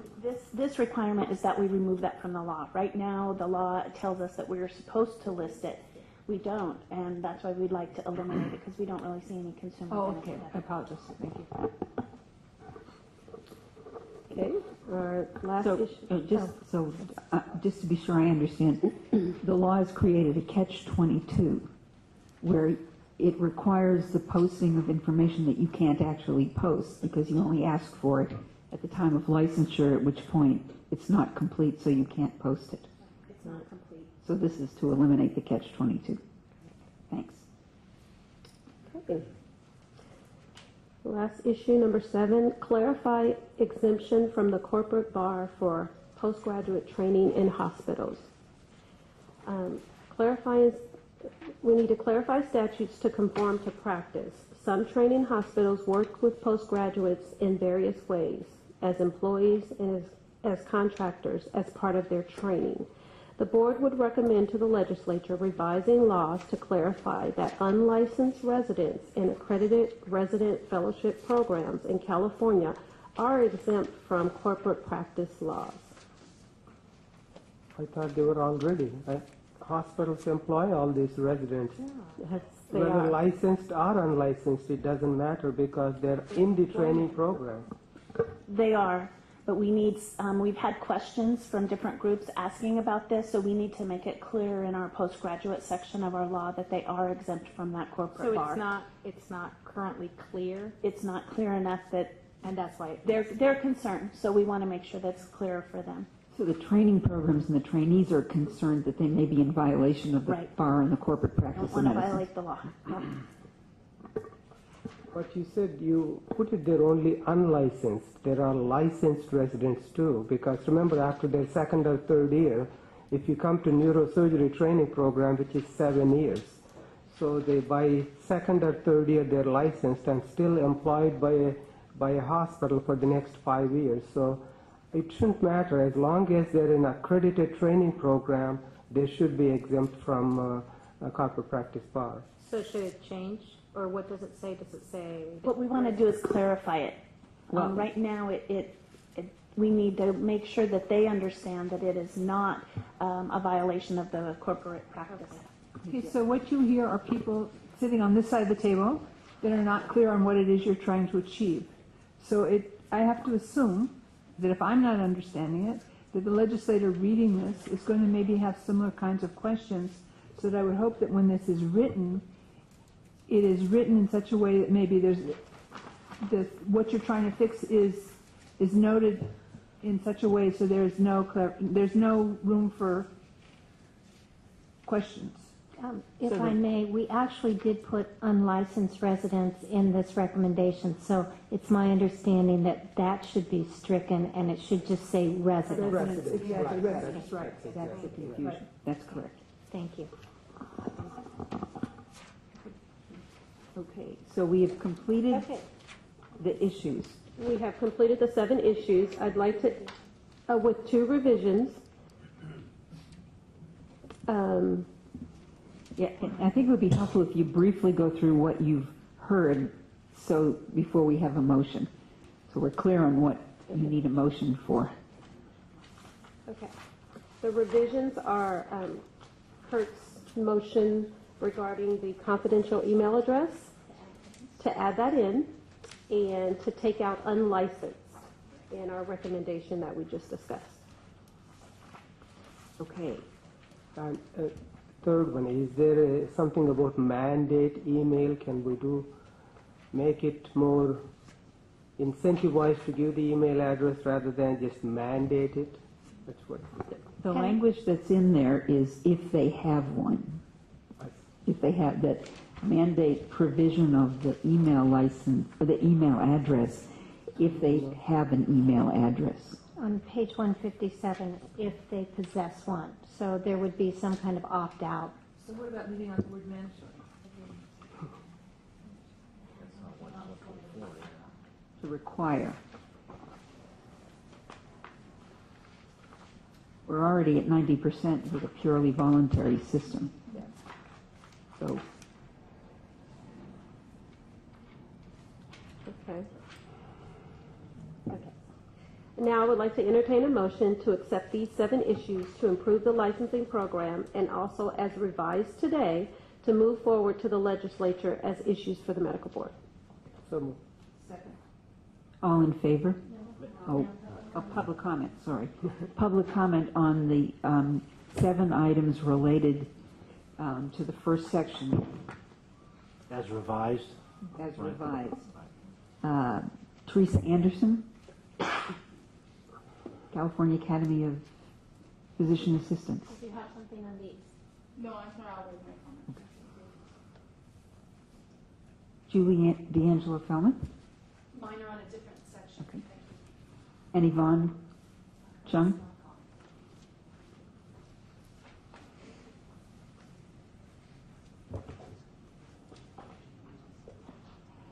Yvonne Chung with the California Medical Association. On the issue of public disclosure of postgraduate training, just wanted to offer one comment.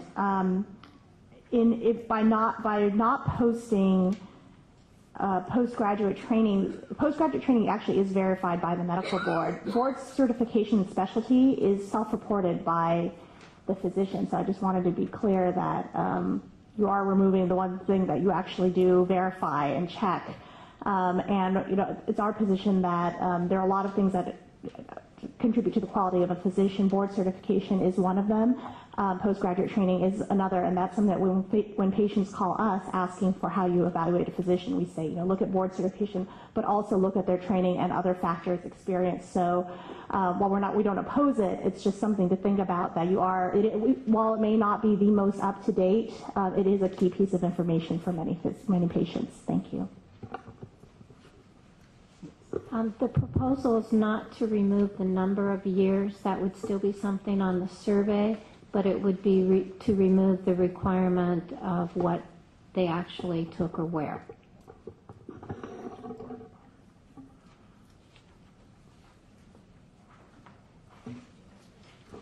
I've got a comment on that.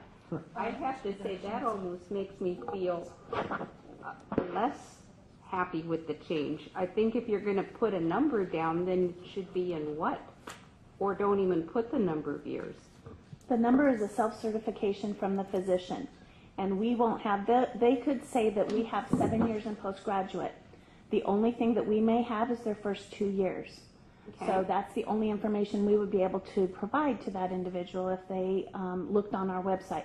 We could actually say that they had taken it at a specific place, but they hadn't actually done 7 years there. They had done maybe the first 2 years there, they'd gone to another place and maybe done another 2 years. So we don't have that subsequent information to verify with those years that they're self-certifying. So we're going to just put down 2 years because that's the number we have? If you look at our physician survey, it identifies that this information is self-certified by the physician, and that the board doesn't verify it. So we will put in what the physician actually identified. So if they say they had 7 years, we put that 7 years in there. So I'm confused then what the change is. We are still putting, The change is, as Ms. Whitney said, we will not put the name of the facility where they took their postgraduate training. If an individual were to contact the board, we would provide them with the information that they provided up to the point that they applied for a license with the medical board, but we wouldn't have any subsequent information past that. So verification, I mean, per Ms. Chung's point, verification of credentials is done at the time of initial licensure. Absolutely. There is no subsequent verification of anything else. Other information the board gets is self-reported information. So once someone is licensed and they maintain that license, there's no subsequent credential verification. I do believe that the AMA continues to gather information from physicians as to where they've gone, but the medical board does not. That's one outlet for an individual to go to.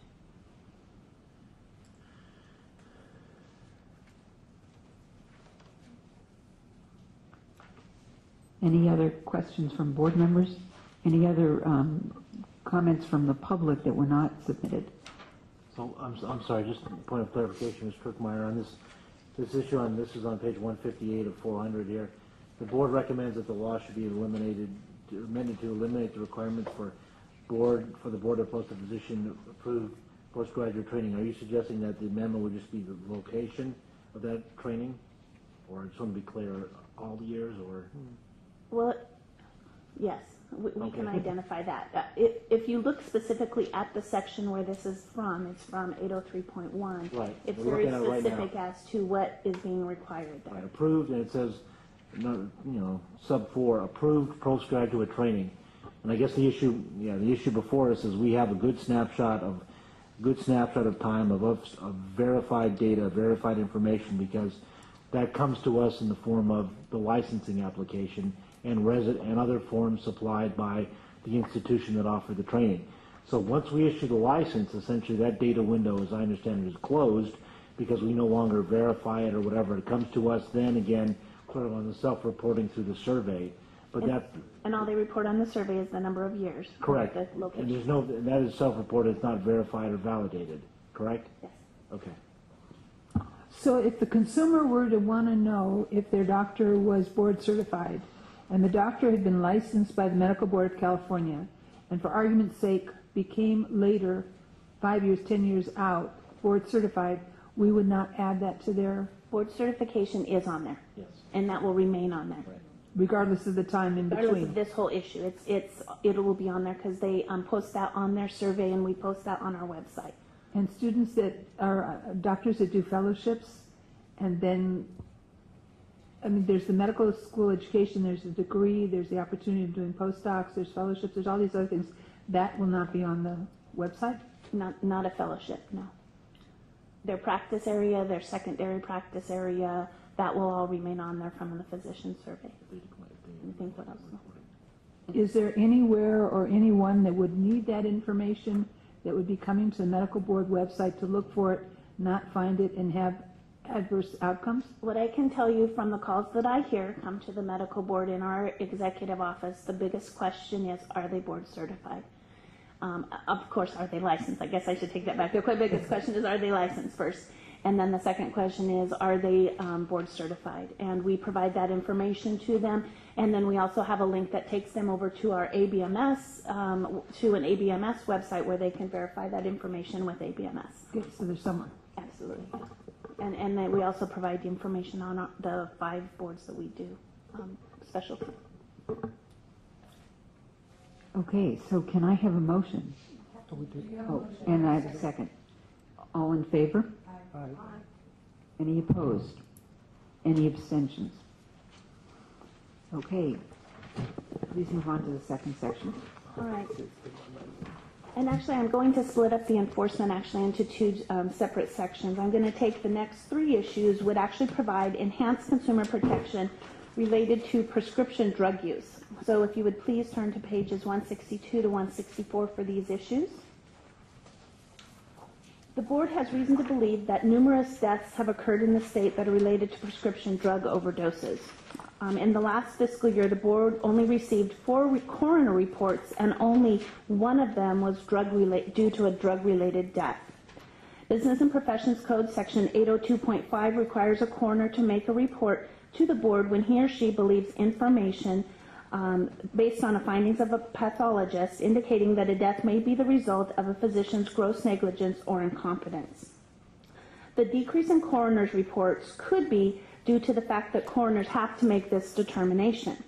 In order to alleviate coroners from making this determination, the board would recommend all deaths related to the prescription drug overdoses should be reported to the board for further investigation. This would allow the board to determine if the prescribing physicians were treating in an appropriate or negligent manner.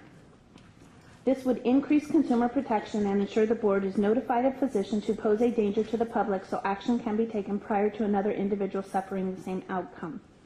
The board would recommend that a section be added to Business and Professions Code, Section 802.5, to require coroners to report all deaths related to prescription drug overdoses to the board. Are there any questions? Yeah, is that really what we want? I mean, I'm not sure how much work it's going to create, and what percentage of prescription drug overdoses are related to physicians' bad prescribing practices. I'm trying to look at some science here to see what exactly, because something has to connect.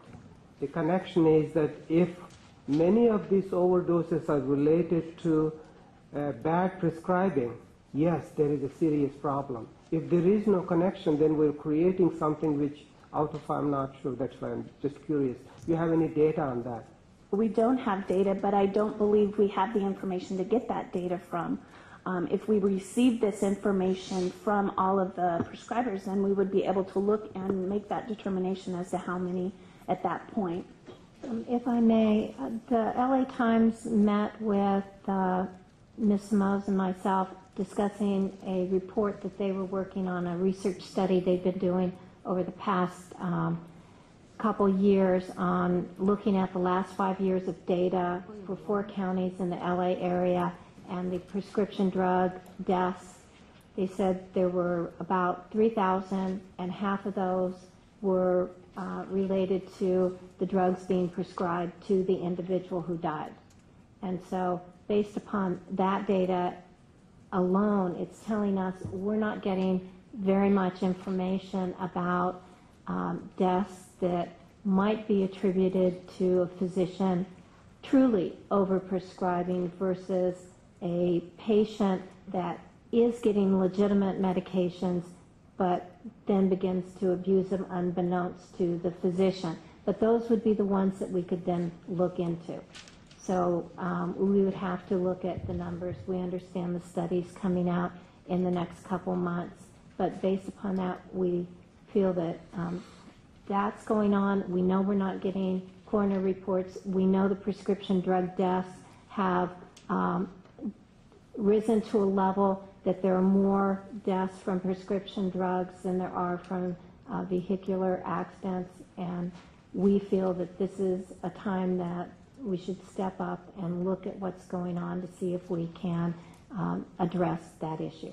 And if I can make a comment, I think one of the challenges is that the text here makes a very strong hypothesis without any evidence. Exactly. I have no problem with, I think what I'm hearing you say is we need to collect the information. Right. The language in the text suggests that we're pretty sure this is bad doctors prescribing too many drugs. We don't have enough information to prove it. I think more neutral language that says, we know there's an epidemic of deaths from prescription drugs, okay, and we need coroner information in order to understand, look at patterns and see whether or not, and whether this is community based or what the causes are. The language is somewhat it appears to have come to some conclusions in advance of analyzing the data. Okay. That was my. I'm sorry. That was my issue. That is, whatever we do has to have science behind it, and we know there are increased number of deaths from prescription drugs. That's a fact. But how is that happening? Is it bad prescribing, or is it depression causing people to take overdose, or whatever is the reason? So if we're gathering data to really see what's happening, and if it is bad prescribing, I think we should be all over it. There's no doubt in my mind. But we need to gather the data and look at it rather than come to a predetermined conclusion somewhere there because LA Times thinks so. LA Times thinks a lot of things. That's not what medical board is. So that's what my point is. Absolutely. And if we had those reports, then we'd be able to identify that. Ms. Shipsky? I have the same concern, and actually I brought that up when we were talking about medical errors. They're not always physician errors, and medical errors implies that it's physician, so we need to be careful about our language. And I would think that this does similar. But my concern is how do we clarify that, because the Business and Professions Code section that requires reporting to the board has an inference that there is some connection with the findings and a physician. So how do we're not indicating, I mean, I understand about the language, but if you do this, you are by inference indicating that the coroner has made some connection between the death and the prescription drugs and a physician. Otherwise, we wouldn't be getting the report. Well, unless that the language in the code doesn't link back to negligence. Well, but see, you can ask counsel on this, but I think it does. But can it not be written in such a way that it says and all deaths coroner's report? Probably would need a different section. A separate section. It would need a different section. Otherwise, the inference by reading the totality is that this is again one more red flag to us about physician negligence. So. And again, what we're doing is asking the legislature to add an additional section that would require this. So these would all be things that would be put into a bill in the next year. Well, and perhaps maybe some clarification of the language, and we're not going to wordsmith here, but so that it is not made an inference. Yes. That if in fact the coroner has made these findings, that the physician in any way is involved, because we know people overuse their prescription medicines no matter how they're prescribed. So if we can make that kind of clarification, then I think it would be very clear. And I think it would also, because this will be used, if you got a coroner's report and you got prescription, overdose, it's going to be used obviously to pursue perhaps against that physician, not from our board side, but it could be used, on a personal interface. Ms. Yaroslavsky? So we've got a couple issues here on the table. One is that our coroner is not reporting deaths of patients that are dying by overdose of drugs. That's first of all. And the question is, those patients that are under doctor's care don't go to the coroners for exam if there's not any reason for them to have not died. So that's the coroner's around to do an autopsy when there's been no medical treatment for the patient, ongoing medical treatment of the patient. So the issue then becomes, I'm not saying that this isn't the way it should be, but I'm suggesting that to put the blame on the coroner's office without having a component of public education of the coroner's office is a mistake. It's unfair to the coroner's office, and it's unfair to the public. So I know that in the past years, before the current enforcement people were in place, that our previous enforcement personnel did meet with different coroners, to the extent that the Los Angeles County coroner had not an idea that they were supposed to report. That's true, they didn't. But once they found out they were supposed to report, they did. But there's lots of people that are supposed to report that don't. So I think that we as a medical board need to, in addition to taking this part and putting this forward, we have to put in place the opportunity for those mandatory people that need to report to be informed, for it to be an ongoing expectation, for regular meetings to be set up, and for regular engagement to happen, because it's an unfair expectation otherwise. And to assume that coroners are not reporting, well, let's assume that they know that they're supposed to report. So we agree. And just a final comment, the numbers that Linda cited in terms of 2 years of deaths due to overdose in Los Angeles County. Wasn't that 3,000? 5 years. Something like that. A lot. Over 5 years, sorry. You're looking at a lot of reports. You're looking at potentially a lot of reports that will require investigation and some judgment. But I'm suggesting part of the problem is that people that might not know that they need to report are not reporting, and as well as people that don't need are not going to be reporting because they're never going to see the patient, because the patient has died and has been under the care of a doctor. The coroner's office is out of the picture. So I think we're trying to balance what's not balanceable, and we need to do a proactive education opportunity to those. There needs to be a third part of this balancing act, is all I'm saying. Not to speak for our executive director, but I think that in the next couple months, this will be one of her main goals, is to reach out to mandatory reporting entities and make sure that they're aware of what they're required to do. Okay, great. Okay, then moving on to the CURES program. The Controlled Substance Utilization Review and Evaluation System, or CURES, is California's prescription drug monitoring program. This system enables prescribers and dispensers to obtain a patient history or activity report to assist in identifying patients who may be doctor shopping. There are two problems with the current system. First of all, there is not enough funding to make the necessary upgrades and improvements to the computer system to make it user-friendly and useful. In addition, not all prescribers use the system.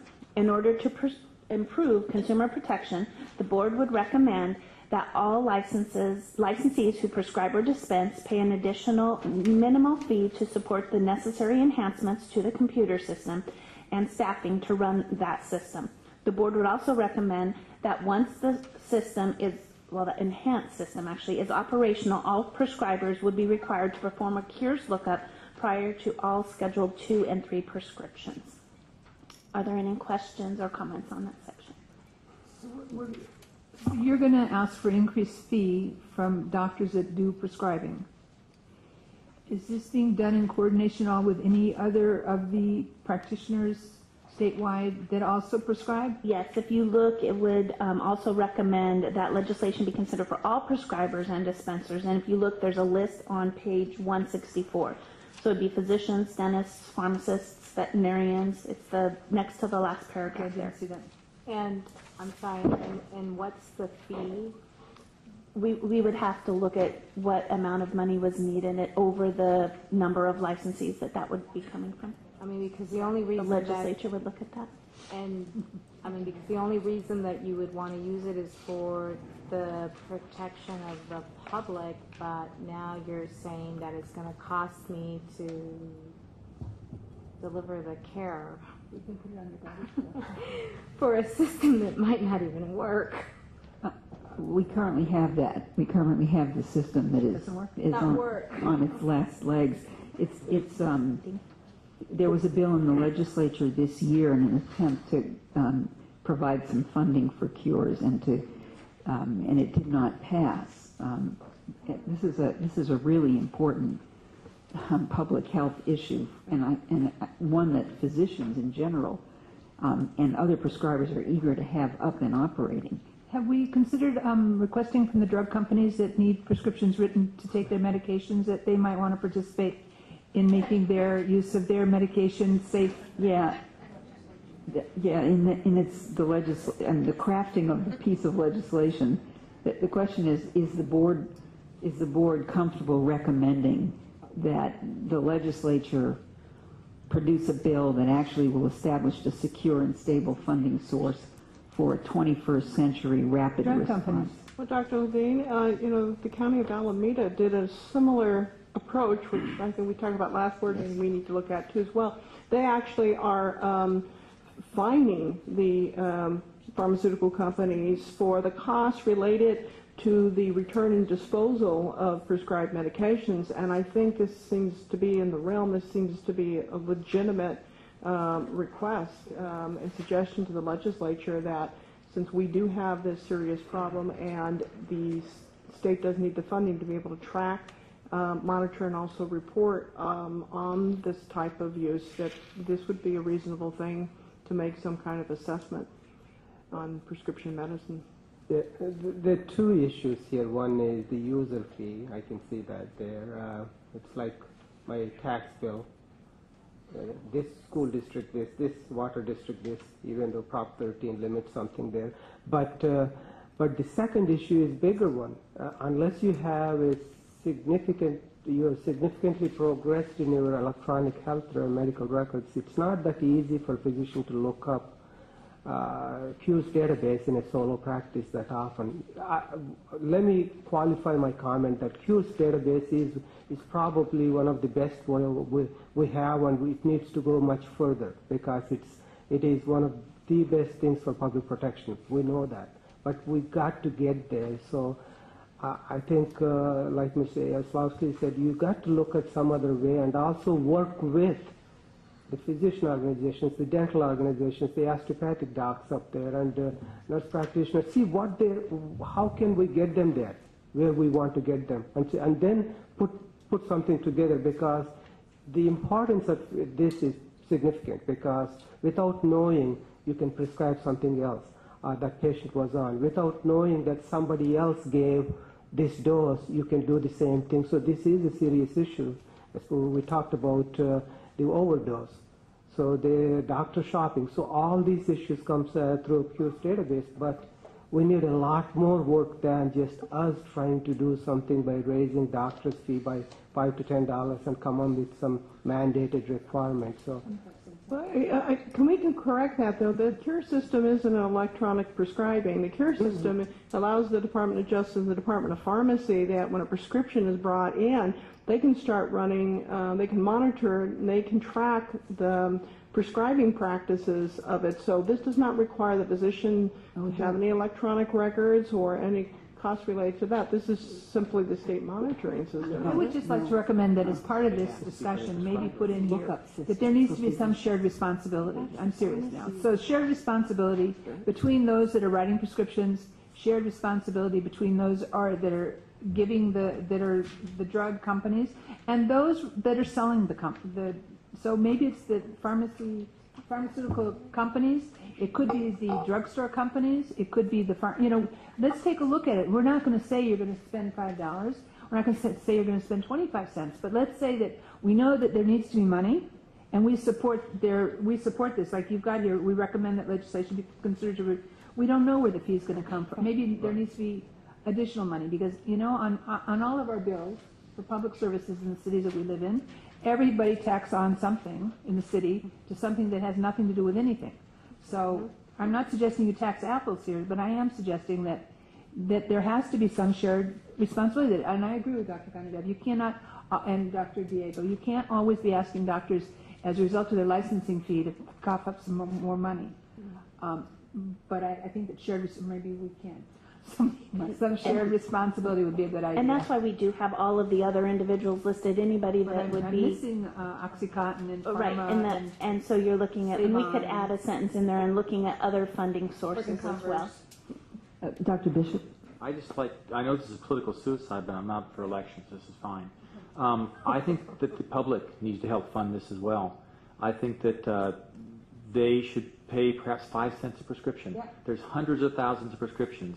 It would be a very painless way to. Pharmacies. Well, but I'm talking about the public itself. Every prescription fee would cost next to a nickel, perhaps. It's not going to hurt the consumer significantly. It's going to give a lot of protection. So. It already costs a doctor a special fee because the prescriptions are. And I also disagree that it wouldn't require a physician to have all this electronic stuff, because this specifically says they have to check with Cures before they can prescribe a medication. That requires a computer connection. That requires that the system be up and running seamlessly. When you come to my emergency room and I want to prescribe you some drugs and I can't get the system up, now what do? It's illegal for me to provide those drugs. So I think it does require a smoothly functioning system. Yeah, that's why we said an enhanced system first before we ever get to that point. Yeah. But I would take out that we are going to mandate doctors to look at the system and all that. We need to provide a way to get there. I think there is. I'm pretty a big fan of electronic systems where you can really look through and see, eventually prevent complications and drug reactions and overdose and all that. But it takes a lot of work from a lot of agencies, not just us. Should we consider taking out that sentence, in parentheses, added to licensees renewal? Should we just put require an additional fee for individuals somehow, so that when the study is going forward, that maybe some bright minds will come together and figure out how to fund this? Look at enhanced funding, but not Right, already. but not identify the source yet. Because I'm not so sure that this should be, I don't think it should be single sourced. And you're not recommending that, I know. Right, but what we can also put in there is including looking at other funding sources for the CARES programmers. Right, and also being clarified that when it was made, the presentation was made to us, this is the enhancement about the physicians being able to look it up. The biggest issue was the state being able to fund actually just putting the system together. What maybe perhaps we can focus on is perhaps instead of making it the requirement of the physician to look it up, because you can't always access systems, perhaps when the requirement should be when the prescription is filled. That, in fact, if the filling pharmacist runs it and finds it, because they are probably in a better situation, that they have a requirement then to alert the physician, and a decision can be made from there, instead of putting the onus on. Because, as you know, when patients come through emergency rooms or they come to clinics or whatever, it may not be possible at that point, but the pharmacist should be able to track it, monitor it, and alert. And that may help significantly, I think, with the cost of the system.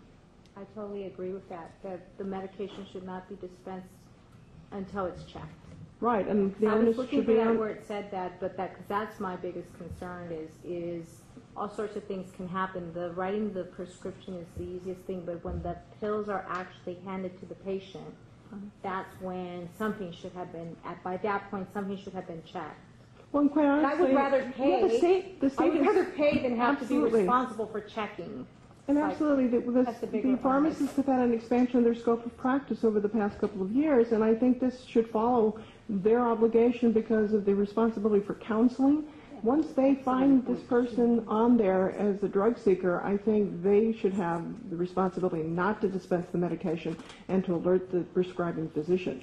So I think that what we're looking for is to have a seat at the table in the discussion, that you're trying to put this into sunset. You're not expecting that the medical board is going to take the flag and march down the halls of the legislature. You're looking to be, we're looking to be at the table to make sure this works out for everybody. And the way it's put now, I think you need to lighten up a little on this. Ms. Kirkmeyer? I think that what we could do is we could change it to where we said that we would, that it needs to have provided an adequate funding. Examples of this could be, but because I do think that they need to understand what examples they need to be looking at. So we can put in then, require an additional fee for all licensed individuals who prescribe or dispense, and give the information there, as well as looking at, and this will have to be the board to decide, and looking at pharmaceutical companies and the public. I mean, we could put kind of like an EG or including all of these entities, so they can look at however they want to write the language whenever But also looking. putting the onus on the dispensing pharmacy to be the trigger alert, Can we instead of making it on the physician who prescribes. I'd like to separate the two issues. No, I understand that, but that may actually have an impact on the funding of the. I will tell you that there are emergency physicians are very anxious to be able to have rapid access to this system, so that they in the moment when someone comes into an emergency room, that they have the ability to check on cures. This American College of Emergency Physicians has made the case in multiple states that this is very important for them. It's your own practice. You know your patients. You know that you're seeing this person over and over. They're not strangers, if you will. It may be a different issue. So I think we ought to.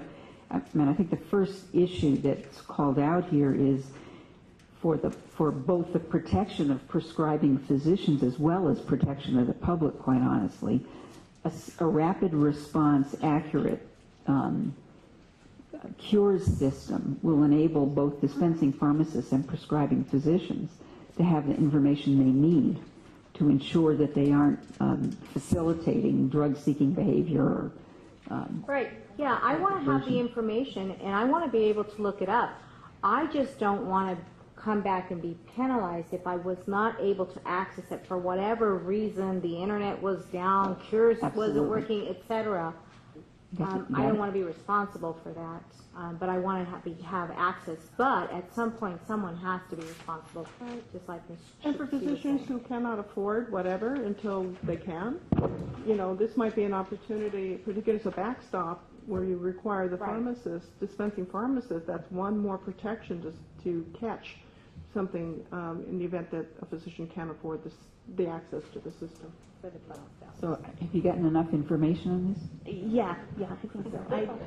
I'm going to stop here, so that will be our second group, because these are the 3 items, and I think that we do need to pull these separately, or we can at least include the first 2 and do the physician requirement to check for schedules 2 and 3. I think maybe we should separate that one out and do it under a separate vote. Well, yeah, we could.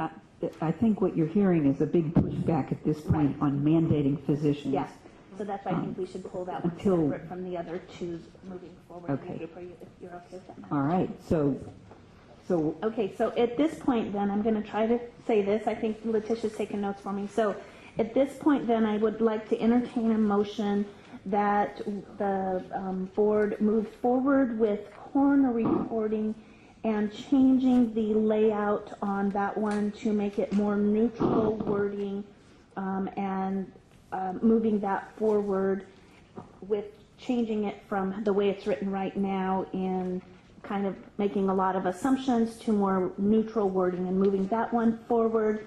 For the cure system, moving forward with a revision that would say that the system needs to have adequate funding would be provided. Some examples of what you would look at in that would be the additional fee for an individual who prescribes or dispenses, pharmaceutical companies, or the public.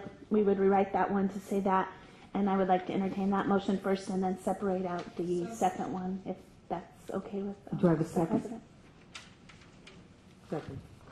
Public comment on Yvonne? Ms. Chung?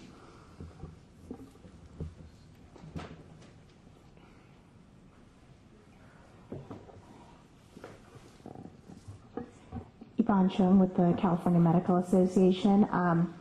Regarding coroner reporting of prescription drug overdose, we would recommend, considering the position, or at least the discussion that the board's been having, the recommendation seems pretty strong in that it proposes a very specific solution. Just based on what we heard, we would recommend perhaps change the recommendation to make it contingent upon more data and study and educating coroner's offices on their responsibilities, rather than jumping immediately to a recommendation that that the coroners report all deaths to the medical board. Several of our concerns regarding this, again, as Dr. Donadev said, it is a significant workload increase. That's a lot of cases for the board to investigate. In addition, on the part of physicians, if you are investigating every single overdose, just the costs of physicians in responding to those investigations, knowing that a very, very small percentage of those are likely to be found to be inappropriate prescribing, that's a significant cost in time, cost on physicians. And finally, removing responsibility for investigating these cases from the coroners. It seems like we're taking it further away from the source. It seems like the coroners are probably in the best position. They're the ones there who are actually doing the examination, rather than taking the medical record and then farming it out perhaps to an external reviewer to review. It seems like you're removing, it's going to make it harder to determine whether or not inappropriate prescribing occurred rather than easier. On the issue of the cures funding, we agree with everything you've said. We agree that it should not go on physicians. Our concern about laying out, even sort of offering up physicians as one of many sources of funding is that, as we know with the legislature, often they do what is easy and not what is right. And so it may seem really easy to just tack on $5 to a lot of licensees, when really what we need to do is make a greater effort to perhaps go after pharma and some of the other stakeholders in this and really make it a truly shared rather than partially shared. Thank you. Any other public comments on these two recommendations?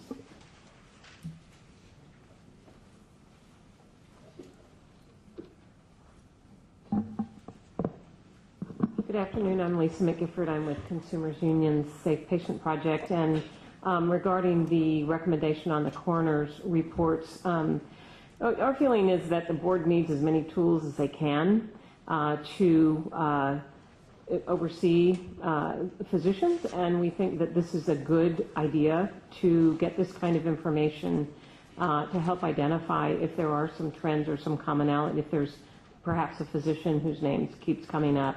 Those are the kinds of things that we think it would be very useful to have this information, and we would support passage of that. Thank you. Two other slips on Section 5. Julie, did you want to comment on these? Please. Just very briefly. Good afternoon. Julie D'Angelo Felmuth from the Center for Public Interest Law. We absolutely support the proposal for required coroner reporting of prescription drug overdose deaths. Yes, there's been a call for data, but you're not going to get the data unless you get coroner's reports, and you're not getting them. When in 1990, we wrote a bill requiring, creating Section 802.5, which requires coroners to report deaths involving negligence, or there's one other, I forget what it is. And they begged us, the California Coroners Association begged us to require them to report and to give them full immunity for reporting. And we included that in the bill, believing that it would lead to coroner reporting. But it hasn't. Last year, you got a grand total of 4 coroner's reports. So absolutely, the federal government has declared this prescription drug overdose deaths as an epidemic. Prescription drug overdoses are killing more people than street drugs.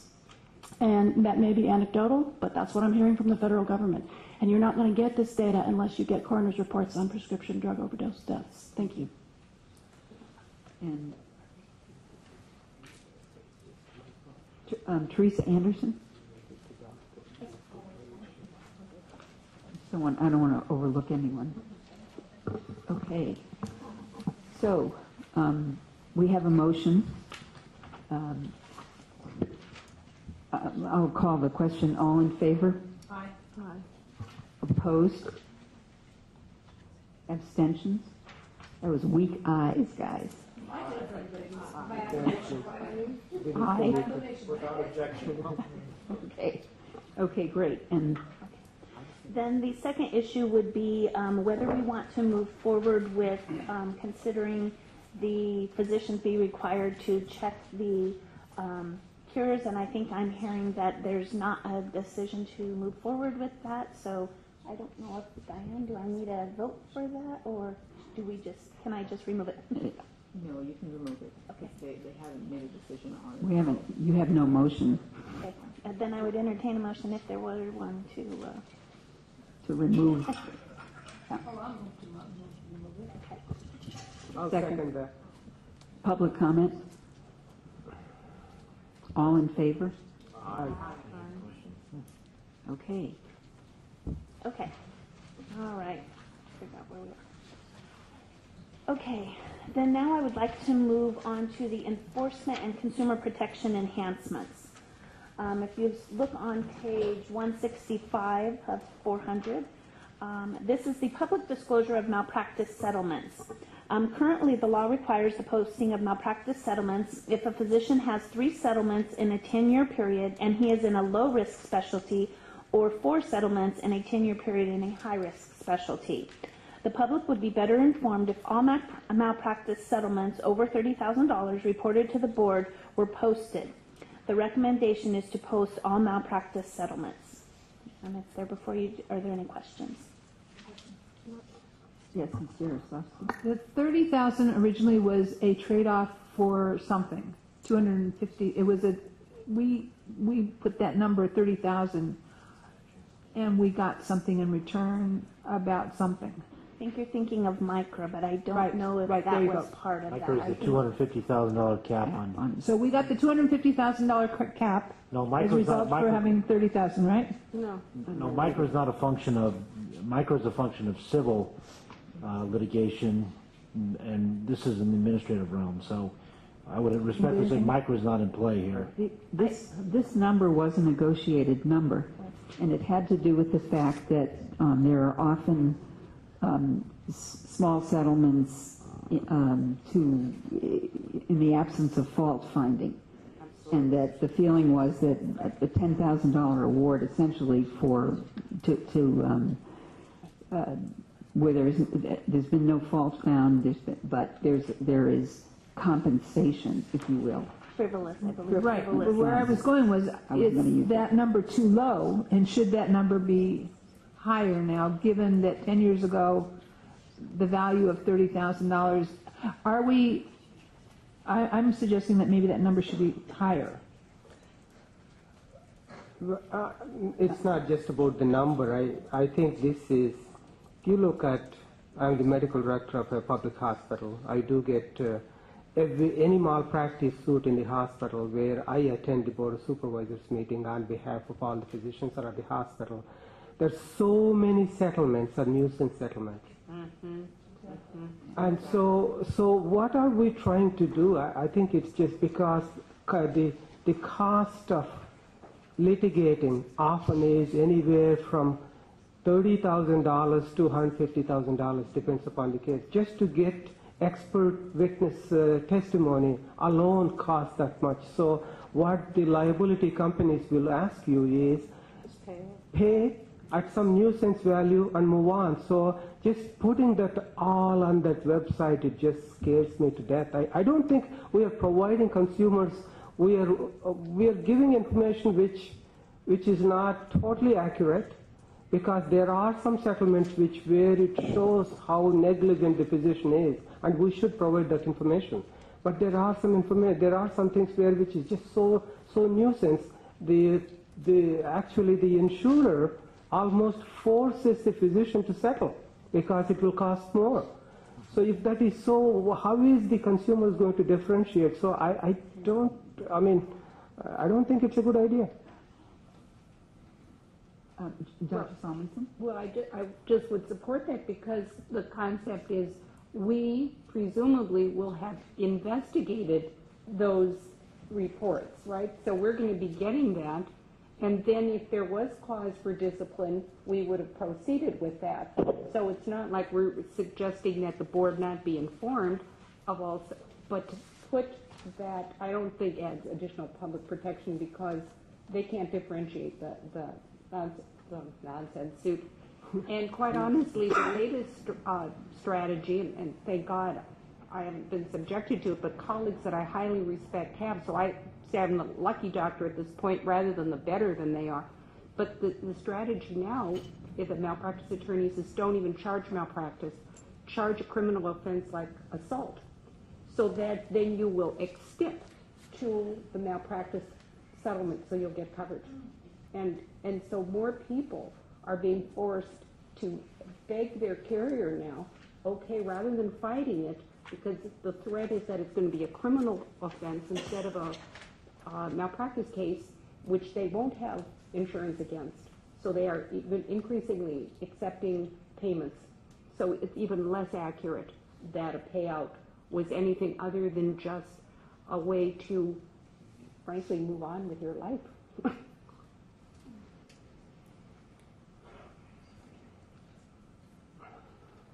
Any other comments? So I'm hearing concern about this, and I remember the negotiations that went on around this number 3 for low-risk specialties, 4 for higher-risk specialties, and it was over multiple years, I think, this piece of legislation took, because of the concern about the valid or the information value of single settlements posted on the board. So, yes. So I'm fine with having the multiple. My question was, is should we raise the dollar amount from 30,000 to something that's more in line with nuisance for versus reality? And I don't know what that number is. It was feeling to me that 3 cases of $30,000, is that what whatever, $30,000 just seemed to be like a low number that you were going to get. I mean, how many cases have we had that? I believe that number comes from the National Practitioner Data Bank. So that you need to leave that number there? That's the number that requires reporting. Yeah, it's from our statute. One of the things I think I'm hearing is that we actually don't have enough information to make a recommendation about changing the dollar amount or the eliminating the number of cases. Or you said the statute. What we're going to do is look for laws. Isn't that what this whole business is about? So if we're going to look for laws and we're going to change the laws, then should we be looking at it again or not? So legal I think counsel, that goes back to Dr. Levine's Yeah, comment about the amount of information. So legal counsel says the dollar amount's not before I don't us. believe I would kind of ask the board to exercise kind of care and caution here. I'm not sure that revision of the $30,000 is before us. I think the issue is before us is the posting of essentially any settlement. So, I mean, I already commented it's a bad idea. If you take high-risk specialty, orthopedics, neurosurgery, emergency medicine, anesthesia, the OBGYN. I mean, if you haven't gone through at least one liability settlement, you're lucky. It's not about good. You're just lucky. So that's not what we're looking for. Not looking for luck. We need to really inform. I think that numbers you came up with before were negotiated. I think between the doctor groups and the medical board and the legislature to really come up with that. If you want to change anything, I think you got to go back to the same route to really see if there is something more in there. And Mr. Yaslovsky's comment about $30,000 is also an important item to when you go back to negotiations that way. But we're not changing the amount. I think council just told us that we're not changing the amount. It's just the frequency of the reporting. Right. Aren't you saying that you're requesting we ask the legislators to change the amount then? No, what do this at all? What I'm asking is, if we really want to do anything with it, take everything into account. That is the amount, the number, and everything else, and the high-risk specialties, and then work with the involved groups, and then really come up with something rather than fight in the legislature. That's which doesn't take us anywhere other than that we'll put forward something and it goes nowhere. It would also be helpful, I think, for us to make a reasoned judgment to understand what has happened since the legislation went into effect. What is our experience? How many settlements have been 1 versus 2 versus 3? So we can, before making a recommendation to the legislature, it would be helpful to look at our own experience with the reporting and see. Well, this may be just a kind of a corollary of that, but like an internal audit of all of the malpractice reports that we get, what percentage of those after they've gone through investigation are felt to be warranting of discipline?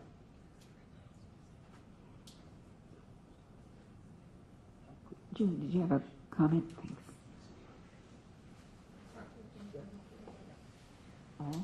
Oh, Julie D'Angelo Felma from the Center for Public Interest Law. Thank you, Dr. Levine. Just a quick bit of history. The $30,000 figure came from the reporting requirement, which was put in the law probably 25 to 30 years ago.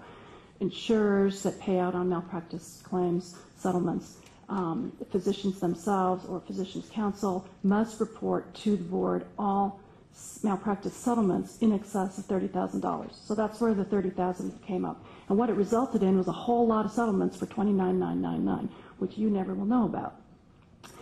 The issue then became, 15 years or so ago, why is the medical board receiving all this information about medical malpractice settlements, but not disclosing it to the patients. And you may be surprised to learn that over the past 15 years, this board has gone on record at least 2 times, if not 3, as supporting this exact proposal. Just go ahead and post all malpractice settlements that are over $30,000. Under the law, there has to be a huge disclaimer whenever the board posts a settlement. It's in 803.1D, and it is disclosed.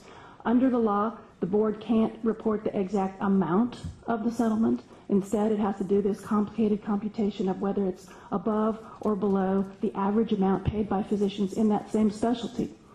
So I'm not sure where staff is on whether you would retain all of those limitations, but I think you just want to get rid of this 3 or 4 depending on the specialty. One last thing.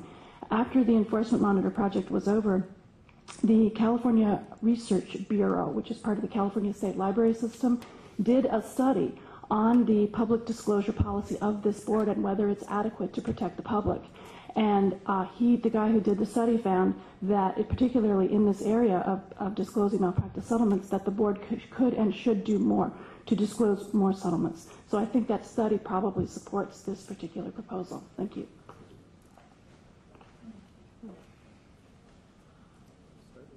Ms. Salmonson. Well, the other problem it doesn't take into account is how busy an individual's practice is. And I just know that I've sat on the occasional credentialing board for hospital or surgery center or whatever. And, you know, so there we see every malpractice report. And after a certain level of busyness, you just can't find somebody who hasn't had a case. And I think the public might not understand that component and may falsely think that person has a little black mark against them, which would be, in my opinion, knowing their work. When I see, wow, that person has it, it's in closed session, and it's totally explained what it was, and it's like, well, you see, they just said settle because I don't want to fight it, but boy, I think the public would actually be harmed by that information, and you might not think that would be the best person to go to. And I would say that often people I refer to. So I'm going to add. Always, you know, I want to associate. You know, I agree with Deb. I mean,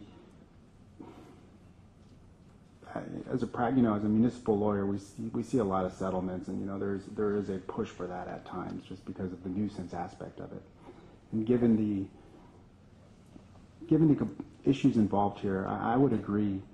Now, I hate to punt things, especially when they ask us to do it, right? And I do want to give a reasoned recommendation. But given the sensitivities in this instance, I do think framing the issue and asking our stakeholders and our friends in the legislature to help us and give us some guidance here may be of benefit. Because the $30,000, whatever it's clearly low. Then you're going to have people doing settlements 1 nickel below it. I mean, I don't know that what's before us right now is going to fix anything or be of benefit to the public. So I'm going to ask for a motion to withdraw this and have staff actually do some more research on what recommendations have been made, what our experience is, and come back in January, remove this from the Sunset Review, but bring it back in January so we can have a further discussion of what in fact it is that would truly provide value to someone. I'd be in support of making that motion. You articulated it. I'd like to make that motion that more research be done to how to better use the malpractice information that we receive as the board to appropriately report to consumers to give them valuable information. Great phrasing. Can I have a second on that, and then I'll open it for public comment? Dr. Bishop. Okay, Dr. Bishop, thank you. Public comment on this.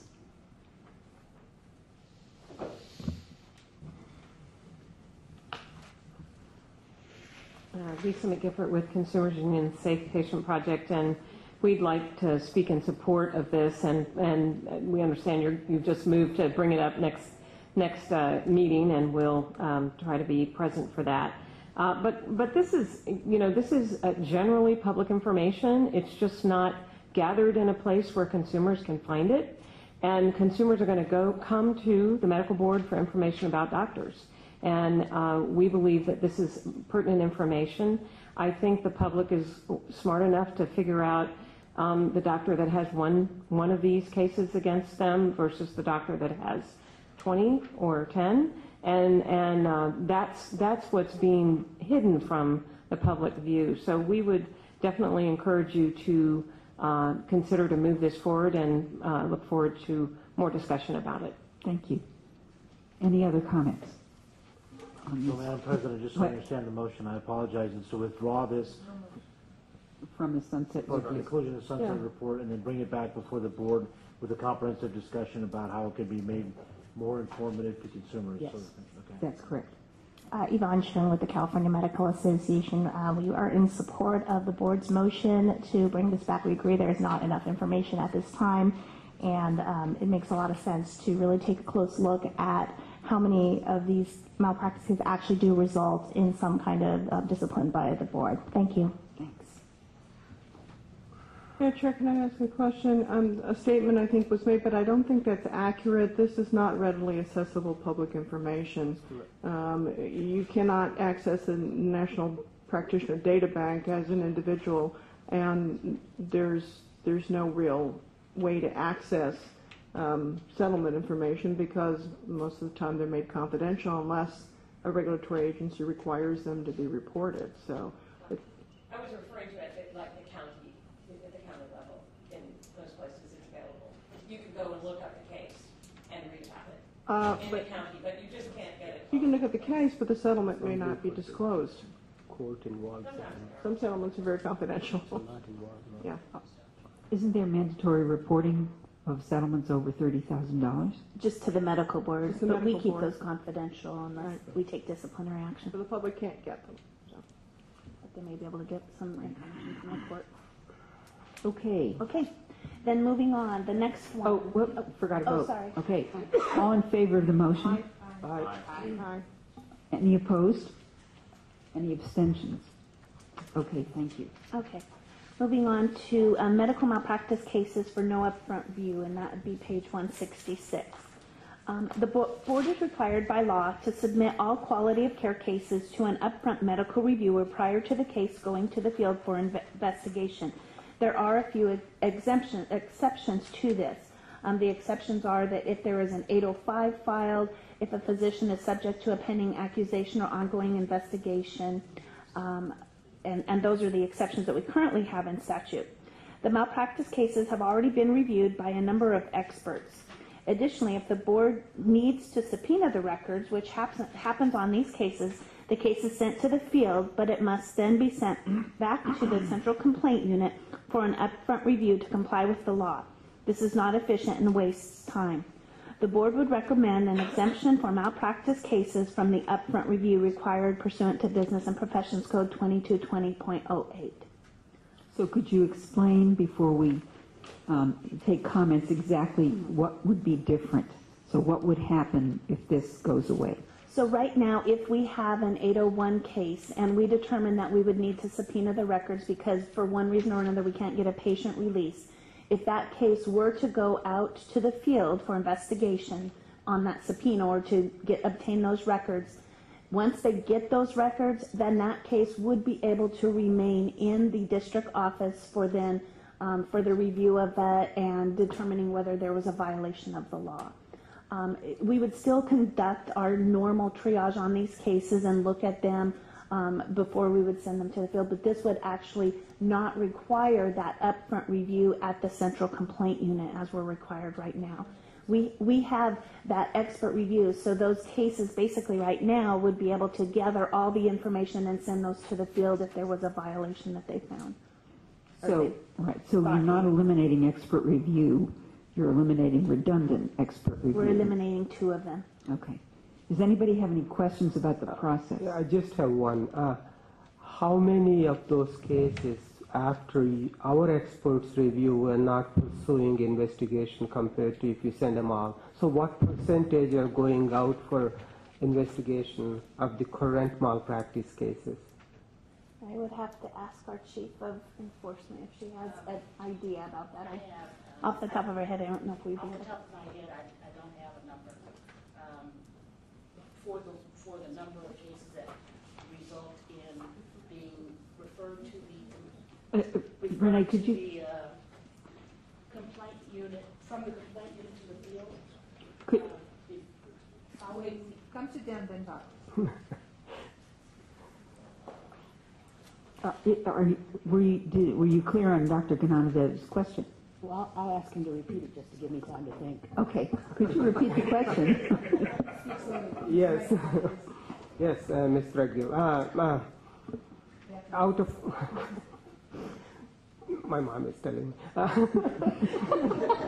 So it's how the number of malpractice cases you get reported. We send them to our own expert review, it looks like, and then we investigate. Is that what I'm hearing? You're asking about the upfront review, how many of those cases following an upfront review go to investigation? That would be quite a few. I'd say probably as many as 50% of them. Okay, so what I'm trying to see is, are we just eliminating redundant review, or are we eliminating something which adds value, which doesn't increase a lot of workload on the staff side? I'm looking at, if you send everything out, but if you're eliminating 50% after our expert review, we're adding all those 50% back to investigation. So that's why I just want to know what percentage. Is what Dr. Gananadev describes accurate? In other words, by removing the upfront review, would you actually be investigating twice as many cases? Right. Maybe if I can go back in time, actually, this might help. Prior to this statute, if a case came into our central complaint unit, we would gather all the information and we would look at it at that point in time. And some of those cases, we wouldn't have a review at that point. We would send them out to the board anyway. Right. It would almost go back to that format that we used to do prior to this requirement. But at the same time, there could be cases that come into the central complaint unit, they look at, and they don't go to the field. That prior to this statute being implemented, that process would come into play again. Right, and you're correct. What we're trying to do is eliminate the redundancy in having specialty review on these cases prior to them going out to the field. And once they're out in the field, they're going to be reviewed again, maybe even by two separate specialty reviewers. And one of the biggest problems we have for this is the fact that some of these cases, a lot of these cases, we do have to subpoena the records, and that's where the time delay that is caused by this. Because even our own Attorney General's office is telling us, in order to comply with that statute, you do have to send it back to our central complaint unit for that upfront review before it goes back to the field. So that's kind of what brought this to light, just so you know where this came from staff. So it gets reviewed up front, it goes out to the field, the records are subpoenaed, information's collected, it goes back to the central complaint unit, and Right. then they review it, and then if they need investigation, it goes back out to the field. Which is adding a significant amount of time. No, but I got it. Actually, it looks weird. This is more efficient way of doing it. Right. Okay. Any other questions or concerns about the recommendation and how it relates to the process of investigating medical malpractice complaints? If not, do you want to? If we're okay, I'm going to keep going. So the next one is physician availability, knowledge, and training. During discussions at the Committee on Physician Supervisory Responsibilities, it was suggested that the requirement for physician availability regulations in clinics or settings using lasers or intense pulse light devices for elective cosmetics procedures be expanded. The committee believed that to enhance consumer protection, there should be laws or regulations on a physician's availability in other settings where other healthcare practitioners perform these procedures. In addition, the committee also recommended that the supervising physician and other healthcare practitioners have the appropriate knowledge and training in order to perform the procedure and supervise those performing the procedure. The board would recommend that legislation be passed requiring regulations be implemented to define physician availability in other settings and also outlining a physician's training and knowledge needed when supervising other healthcare providers. And again, this is actually a recommendation out of that committee to the legislature, if you remember when you adopted those regulations under the that committee. This, I agree with the as proposed, but I think there's some language here that doesn't make much sense. Okay. I think you've combined two issues into one. I think what you really mean is require the establishment by regulation of the knowledge, training, and ability that physician must possess to meet the standards for the supervision of other health providers, and in addition, the availability criteria, because those may be different. I mean, someone have great training, but be in Alaska, so I think we want to, there's actually two issues here, both the availability and the skill and knowledge to supervise at all. So those are two related but independent almost features. And we can word it that way based upon your recommendation. Actually, Dr. Bishop, I'll probably call you. Okay. I'll forget by then. So Okay, all right. Can remind you. So that what we're looking for is legislation addressing two separate issues, one of which is proximity and availability of the supervising physician, and the second is the skills and knowledge sufficient to actually supervise the provision of the service. I think it's both are great ideas, but both are separate. They're not And same. that's perfect. Okay, all right. Moving on. Notifying patients of a physician's restrictions. Currently, a physician needs to provide a copy of an accusation decision to every hospital where they have privileges or membership, and to their malpractice carrier if they have action taken against them. However, there is no notification to the patient required. Some boards under the Department of Consumer Affairs require a licensee to post a notice stating the person is on probation. The board could recommend that a disciplined physician on probation with monitoring requirements provide notification to their patients. Are there any questions on that one? How? It would. No, go ahead. Just because it's you got to take it to the how the workflow and everything else is just trying to see. I didn't say the idea is bad, but how are you trying to do? If you look at the third paragraph down, we were saying that possibly the notification could be provided to the patient in writing at the time of the patient's visit, and then the patient could attest to having received the information, and then that would be placed into the patient's records. We currently have this for some of our requirements for physician notification in our disciplinary guidelines. Usually a female chaperone. Sometimes I'll have to make sure that they notify the individual coming to see them. I can't think of We have some. Another Pardon me. We do have some where you have to notify the hospital or something. There are some flavor in that. I don't know what to do. It goes down to the patients. Well, I think that the big governing bodies have no problem finding out. It's the patient who, at the end of the day, is the consumer protection who we're after. They're the ones who are going to have the hardest time finding out, because the hospitals and everybody else, they're all going to find out. It's Right. just the consumers who. And that's why we have this before you. Right, so there's currently required notification of institutions and employers of physicians, and this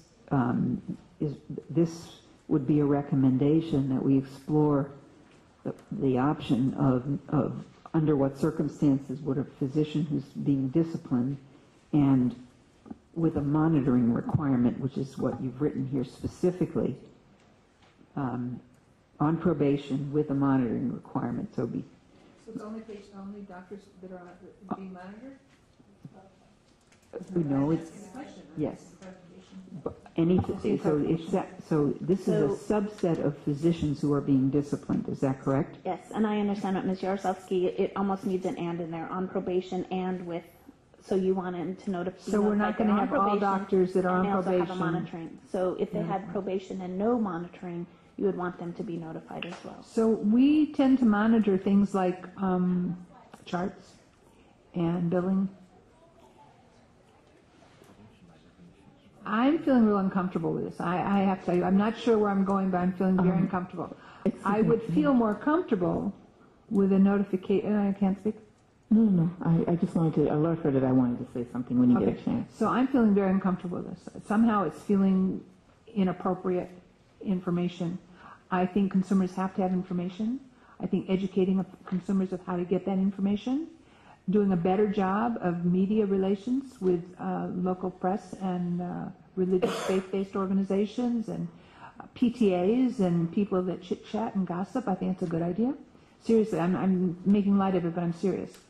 I am very uncomfortable with the idea that maybe posting the sign that a doctor, if you're interested to know if I'm on probation, ask me. I'm feeling very uncomfortable. This is making me get the point. I'm not feeling comfortable with it. Yeah. I'm not sure where I'm going, but I'm not feeling comfortable. I'm in the same place. Dr. Bernadette? Yes, thank you, Madam. I'm not doing a very good job of managing this, but I'm in the same place as Mr. Jaslowski. It is, I think having sexual misconduct, do these things, is totally different than whatever reason this person is on probation. To do that with every patient and get an attestation signed by the patient, I mean, I'm not sure really I want to get there. So that's I'm not only putting consumers protection, I also am putting, I'm a physician, I'm just putting that hat on too. So it just, I don't know what, that sacred relationship sometimes just totally might break down. I mean, there is no more sacred relationship between a doctor and a patient. I don't know where that's going to go. I'm just somewhat lost on this. But maybe what we could do is put a component in here that we want to explore the opportunities of better informing consumers and bridging that gap between the professional provider and how to do that. I want to remind everyone that Sunset Review is a reason for us to stay in business, and that's all it is, okay? So that we have to fashion the world into a square, I'm not sure that that's what we're being charged here to do. So in the perspective of what we're trying to do, I just starting to feel like we're getting a little bit too, So is what you're saying that what we recommend, that before we recommend something to the legislature, we need to feel confident that there is agreement on not just the headline, but why? The what, the how, and the why. And it sounds like there's some concern that this isn't at that baked yet to that stage. I'm also hearing that this might not be an option. What you're saying is more education for the consumers, which would actually be something that would fall under the education committee and not go forward to the legislature as an issue. As a possible need for a law. I mean, when we have sexual misconduct by a doctor, and a doctor has to have a chaperone in order for the patient to be seen and with a chaperone, I don't remember, and I have a very poor memory, okay? But I do not remember that the patient is at that point to be notified that the reason there is a chaperone in the doctor's exam room is because the doctor has been disciplined. I don't remember that to be true. There are in some cases where they do have to notify the patient. Okay, so I'm not aware of that? It's not in all cases, absolutely. So in that situation, which is the most egregious, in my opinion, or more than maybe not, I don't know, depending, I'm just feeling very uncomfortable with the decision that we are going to breach this opportunity without a whole lot of thought behind it, and it's not so. I'm obviously very uncomfortable. We could take a motion to remove it. Well, but if you feel that this is important, that's what I don't want to do. See, I'm thinking that if you feel that notification of patients, physician's discipline is an important issue that goes to the consumer protection, the licensing and enforcement of the doctors that we oversee, then I would leave it here, but somehow fashion it in such a way that you feel that this has value as an ongoing project for this board. I don't think there's anything wrong with that. So separating out recommendation for legislation from an area of interest the board wants to pursue. And maybe there is something at the end of the Because day.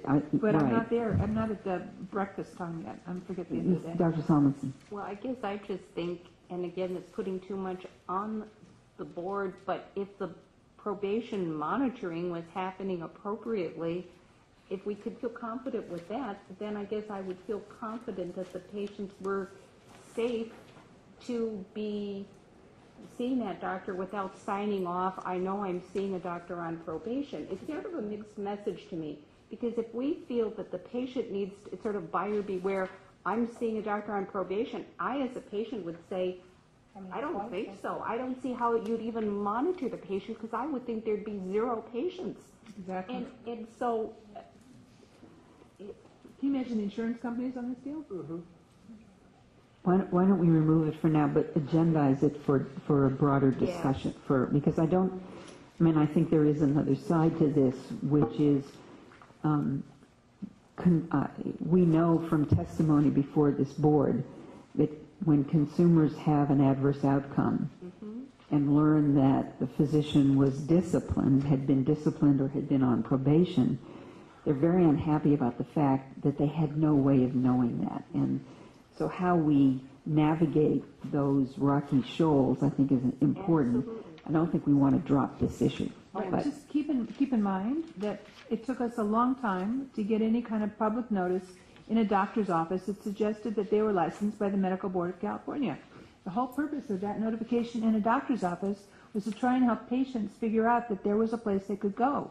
We're not looking to diminish public protection, but we're looking to be smart about making access to public information appropriate.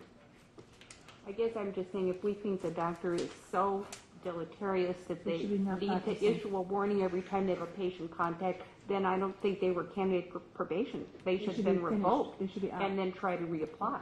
Yeah, they should be. So we'll separate this out. We'll actually remove it from the report. Okay. Okay. All right. The next one is on the next page, consistency and time to provide medical records. So Business and Professions Code Section 2225.5 requires a licensee to produce certified medical records of a patient, within 15 business days of the receipt of the request. However, in the same code section, a facility is afforded 30 days to provide those certified records. This disparity may have been seen as appropriate prior to implementation of electronic health records. Today, most facilities maintain electronic health records, which reduces the time required to retrieve and prepare medical records in response to requests. The board recommends that the law be amended to allow a facility only 15 days to provide medical records upon request if the facility has electronic health records.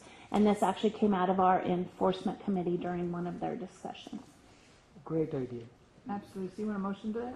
Yes. No, we'll take No, this we're one going all to take together. this all together. All right. Okay. Okay. Moving forward, the board has noticed a decline in the number of 805 reports received. The decline in reporting may be due to the fact the hospitals are finding problems earlier in sending physicians to remedial training prior to requiring 805 reporting. The decline may also be due to hospitals not reporting. However, because the board does not have jurisdiction over the hospitals, it has no way of knowing the reason for the decline. The California Department of Public Health and other hospital accrediting agencies have the authority to review hospital records. So the board would be recommending an amendment to existing law to require the California Department of Public Health and hospital accrediting agencies to send reportable peer review incidents found during an inspection of the facility to the board. The board would also recommend a requirement that these entities notify the board if the hospital is not performing peer review. Could we add something to that? I mean, is it possible to add to that? I'm sorry. What? No. David, did you have a comment? Oh, go ahead. Sorry. The idea is not only the reporting of that 805, but not to be able to leave working in the hospital as a result of an 805. So, I mean, if the hospital is going to investigate a situation, and in lieu of an 805, the person can leave, That's already reportable. It's already- They okay, should- They so- should be okay. reporting that under 805, Okay, yes. so just to make sure that that was If they have a complete. pending investigation and it causes them to resign or. Yeah, I just want to make sure that Yep. was in there. Sorry. Clarification, hospital accrediting agencies, are you referring to JACO? Yes. Are there others? Yeah, there are actually 3 or now 4, I think. Yeah, there are the 2 most common ones are Joint Commission, which is the Joint Commission of TJC, and the AOA HFAP, Health Facilities Accreditation Program, which is on the osteopathic side. But what, Ms. Kashmir, what I'm hearing is that the hospitals are not doing the 805 reporting, even though there is a reportable case. Is that what I'm hearing? We have heard that because of the continuing decline in the number of 805s. This has been an issue that's, many people have come before us and tried to say that we really need to look into this. We did a study that kind of gave us some recommendations, but we still, even with that study, we weren't able to identify that individuals weren't reporting. They needed clarification on the law. But we have no way of validating any of those statements. We have looked at National Practitioner Data Bank because we've been told that they are receiving reports that were not, that we've found that that was not true.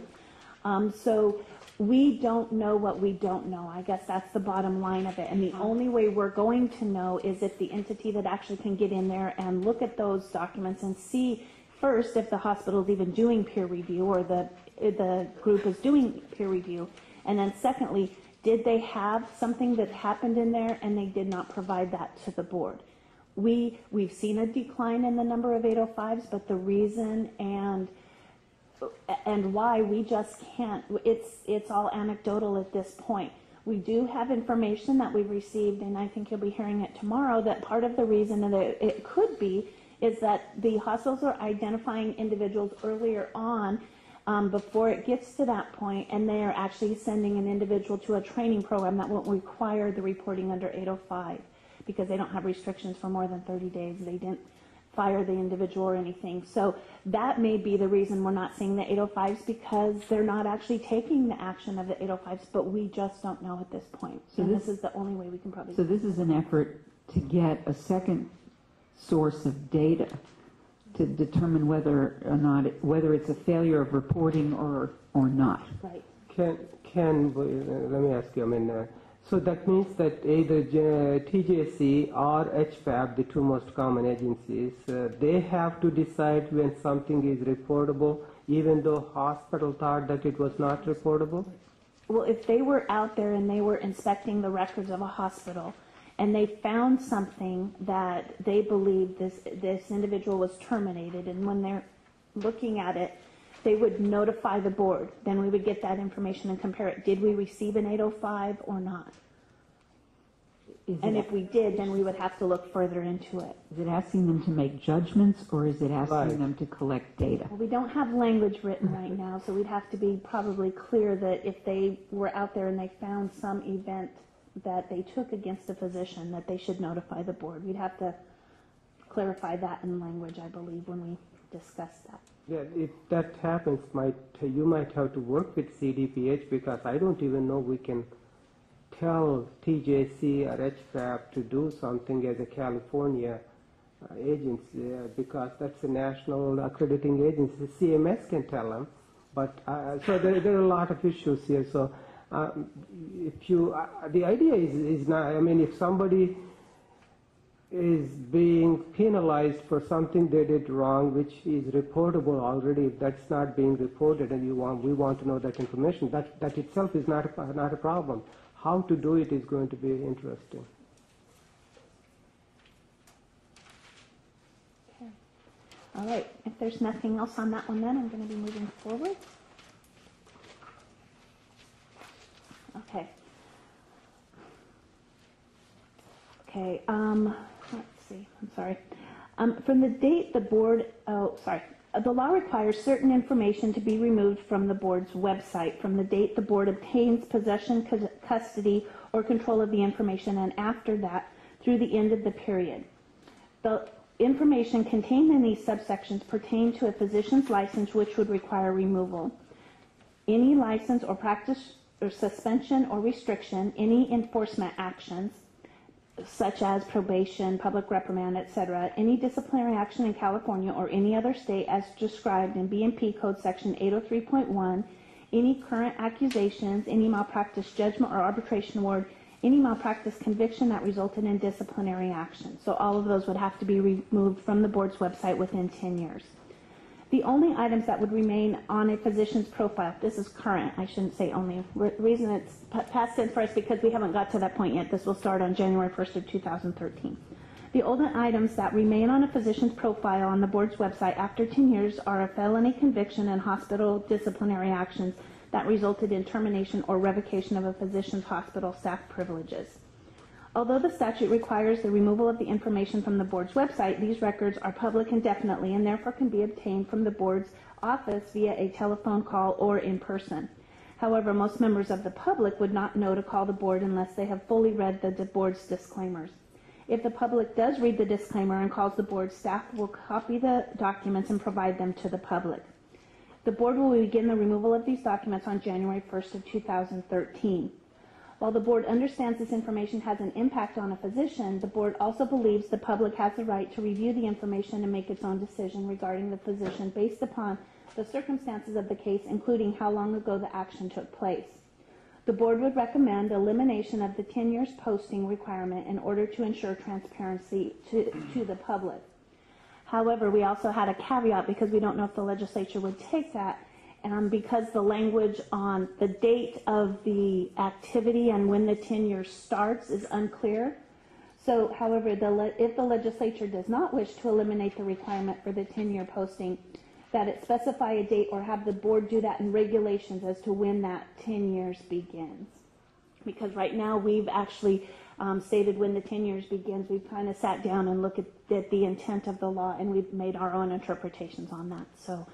When we begin this January 1st, 2013, but we believe we need clarification if the legislature won't take the removal of the 10 years. Board member thoughts on, I guess, you're putting forward two options in terms of a request for the legislature. Right. Either to eliminate the elimination or the removal. 10 years, Or at 10 years, or to clarify when the clock begins on the 10 years. Right. And even that's kind of twofold. Either they could do it in statute or they could tell us to promulgate regulations to identify those dates.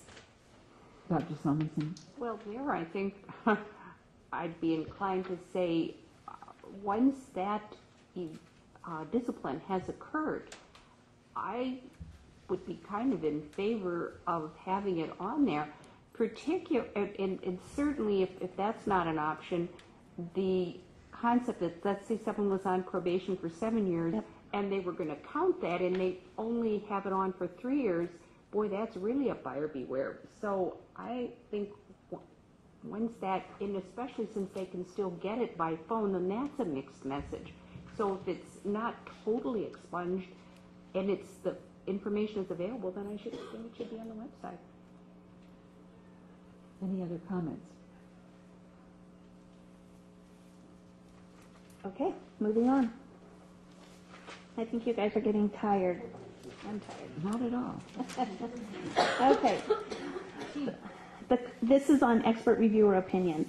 The current law requires that 30 days prior to commencement of a hearing, each party must present a curriculum vitae of their expert and a brief narrative statement of the general substance of the testimony the expert will provide.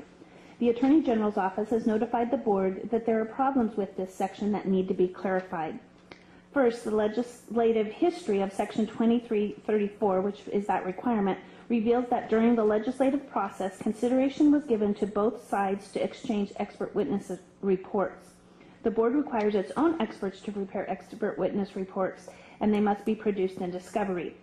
So the first recommendation would require the respondent to produce expert reports addressing each of the quality of care issues raised in the pending accusation, because the AG's office believed that that would be helpful to them in the disciplinary process. Second, the deadline for both sides to make the required disclosures under Section 2334 is only 30 calendar days prior to the commencement date of the hearing. The deadline is too late in the process and as a result can delay early settlement for these cases. Lastly, the term commencement date as used in that section should be legislatively defined. it should be the first hearing date initially set by the Office of Administrative Hearing, regardless of any subsequent continuances of the hearing. So basically what happens is they may say 30 days, that if the hearing gets continued, then it's 30 days from that date, and so on and so forth as it moves forward. The board would recommend amending section 2334 to provide further enhancements to the time frame for administrative action. Are there any questions or comments on that? I think it's fair and appropriate for AG's office to know what the other experts are thinking, just like our experts need to provide. So I don't see any problem with that. But these dates, I just want to make sure that there is enough time given for the accused to find experts and provide that info, at the same time not to have the highly intelligent attorneys drag this on forever. Right. So that's why you need to figure that out. I think that's important to. Just a comment about the language in the last paragraph. I'm not sure what enhancement to timeframes means. I think you mean specificity. It's defined. Yes, They need to be defined. right. Yes, Better defined. something that Provides makes clear what specificity to the, yes. specificity to the timeframes. And so currently, the respondent's expert report is not required, or it's required. All they need to provide is a brief narrative Okay. statement of So the you general want a full, substance. by We would want requiring the a full. report. Okay, I want to put full in there then. Respondent's full expert. full expert report. Setting a disclosure deadline further from the hearing date. You might want to be more specific, further forward, further backward. So we'll do cleanup on Clean this up on the one. language, so it's pretty clear what the Yes. specifics are. Okay. And we take them from the other section, it's clear there. Yeah, as long as though the respondent does get enough time to get these experts to review and give, I think it's fair. But at the same time, as I said, that some of these cases we review are just dragged on for so long that it just amazes me why it takes so long to get anything done. Okay, so that's the end of this section then. Okay, I'd like to entertain a motion then from the board. So moved. Wait, whoa.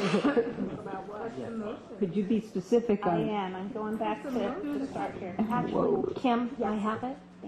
So we move forward with the second item, the third item, okay, I'm sorry. No, sorry. No. The upfront, I'll help you. Move forward with exclude 80101 upfront review for malpractice. Move forward with require the establishment by regulation of training, knowledge, and availability of physicians. We would require that health facilities with electronic health records produce patient reports in 15 days. We would require California Department of Public Health and other accrediting agencies to send real reportable events. We'd have to work on language for that one. We would remove the requirement to eliminate the posting of board actions for over 10 years. And number 8, we would have the production of the respondent's expert report and look at defining a specific date for the commencement of the hearing, which would then tell us the number of days that production of information was required. Okay. Is that clear to everyone what we're voting on? Can I have a motion? So moved. Second. Second. Okay, all in favor? Public comment. Oh, public comment, yes. We have some. You have some public comment slips. Hilma?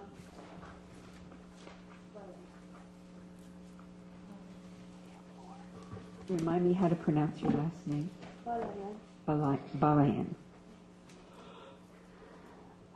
Hilma Balayan from Graduate Medical Education. I'm an administrator. I wanted to make a public comment regarding notifying patients about the probationary license with monitoring. In the past, we have had residents who partied during their student years and had DUIs and consequently had a probationary license with monitoring and had to pay a lot of money for that monitoring, which was hard on them. And especially for the longer specialties, general surgery, urology, which they're there for 5 years, 7 years, and they get their license, their license after the second year, they still have 3 years or many years to go. And the problem is if they have to disclose to the patient that they have probationary license with monitoring and ask the patient to acknowledge that, like Dr. Levine said, they will get no training because no patient would actually, want to be examined by such doctor. So I just wanted to also give that angle. Thank you. Thank you. Yes. Lisa. Lisa McGiffert with Consumers Union Safe Patient Project. I just quickly want to go on record about a couple of the issues that you discussed. One was notices to patients when probation is in place, and especially when there's restrictions on their license. So a physician is still practicing but has some restrictions. We believe this is so important and critical to patients to know when these situations are present. I think someone I appreciate you bringing up people that have come forward to this board who found out later that after being harmed that the doctor was under some kind of disciplinary action. It's just really important for people to know it, and I urge you to work through ways that you can do it.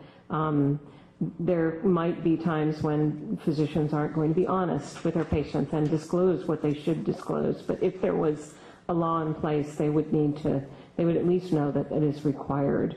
I mean, what it comes down to is, whether you would want to know about it, your doctor being on probation and certain restrictions because of certain conditions, and I think that's what it comes down to all of us.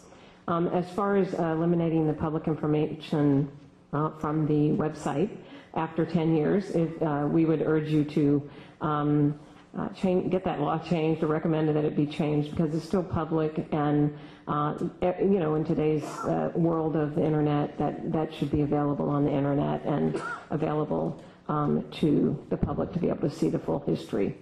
Thank you. Thank you. Have I missed it? Yes. You've been very patient. Teresa Anderson. Teresa Anderson, Public Policy Director for California Academy of Physician Assistants. I'd just like to offer a point of clarification around the training and availability of supervising physicians in terms of legislation and regulatory efforts. For us, I can only speak specifically for PAs, there is legislation and regulation that governs how we're supervised. I would like to add that we, in terms of availability, we're able to be supervised either in person or electronically. Thank you.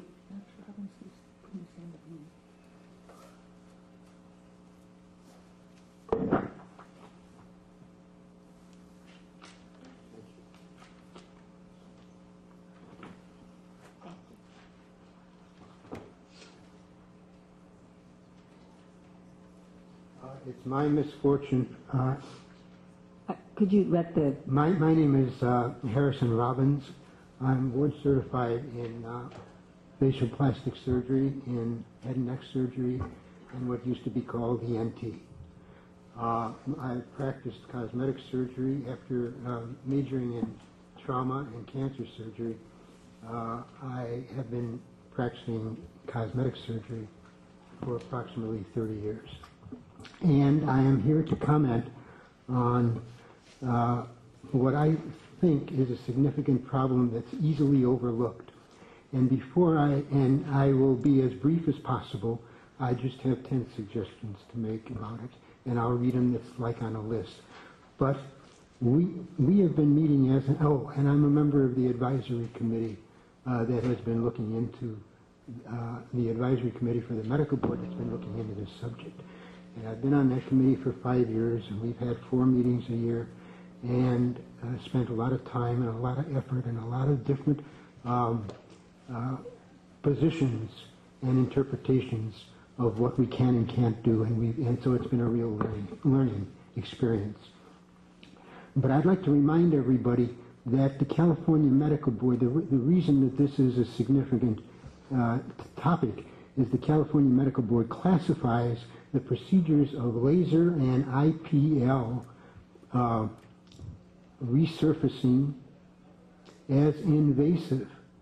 And the reason that it is invasive is because the laser treatment penetrates the skin and possesses potential for certain known and acknowledged risks, some of which are, and they are in the same 3 categories as all other risks.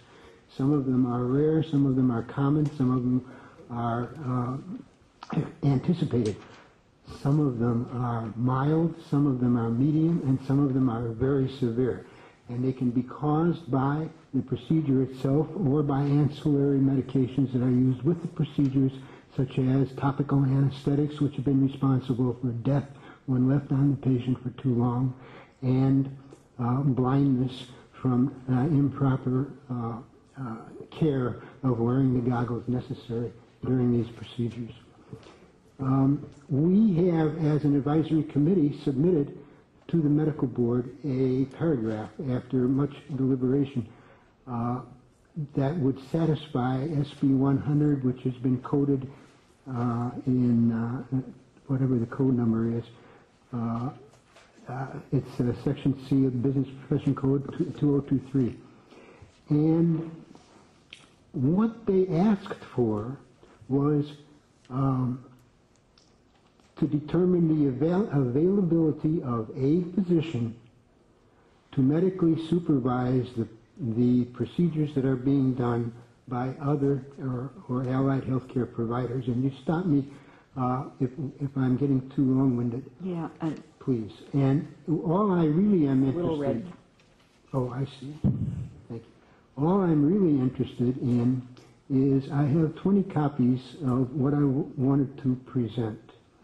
And I just want the panel to read these, understand the risk involved in these procedures, and understand that at the present time, there is no definition in an office setting of who is actually responsible if there is a adverse event or complication.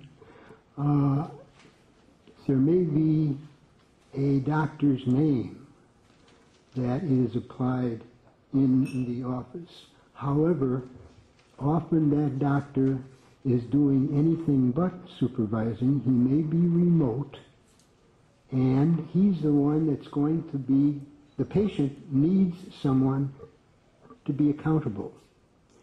And if that doctor has not seen that patient ever, then we are allowing this sort of practice without even, say nothing of physical exams, say nothing of medical records. We are allowing and kind of condoning an MD to be accountable for whatever goes on during that procedure without ever having met the patient. And that's just one of the 10 suggestions. Thank you very much. Thank you for giving me... And if you could, Mr. Einer, the copies, if you could give Mr. Einer the copies of... I will do that. Thank you. All right, we have 4 more issues to go. We didn't vote.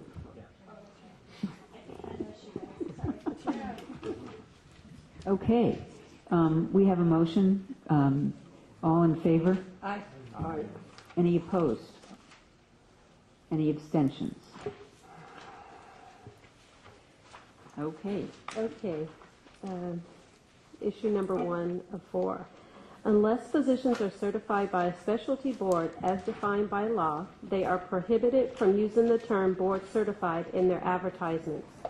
The law allows the board to determine if a specialty board has equivalent requirements to those required by the American Board of Medical Specialties. However, the board does not have expertise on staff to perform this function.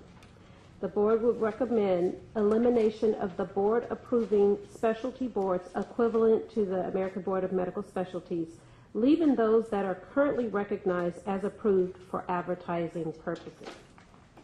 Any questions? Just want to be sure that everyone read this and understands the issue. Yes, I agree with you. I think we shouldn't be in the responsible party to recognize unrecognized boards by the ABMS. That's what you're asking, basically. I know we do have some, and but I think it's time that we stick with the National Accrediting Agency rather than create our own accreditation process all over. Okay. So with this recommendation, deleting this provision for the medical board to take responsibility for approving non-ABMS boards, the only individuals with a medical license who could advertise themselves as board certified would be those who have board certification from ABMS boards or the grandfathered boards that we have approved. Okay, so that's what you're asking for. Okay. Issue number 2, medical assistants are unlicensed individuals who perform non-invasive routine technical support services under the supervision of a licensed physician in a medical office or clinic. Medical assistants may obtain certified status through private agencies approved by the board. Although certification status is not a state requirement, certain medical malpractice insurance carriers may require its insured to only employ certified medical assistants. The board continues to receive a high number of inquiries regarding what technical supportive services a medical assistant may or may not legally perform. The board would recommend the requirement that all medical assistants be certified by an approved organization. Is this just a question, is this in response to the question of what can they do?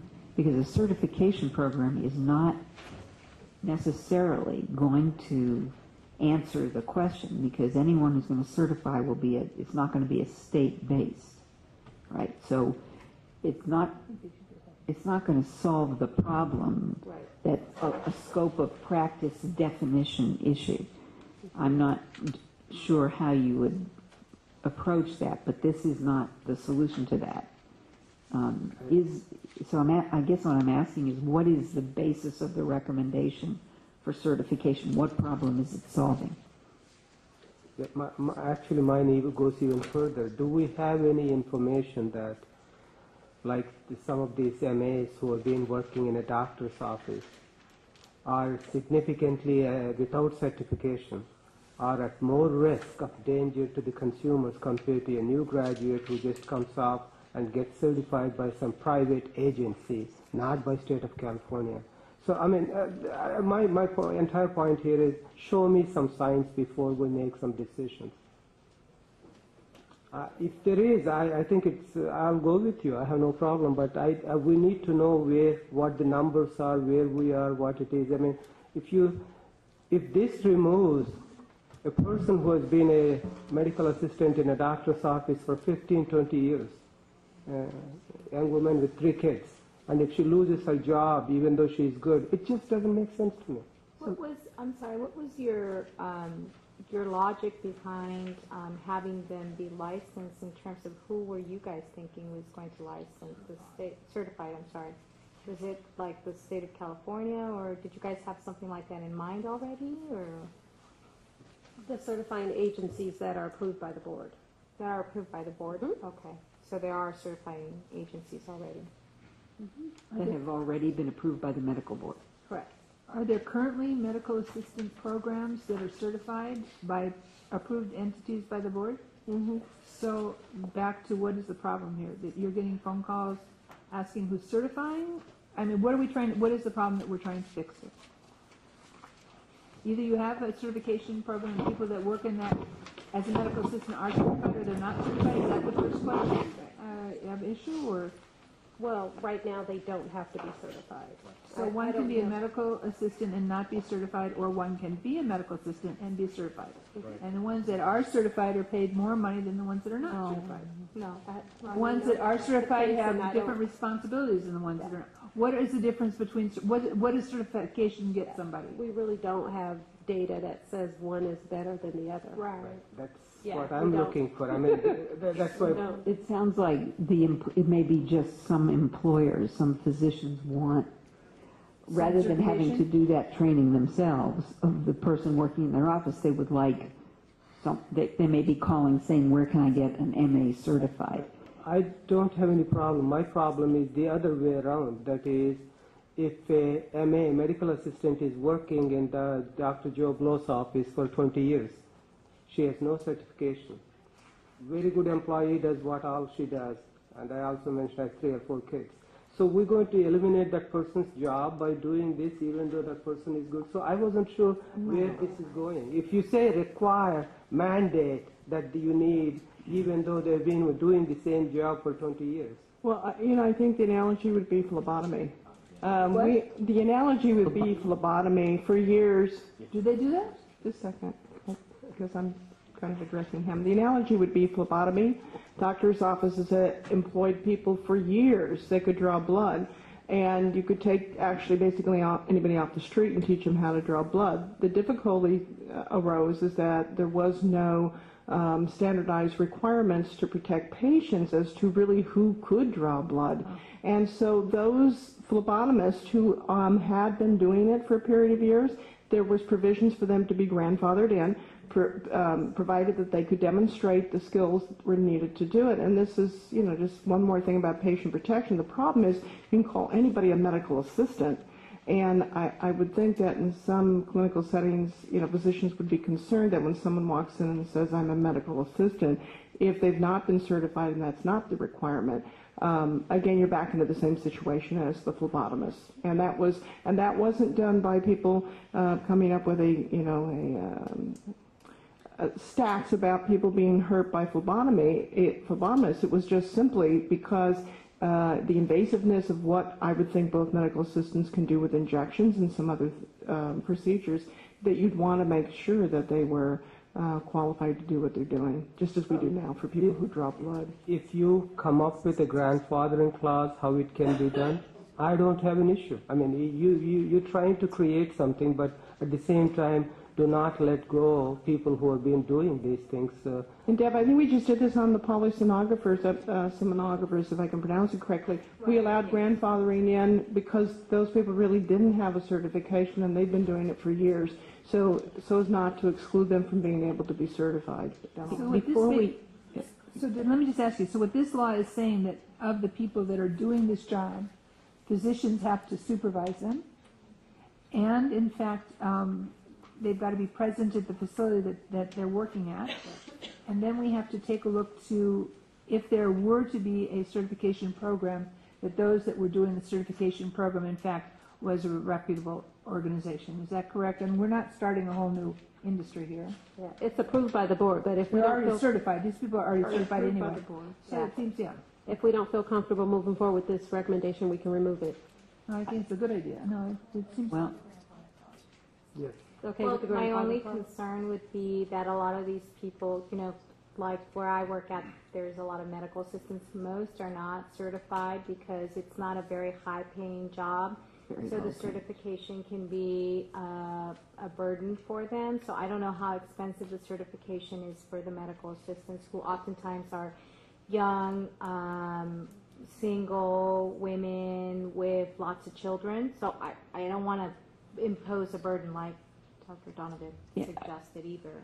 I would put this in the category of, it'd be helpful to have more information before we recommend mandating certification.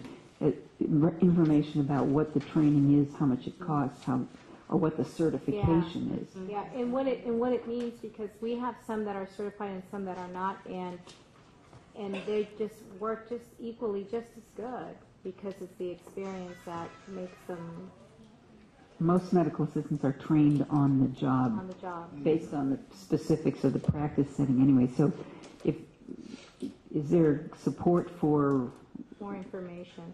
pulling this for now and getting more information? That's okay. Right. Thanks. The next issue is discussed in the RDO program Sunset Report under Section 11, New Issues in Appendix 3. So go to tab Appendix 3, either by bookmark or tab, and it's pages 18 and 19. Right? Say that again. Section? Section 11, Appendix 3, pages 18 and 19. The Registered Dispense and Optician Program is comprised of registered dispense and optician businesses, spectacle lens dispensers, and contact lens dispensers that are employed by those businesses, and non-resident contact lens sellers. State Board of Optometry, at its October 19th board meeting, approved its Sunset Review report with edits, including their interest in transferring the duties, powers, and jurisdiction of the Registered Dispense and Optician Program from the purview of the board to the Optometry Board. Some consumers incorrectly assume that optometrists and opticians are the same profession, resulting in confusion as to which agency a complaint should be submitted. Transferring the program to the Optometry Board will lead to more efficient investigation of complaints by eliminating the need for two agencies to investigate the same complaint when it involves an optometrist and an RDO program registrant. The board would recommend transferring the RDO program to the Optometry Board. Great idea. Any comment from board members, concerns? No, I don't want to keep it. No, I have one comment, that is, sometimes when this happens, scope of practice issues come up. If someone comes up that ophthalmologists cannot supervise these people, I will have a serious issue. Only optometrists can, but ophthalmologists can't. That's a serious issue. So we do need to deal with that with the Optometry Board before we transfer, because many of these people might be employed by ophthalmologists. We hadn't thought about that. None of neither the contact lens dispenser or the spectacle lens dispenser require supervision. Okay. So these are independent practitioners. Independent businesses. Independent businesses, yes. Dr. Bishop? This is irrelevant to the matter at hand, except under Appendix 3, Registered Dispensing Optician Program, the first listing is background and description of midwifery program. And that's under a couple other of the appendices as well, so you might... That was on the computer, right? Yeah, I just want to point out just as a... It was in there, yeah. Could you give us specifics on that? I have page 371 on the Adobe page. Okay. It was in the computer edition, but not in the print edition. Right. Okay. I think. I mean, I read it on the computer. That's why I stopped reading the computer. I did, yeah, I read it fast. That's not yet, no. Okay, right. And also to note that when you take public comment, I understand there's someone here to speak on this issue. Okay. We have one more. Actually, if you look at Appendix 2, the page itself says background and description by, it should be polysomnographic, it says midwifery. So there are places. Right, yeah, and I agree. There's a lot of midwifery there. It's on each one of the appendixes, midwifery is listed. 3. So 1, 2, and 3, as I remember. They just wanted to make sure And we 4. paid It's on attention 4. to it. So actually, midwifery is not going to do all of that. Ms. Yaroslavsky, you have passed the exam. So my practitioner midwife. Really, I couldn't say I got the glasses. We have one more. Okay. All right. The last issue encompasses 3 items discussed in the midwifery program Sunset Report under Section 11 New Issues and Appendix 1. Go to the tab or bookmark Appendix 1, pages 14 to 16. The first item is the requirement that midwives have physician supervision. Midwives have difficulty obtaining physician supervision because most medical malpractice insurance carriers will not insure physicians who supervise midwives. Previous attempts to resolve this issue have been unsuccessful. In 2006, the board adopted regulations outlining the standards of care for midwifery. It appears the physician supervision requirement needs to be addressed through the legislative process. The second item is the midwife's ability to order laboratory tests and obtain medical supplies. The board's position is that licensed midwives, as licensed healing art practitioners, are independently eligible to open laboratory accounts for medical diagnostic testing within their scope of practice. The board's midwifery standards of care states midwives shall order or administer only those prescription drugs and procedures that are consistent with their professional training, community standards, and the provisions of the Practice Act, and shall do so only in accordance with the client's informed consent. The Midwifery Advisory Council has held meetings regarding these issues and attempted to create regulatory language to address these issues. However, based upon discussions with interested parties, it appears the lab order and medical supplies and medications issues will need to be addressed through the legislative process. The last item is the midwife student, apprentice, and assistants. There has been disagreement between the board and some members of the midwifery community regarding what constitutes a bona fide student. However, the current statute is very clear regarding a student midwife. Some members of the midwifery community hold that an individual who has executed a formal agreement to be supervised by a licensed midwife, but is not formally enrolled in an approved midwifery education program, qualifies the individual as a student in the apprenticeship training. These types of arrangements are not consistent with the provisions of Business and Professions Code Section 2514. A task force consisting of members of the Midwifery Advisory Council has recently been formed to examine this issue. However, the issue of students' apprenticeships may need to be addressed through the legislative process. Current statute and regulations do not address the use of midwife assistant, the need for formal training or not, or the specific duties of an assistant. Current statute does not provide a licensed midwife with the authority to train or supervise a midwife assistant who is actually assisting with the delivery of an infant. The issue of a midwife assistant is not an issue that can be addressed with regulations with the current statutes that regulates the practice of midwifery. The board would recommend addressing the ongoing issues related to midwifery, including supervision, medical device and drugs necessary for the profession, and students' apprenticeships and assistants. Any questions? So you're going to bring us back what they are, right? How are we trying to resolve these issues? That's what I'm looking at. I mean, I know these are issues, but I don't see a resolution here. How are you going to do it? So that's why I'm just asking. These would all be brought to the legislature. We would give them this background information, and then as we go through, that language would be then defined during discussions with them. Is that correct, Ms. Remy? So you're asking, we get a second bite at the apple. You have a second bite at the apple. So you actually going to have legislature come up with solutions, and then we'll look at it? Is that what I'm hearing? What will happen is these will go to the Sunset Review Committee. They will do a review of the entire package, including our new issues. Then they will determine whether they want to take these on and then come back to us and work on language for the bill that they will be putting forward for our Sunset Review. I would assume that there's going to be several bills because I think they'll do one for our state and then one separate for the issues that will be more controversial.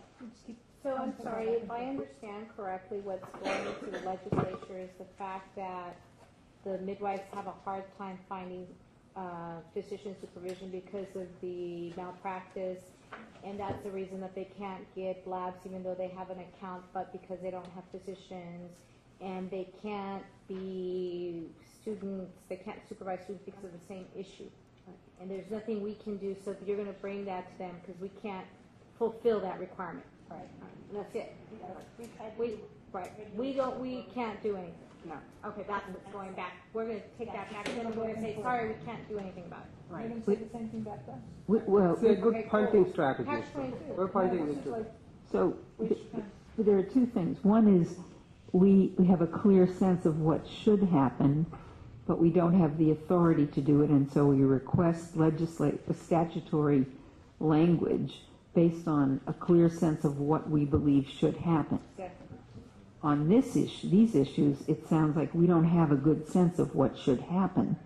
And in the absence of that, we're asking the legislature to do that? They're going to say the same thing back.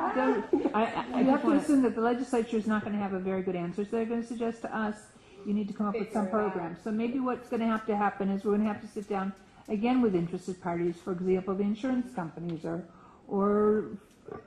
whatever. It's in discussion. Well, but in fairness, the legislature actually created the ability for lay midwives to operate, and then it was sent to the medical board to kind of oversee.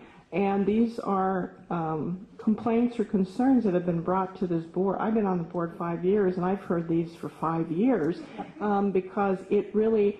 It's a little ludicrous to say we'll let a profession operate, but by the way, nobody will insure the physician who needs to supervise, and there's provisions in other states where the physician is relieved of liability. Right. It's a requirement, but they're relieved of liability, and the biggest issue in this state is that one of the largest malpractice carriers is physician-owned and operated, and that they will not agree that these individuals can carry, that the physicians who help these people can have malpractice coverage. So it is a legislative answer because there's nothing by regulation that we've been directed to do, and we can't come back and mandate that insurance companies or whatever. So it is a legislative solution, and the key carrier of this legislation, Liz Figueroa, is no longer in the legislature, but it has to be dealt with. Otherwise, we keep going through this exercise. We hear the report, we hear their concerns. They can't practice. They're on the edge of not really being able to do what they're supposed to do legally. And I think at some point we have to send it back to the legislature. Absolutely. Say, deal with it. Absolutely. Deal with it. We have no way. We don't have any legal authority to do anything, to put regulations in place that would change any of the questions. I guess I'm just questioning whether we have an obligation to the legislature to have a point of view. Well, I have a point of view about what should happen. I would think so, Dr. Levine. I would think so because it was legislatively directed to this board to have the midwifery committee and to deal with the concerns and issues. It's just as if we're going to make these recommendations about lasers and supervision and things. I think we do have an obligation to send it back in some form and say it's not working the way that you constructed this law. For one thing, we need, like everybody says, we need data. And I just do feel the times that we've had talks, we don't know what their basically morbidity mortality is. I've never No, they do. We know all that stuff. We do. Well, but there was this whole flawed system that they acknowledged, and I've said, I think if we had, so I would just suggest as a way to proceed, because insurance is always driven by risk Right. information. The issue here is, as Ms. Shipsky actually did an excellent job of explanation, is that there are certain tools that this profession needs to have, and they have no ability to have it. But better So data collection, so maybe we have companies could. But if they're not allowed to order, but they can't order the materials that they need. tests and labs and do the referrals and get a physician to back them up. That's the problem. You're going to have a skewed. So the issue is that What since did the it legislature report? gave this problem to this board, the object is for this board to come up with some remedies and some discussion points and some partnership as far as professionalizing this occupation, ensuring that there was remediation if there were things that needed to be reported, in addition to making sure there was an annual report submitted to the legislature. They've done everything. We've done everything we need to do. The problem is that now we're like at the wall. What do? Either we go over the wall or we just stand there and we're at a standstill. And the only way now is to punt it back to where it came from. And I start to get, it's getting late and I apologize. I'm starting to get giddy and I apologize at my flippant attitude, but it's at the point now that we've done what we can do. We really have put the group of midwives through the hoops that they need to put. We need to take responsibility and give it back to the legislature, say, you wanted us to fix the problem. We can't fix the problem. We've tried. We need some help. You need to start mandating some rules and regs. So that's what I think this is actually doing, and it's doing a good job. And Ms. Shipsky, Because we're at the point for sunset I thank you anyway. for your. We've got to do something. We've got to resolve We've tried. this somehow. I mean, that certainly was, I was reviewing the record and I saw all sorts of stuff. Your mic's not on. Still not on. Is it on? Yes, it is now. Great. I read the record on this issue and I saw immediately, oh no, this has gone back and forth. You know, and I feel for the interested parties because everyone's coming with good faith. Everybody wants to bring resolution. And I do think we have enough data and information where we could provide the legislature, here's what we know, here are some options, you know, here's where we think the fixes can be. It's not the complete full recommendation that they were probably hoping for, but you know, given the complexity of the issue, this is the best we can do. But we've got to take this off our list, our to-do list. We've got to put some closure to it because that's only fair to everyone. Okay. I would like to entertain a motion to accept these issues for inclusion in the Sunset Review Report. However, the board may, the specialty board elimination approval, the RDO program transfer, and the 3 items within the midwifery profession. You may wish to do a separate motion for the RDO program and the licensed midwife issues, but I leave that to your discretion. Thank you. So moved. Let's do it together. Second? Second. Ms. Shipsky? Public comment? Public comment. We have Catherine Scott.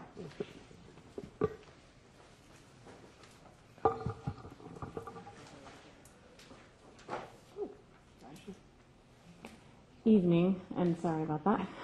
I'll be as quick, and honestly, the legislature needs one of these. If you can send about a dozen of them to the committee room, they actually do have limits, and it would be lovely if the timer was in front of those who have limits. Catherine Scott, representing the LensCrafters and Eye Exam. I'm here speaking for the comments that were provided to you earlier this evening from the National Association of Optometrists and Opticians. We do have very real concerns about transferring this board specifically to, or the RDO program specifically to the optometry board. For those of you who've been around a little while and understand the differences, RDOs are standalone entities. The majority of RDOs are retail optometrists, LensCrafters, NVI, which is located inside Walmart, Sight for Sore Eyes, and the like. And the board has successfully managed this program with little incident, and we've been very happy with the management of the program over the last, since 1936. No other state combines optometry board with opticians because of the inherent tension and conflict between the two, a lot of it becoming a business issue. So, for example, our chief competitor is a private optometrist, so the proposal would essentially move opticians to be regulated by their chief competitor. So we have very real concerns about that. More or less because of what we've seen in other states when that's been attempted. Again, the inherent conflict between opticians and optometrists. We love working, Eye Exam co-locates with optometrists. We have a very good relationship with them, but as an industry, they often compete for business, and therefore having them regulate this industry would cause concerns. The other issue we have is we are in active litigation related to that business relationship. An optometrist and optician cannot legally have a business relationship. An optometrist cannot work for an optician. So what you're saying is that an optometrist can hire an RDO, but an RDO cannot have a business relationship. So in 47 other states, LensCrafters subleases their space to optometrists, for example. That cannot happen in this state, and there's litigation related to that currently pending at the U.S. Supreme Court. So moving this board could be premature, moving this function could be premature to that case, in fact. If the NAO loses that case, then there's a very real, again, it's showing that business relationship is on the books to be determined. I notice my time is wrapping up here, so I apologize. We would just ask that if the board does want to investigate or have a conversation about the regulation of this, entity. We haven't really had one in a while. I know we worked on previous legislation collaboratively with the board to make the process more efficient. We can look at online registration done in many other states to ease the workload burden. We're more than willing to do that. But the suggestion to move this to the optometry board creates serious concerns. And at the end of the day, the consumer will pay if you start regulating the industry in a way that compresses the market.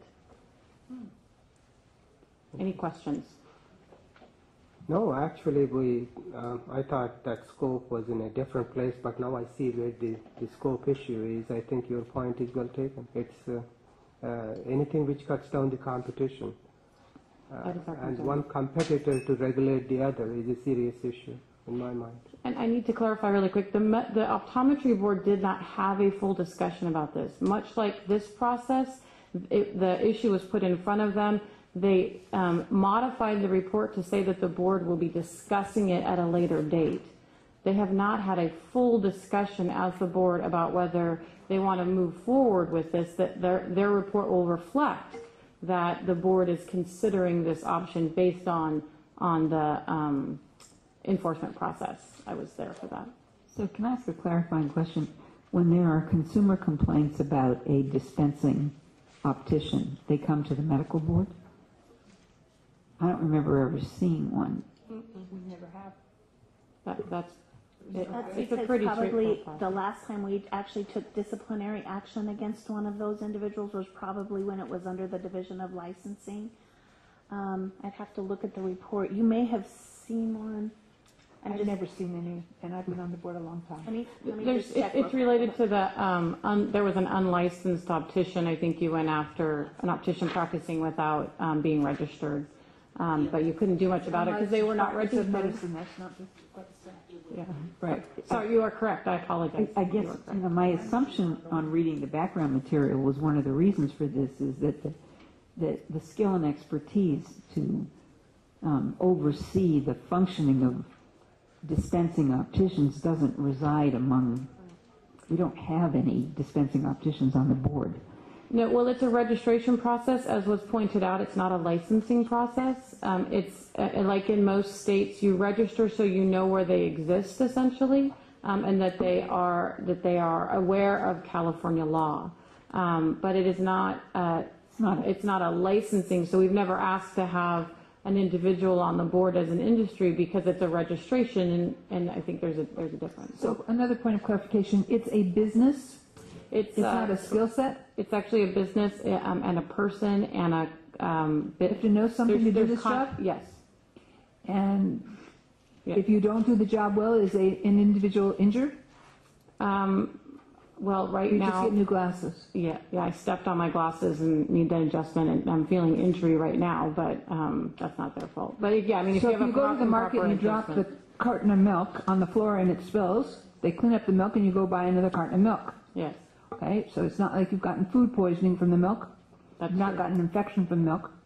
So I'm trying to understand what it is you guys do. Actually, I need to be clear. Let's sparse this out in two ways. So you do get for eyeglasses, there is a sort of a coursework in an association that you're certified by.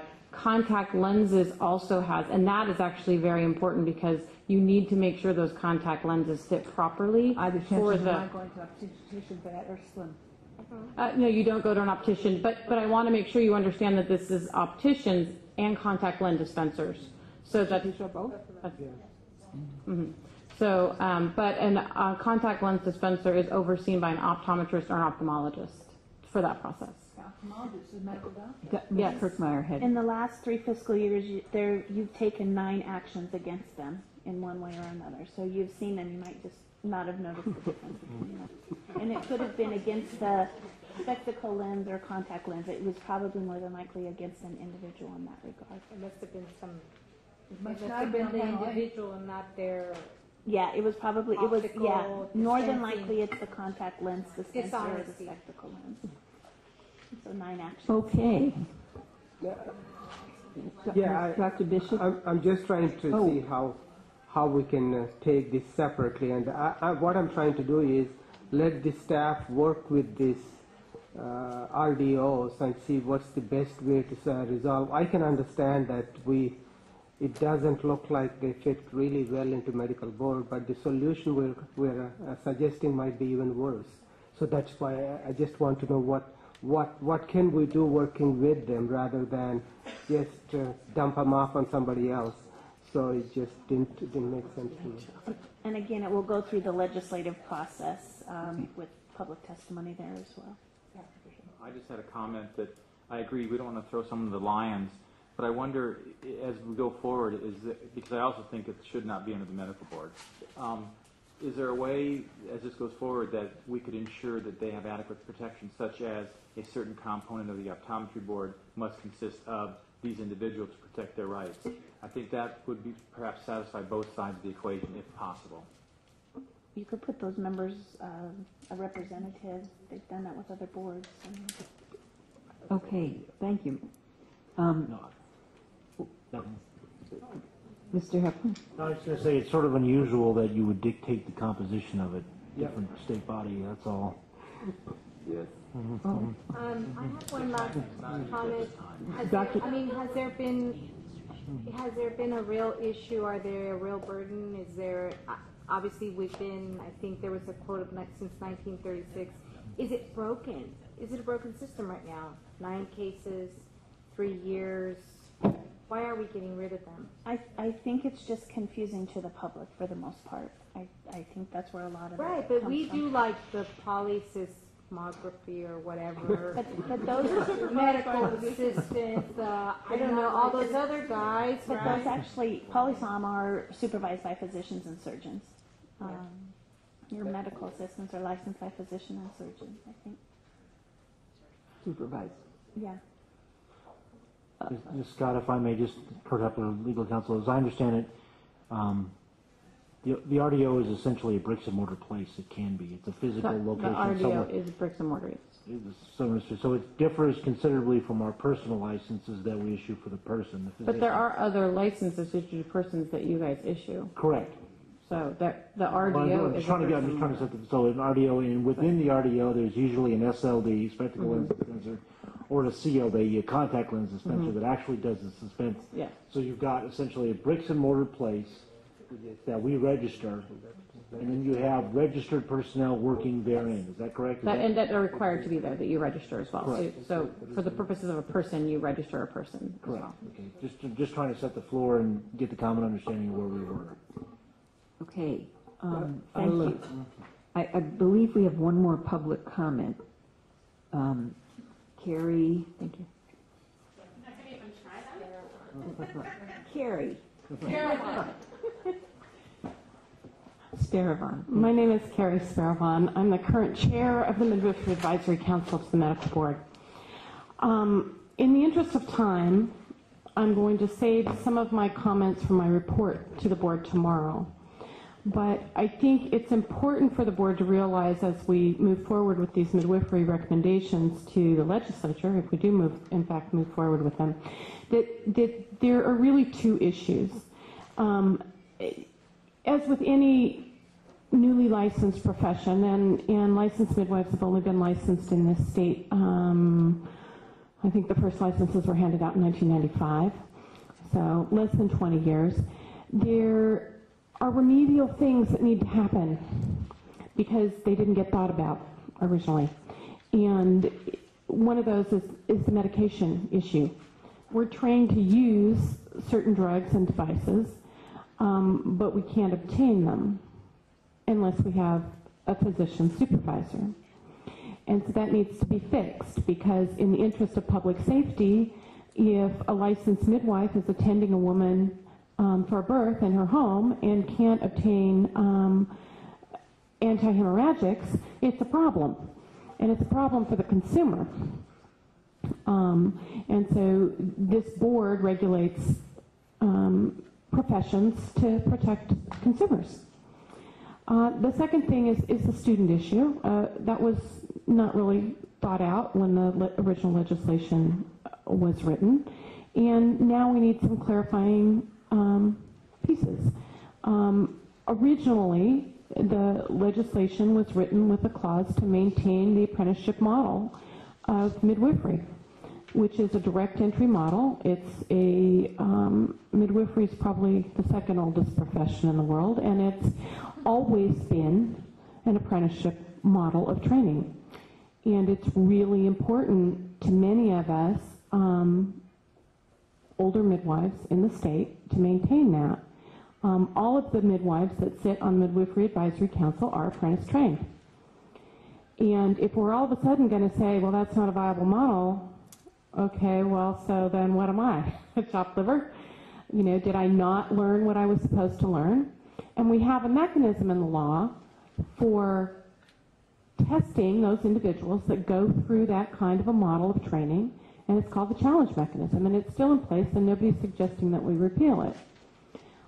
What that challenge mechanism does is it requires anyone who doesn't go through an approved school to document and verify a certain set number of experiences, to sit a complete challenge mechanism exam, which for me was an entire day of written and an entire day of clinical, and then to sit the licensing exam. So there are safeguards to the public for working with that. Assistants, some midwives can't work with another midwife because there isn't another midwife in their area, and they need an assistant, and we need to define what that looks like. So these are remedial areas. The other area is the supervision issue. And this board was directed to define the appropriate level of supervision by August of 2003. Okay? So I think we're nearly 10 years going here, and we can't do it because there's no agreement in the state over what that ought to look like. And so we absolutely need legislative help figuring this out. And so I really, really encourage you to move forward with this, and I am totally available to provide whatever support staff needs to work through these issues. Thank you. Thank you.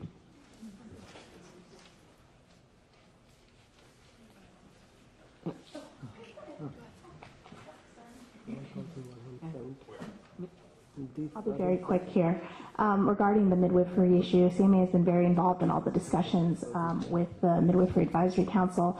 As you, I don't want to say punt, as you refer this issue to the legislature, and with Dr. Levine's point about, giving some direction from the board, we would hope that at a minimum that as you punt this issue to the legislature, that we are looking at further defining what that supervision should be, not removing the supervision requirement altogether. And I think for the purpose of the insurers and trying to get them on board, we can't make them insure anybody, but our experience has been the more we can do to help them define the risk, the more likely they are to want to insure it. So being more vague is probably going to be less helpful than being more specific. Thank you.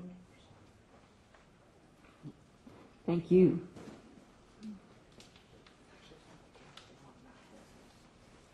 Dr. Levine, I have comments on a whole different part of the report. Is that all right? Oh, okay. You mean other parts of the Sunset Review? Right. Yeah, let me just finish this piece.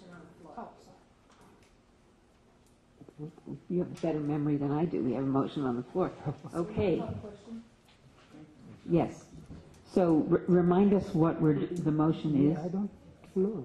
It is to accept the specialty advertising going forward as it is, accept the RDO program one going as it is, and the 3 midwifery issues going forth.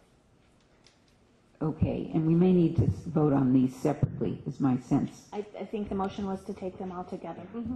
Okay. But I would change my mind if that would be helpful for you. Can I get a sense from the board? Do you want to vote continue and vote on these as a single motion or separate them? For me, as long as the RDO is taken out, I have no problem, because I do want a solution for that problem, and solution may not be sending into optometry boards. That's what I'm looking at. Then maybe we should take the 3 separate. Well, then what we'd have to do is sort of have an amendment, and the maker of the motion would have to amend it. The maker of the motion already accepted the chair's prerogative of that. Well, and the seconder did too. So we are already on the same page. So we will. Someone will move to. I will change the motion to take it one at a time.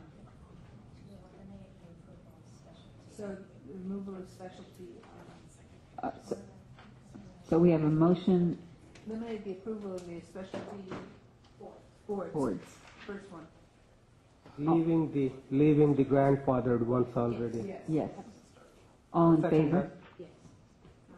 Any opposed? Okay. Can I have a motion regarding the midwifery issues and proceeding? So to proceed as requested on the. Yes. I'm sorry, which one was this one? Midwifery. To go forward as was recommended. Can I make a comment before we do that? Yes.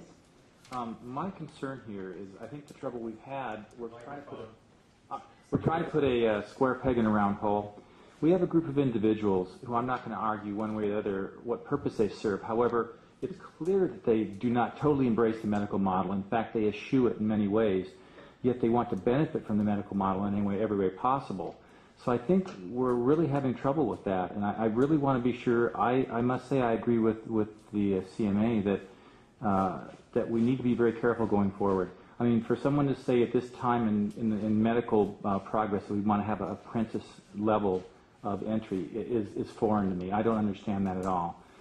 We have, in medical school, we have apprentice way, but we also have academics first. So I just want to say, I just want to go forward. I'm very concerned about the whole thing. I can see why it won't work, because it won't work. They're not medical providers in the sense we think of them normally as medical providers. And that's okay with me, but I'm just explaining, I think that's the problem. And I don't want to all of a sudden craft something to make an exception for a group just so they can practice. I mean, that's up to the legislature to make a plan. So I want to make it very clear going forward. I don't support, again, I've said this before, crafting some exception for a group of individuals who don't fully embrace the medical model in the first place.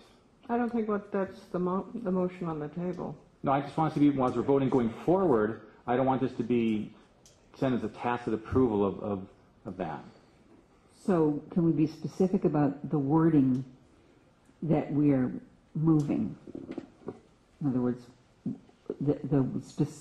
can you read back to us the language? Well, on this particular one, we don't have, unlike the others, we have a recommendation that you change the law, you do certain things. This particular one, we just basically lay out that it appears the physician supervision requirement needs to be addressed through the legislative process. But you might want to entertain adding something in there that without eliminating the supervision, I don't know where. Right, I'm not sure where the board wants to go right Yeah, now. because what I asked was basically there isn't anything that we can do without legislation, right? Because the physicians are not going to be able to get malpractice coverage, and so therefore it's a moot point, right? Because they're not going to be able to get physician supervision because they can't get malpractice. So then it has to go back to legislation. But right? this actually may be something where the legislature feels that they can bring the parties together, right? Fashion some kind of a plausible solution that might address some of the issues on the table. That's all that the recommendation is. Right. That let the legislature come to the table and try and address the barriers to care. That's all we're talking about. We're not anything more. Created by prior legislation, Right. Right. Okay. Okay. So that's the motion. A second? Second. All in favor? Aye. Any opposed? Okay. And the third is the registered dispensing optician program, and the recommendation. The motion I'm making is to retract the recommendation which is recommended to send it to optometry board, and actually to work with RDOs and see if there is an alternative solution or what works. We don't know. We all understand that we are not the right place probably for that, but we need to also find the right place for them too. So let me ask you a question. Should the legislature be party to that decision? Don't have any problem with that. I don't know. I'm asking the question. So if you were to move this forward as it was requested, understanding that it may not be co-located in the same place or in the appropriate place, should that discussion be going on here, or should that discussion, and I don't know, should that discussion be going on? I just wanted to see actually if there is an alternative where when our staff works with the RDOs and the people who wear, I mean, these facilities plus the opticians, if there is an alternative solution, I don't know. I'm just trying to look for something rather than taking the competition away in the marketplace might not be a great idea of coming from this board as a recommendation. That's how I'm looking at it. I suppose... To be honest, the inconsistency or the incongruity is that the vast majority of what this board deals with is professional issues, professional practice issues, and it sounds like the RDO program is really registration of a business, and enforcement is essentially is the business being carried out according to the way it's supposed to be, as opposed to is the care that's being delivered professionally appropriate. So, so it is a goldfish in a bear cage. Does the Department of Consumer Affairs oversee any programs as an entity? Not as a board. They have bureaus under them. So the possible there you go. solution There you go. might be consider transferring the RDO program to another appropriate agency, such as the Department of Consumer Affairs, without specifying, such as, and leave it at that. Perfect. All right, so let's see where we go with that. I'm So okay you with want to that. make that motion? Yes. Okay, so Second? I'll second it. If someone else wants to second, I have no need to second. Great. I'm happy to second. I don't want to talk. I'll third it then. I'll second it, it's fine. Okay, so you have a motion on the table. Is there any public comment on the Public motion? comment? 10 p.m. Any public comment on the motion? 10 p.m.? No, I am in favor. We're talking about I was explaining this is the longest meeting in the night that we've gone. And I'm perfectly okay. He's perfectly okay. We just need you to vote. Don't worry about I said aye. Okay, no public comment on the motion. Comment from our representative. No. Okay, then we're ready to vote. All in favor? Aye. Any opposed? Okay, we have you have your marching orders, and do I sense that there's a sentiment to close the meeting? Oh, why? Bring dinner in. We're Dr. Levine, if I can just ask one thing of the members, sorry. We would like, if there's any other sections that you have edits in, if you could provide those edits to us prior to October 30th, because we do need those if you find anything like Dr. Bishop found or any other technical minor edits that you need to be made, if we could receive those by October 30th, that way we can go ahead, or during this meeting. Yeah, that's what he Yes, said. it is. We have to have it done by the 31st, so. Okay, because this is our only opportunity to discuss sunset review, Julie had some comments about another section. Thank you, Dr. Levine. Julie D'Angelo Felmuth. I'm with the Center for Public Interest Law at the University of San Diego School of Law. I have a few comments on your discussion of vertical enforcement, or VE, in Section 5, which starts on page 94, and I want to identify some omissions. For the benefit of the new members, I served as a medical board enforcement monitor from 2003 to 2005, and my team had an opportunity to audit all aspects of the medical board's enforcement and diversion programs. Our centerpiece recommendation, which was enacted in 2005, although not in the ideal manner that we had hoped, called on the medical board and the Health Quality Enforcement Section, or HQE, of the Attorney General's office to abandon their old handoff method of investigating and prosecuting disciplinary matters and instead shift to vertical enforcement, which is a more efficient method which calls for early interaction between the investigator and prosecutor and contemplates a team approach. Vertical enforcement was enacted in 2005 in a bill that was supported by the medical board and the Attorney General's office. Now, this new approach constituted a sea change, a culture change for the investigators and the prosecutors because they weren't accustomed to working together. Change is difficult. The investigators particularly chafed at a provision of the new law that required the investigation to be conducted under the direction of the prosecutor. The legislature clarified that provision a few years later. The law was clarified to provide that the investigation proceeds under the direction of the prosecutor, but the investigator continues to be supervised by a medical board supervising investigators. In our view, this should really not be a controversial issue. This is the way this is done at other law enforcement agencies that investigate and prosecute complex matters at the state, local, and federal levels. That was 2006. This is 2012. My team, which included a 30-year career public prosecutor who has used vertical enforcement every single day of his 30-year career, we never said that you would grow accustomed to this new system overnight. But we did not dream that 6 years later it would still be resisted in the way that this report does in Section 5.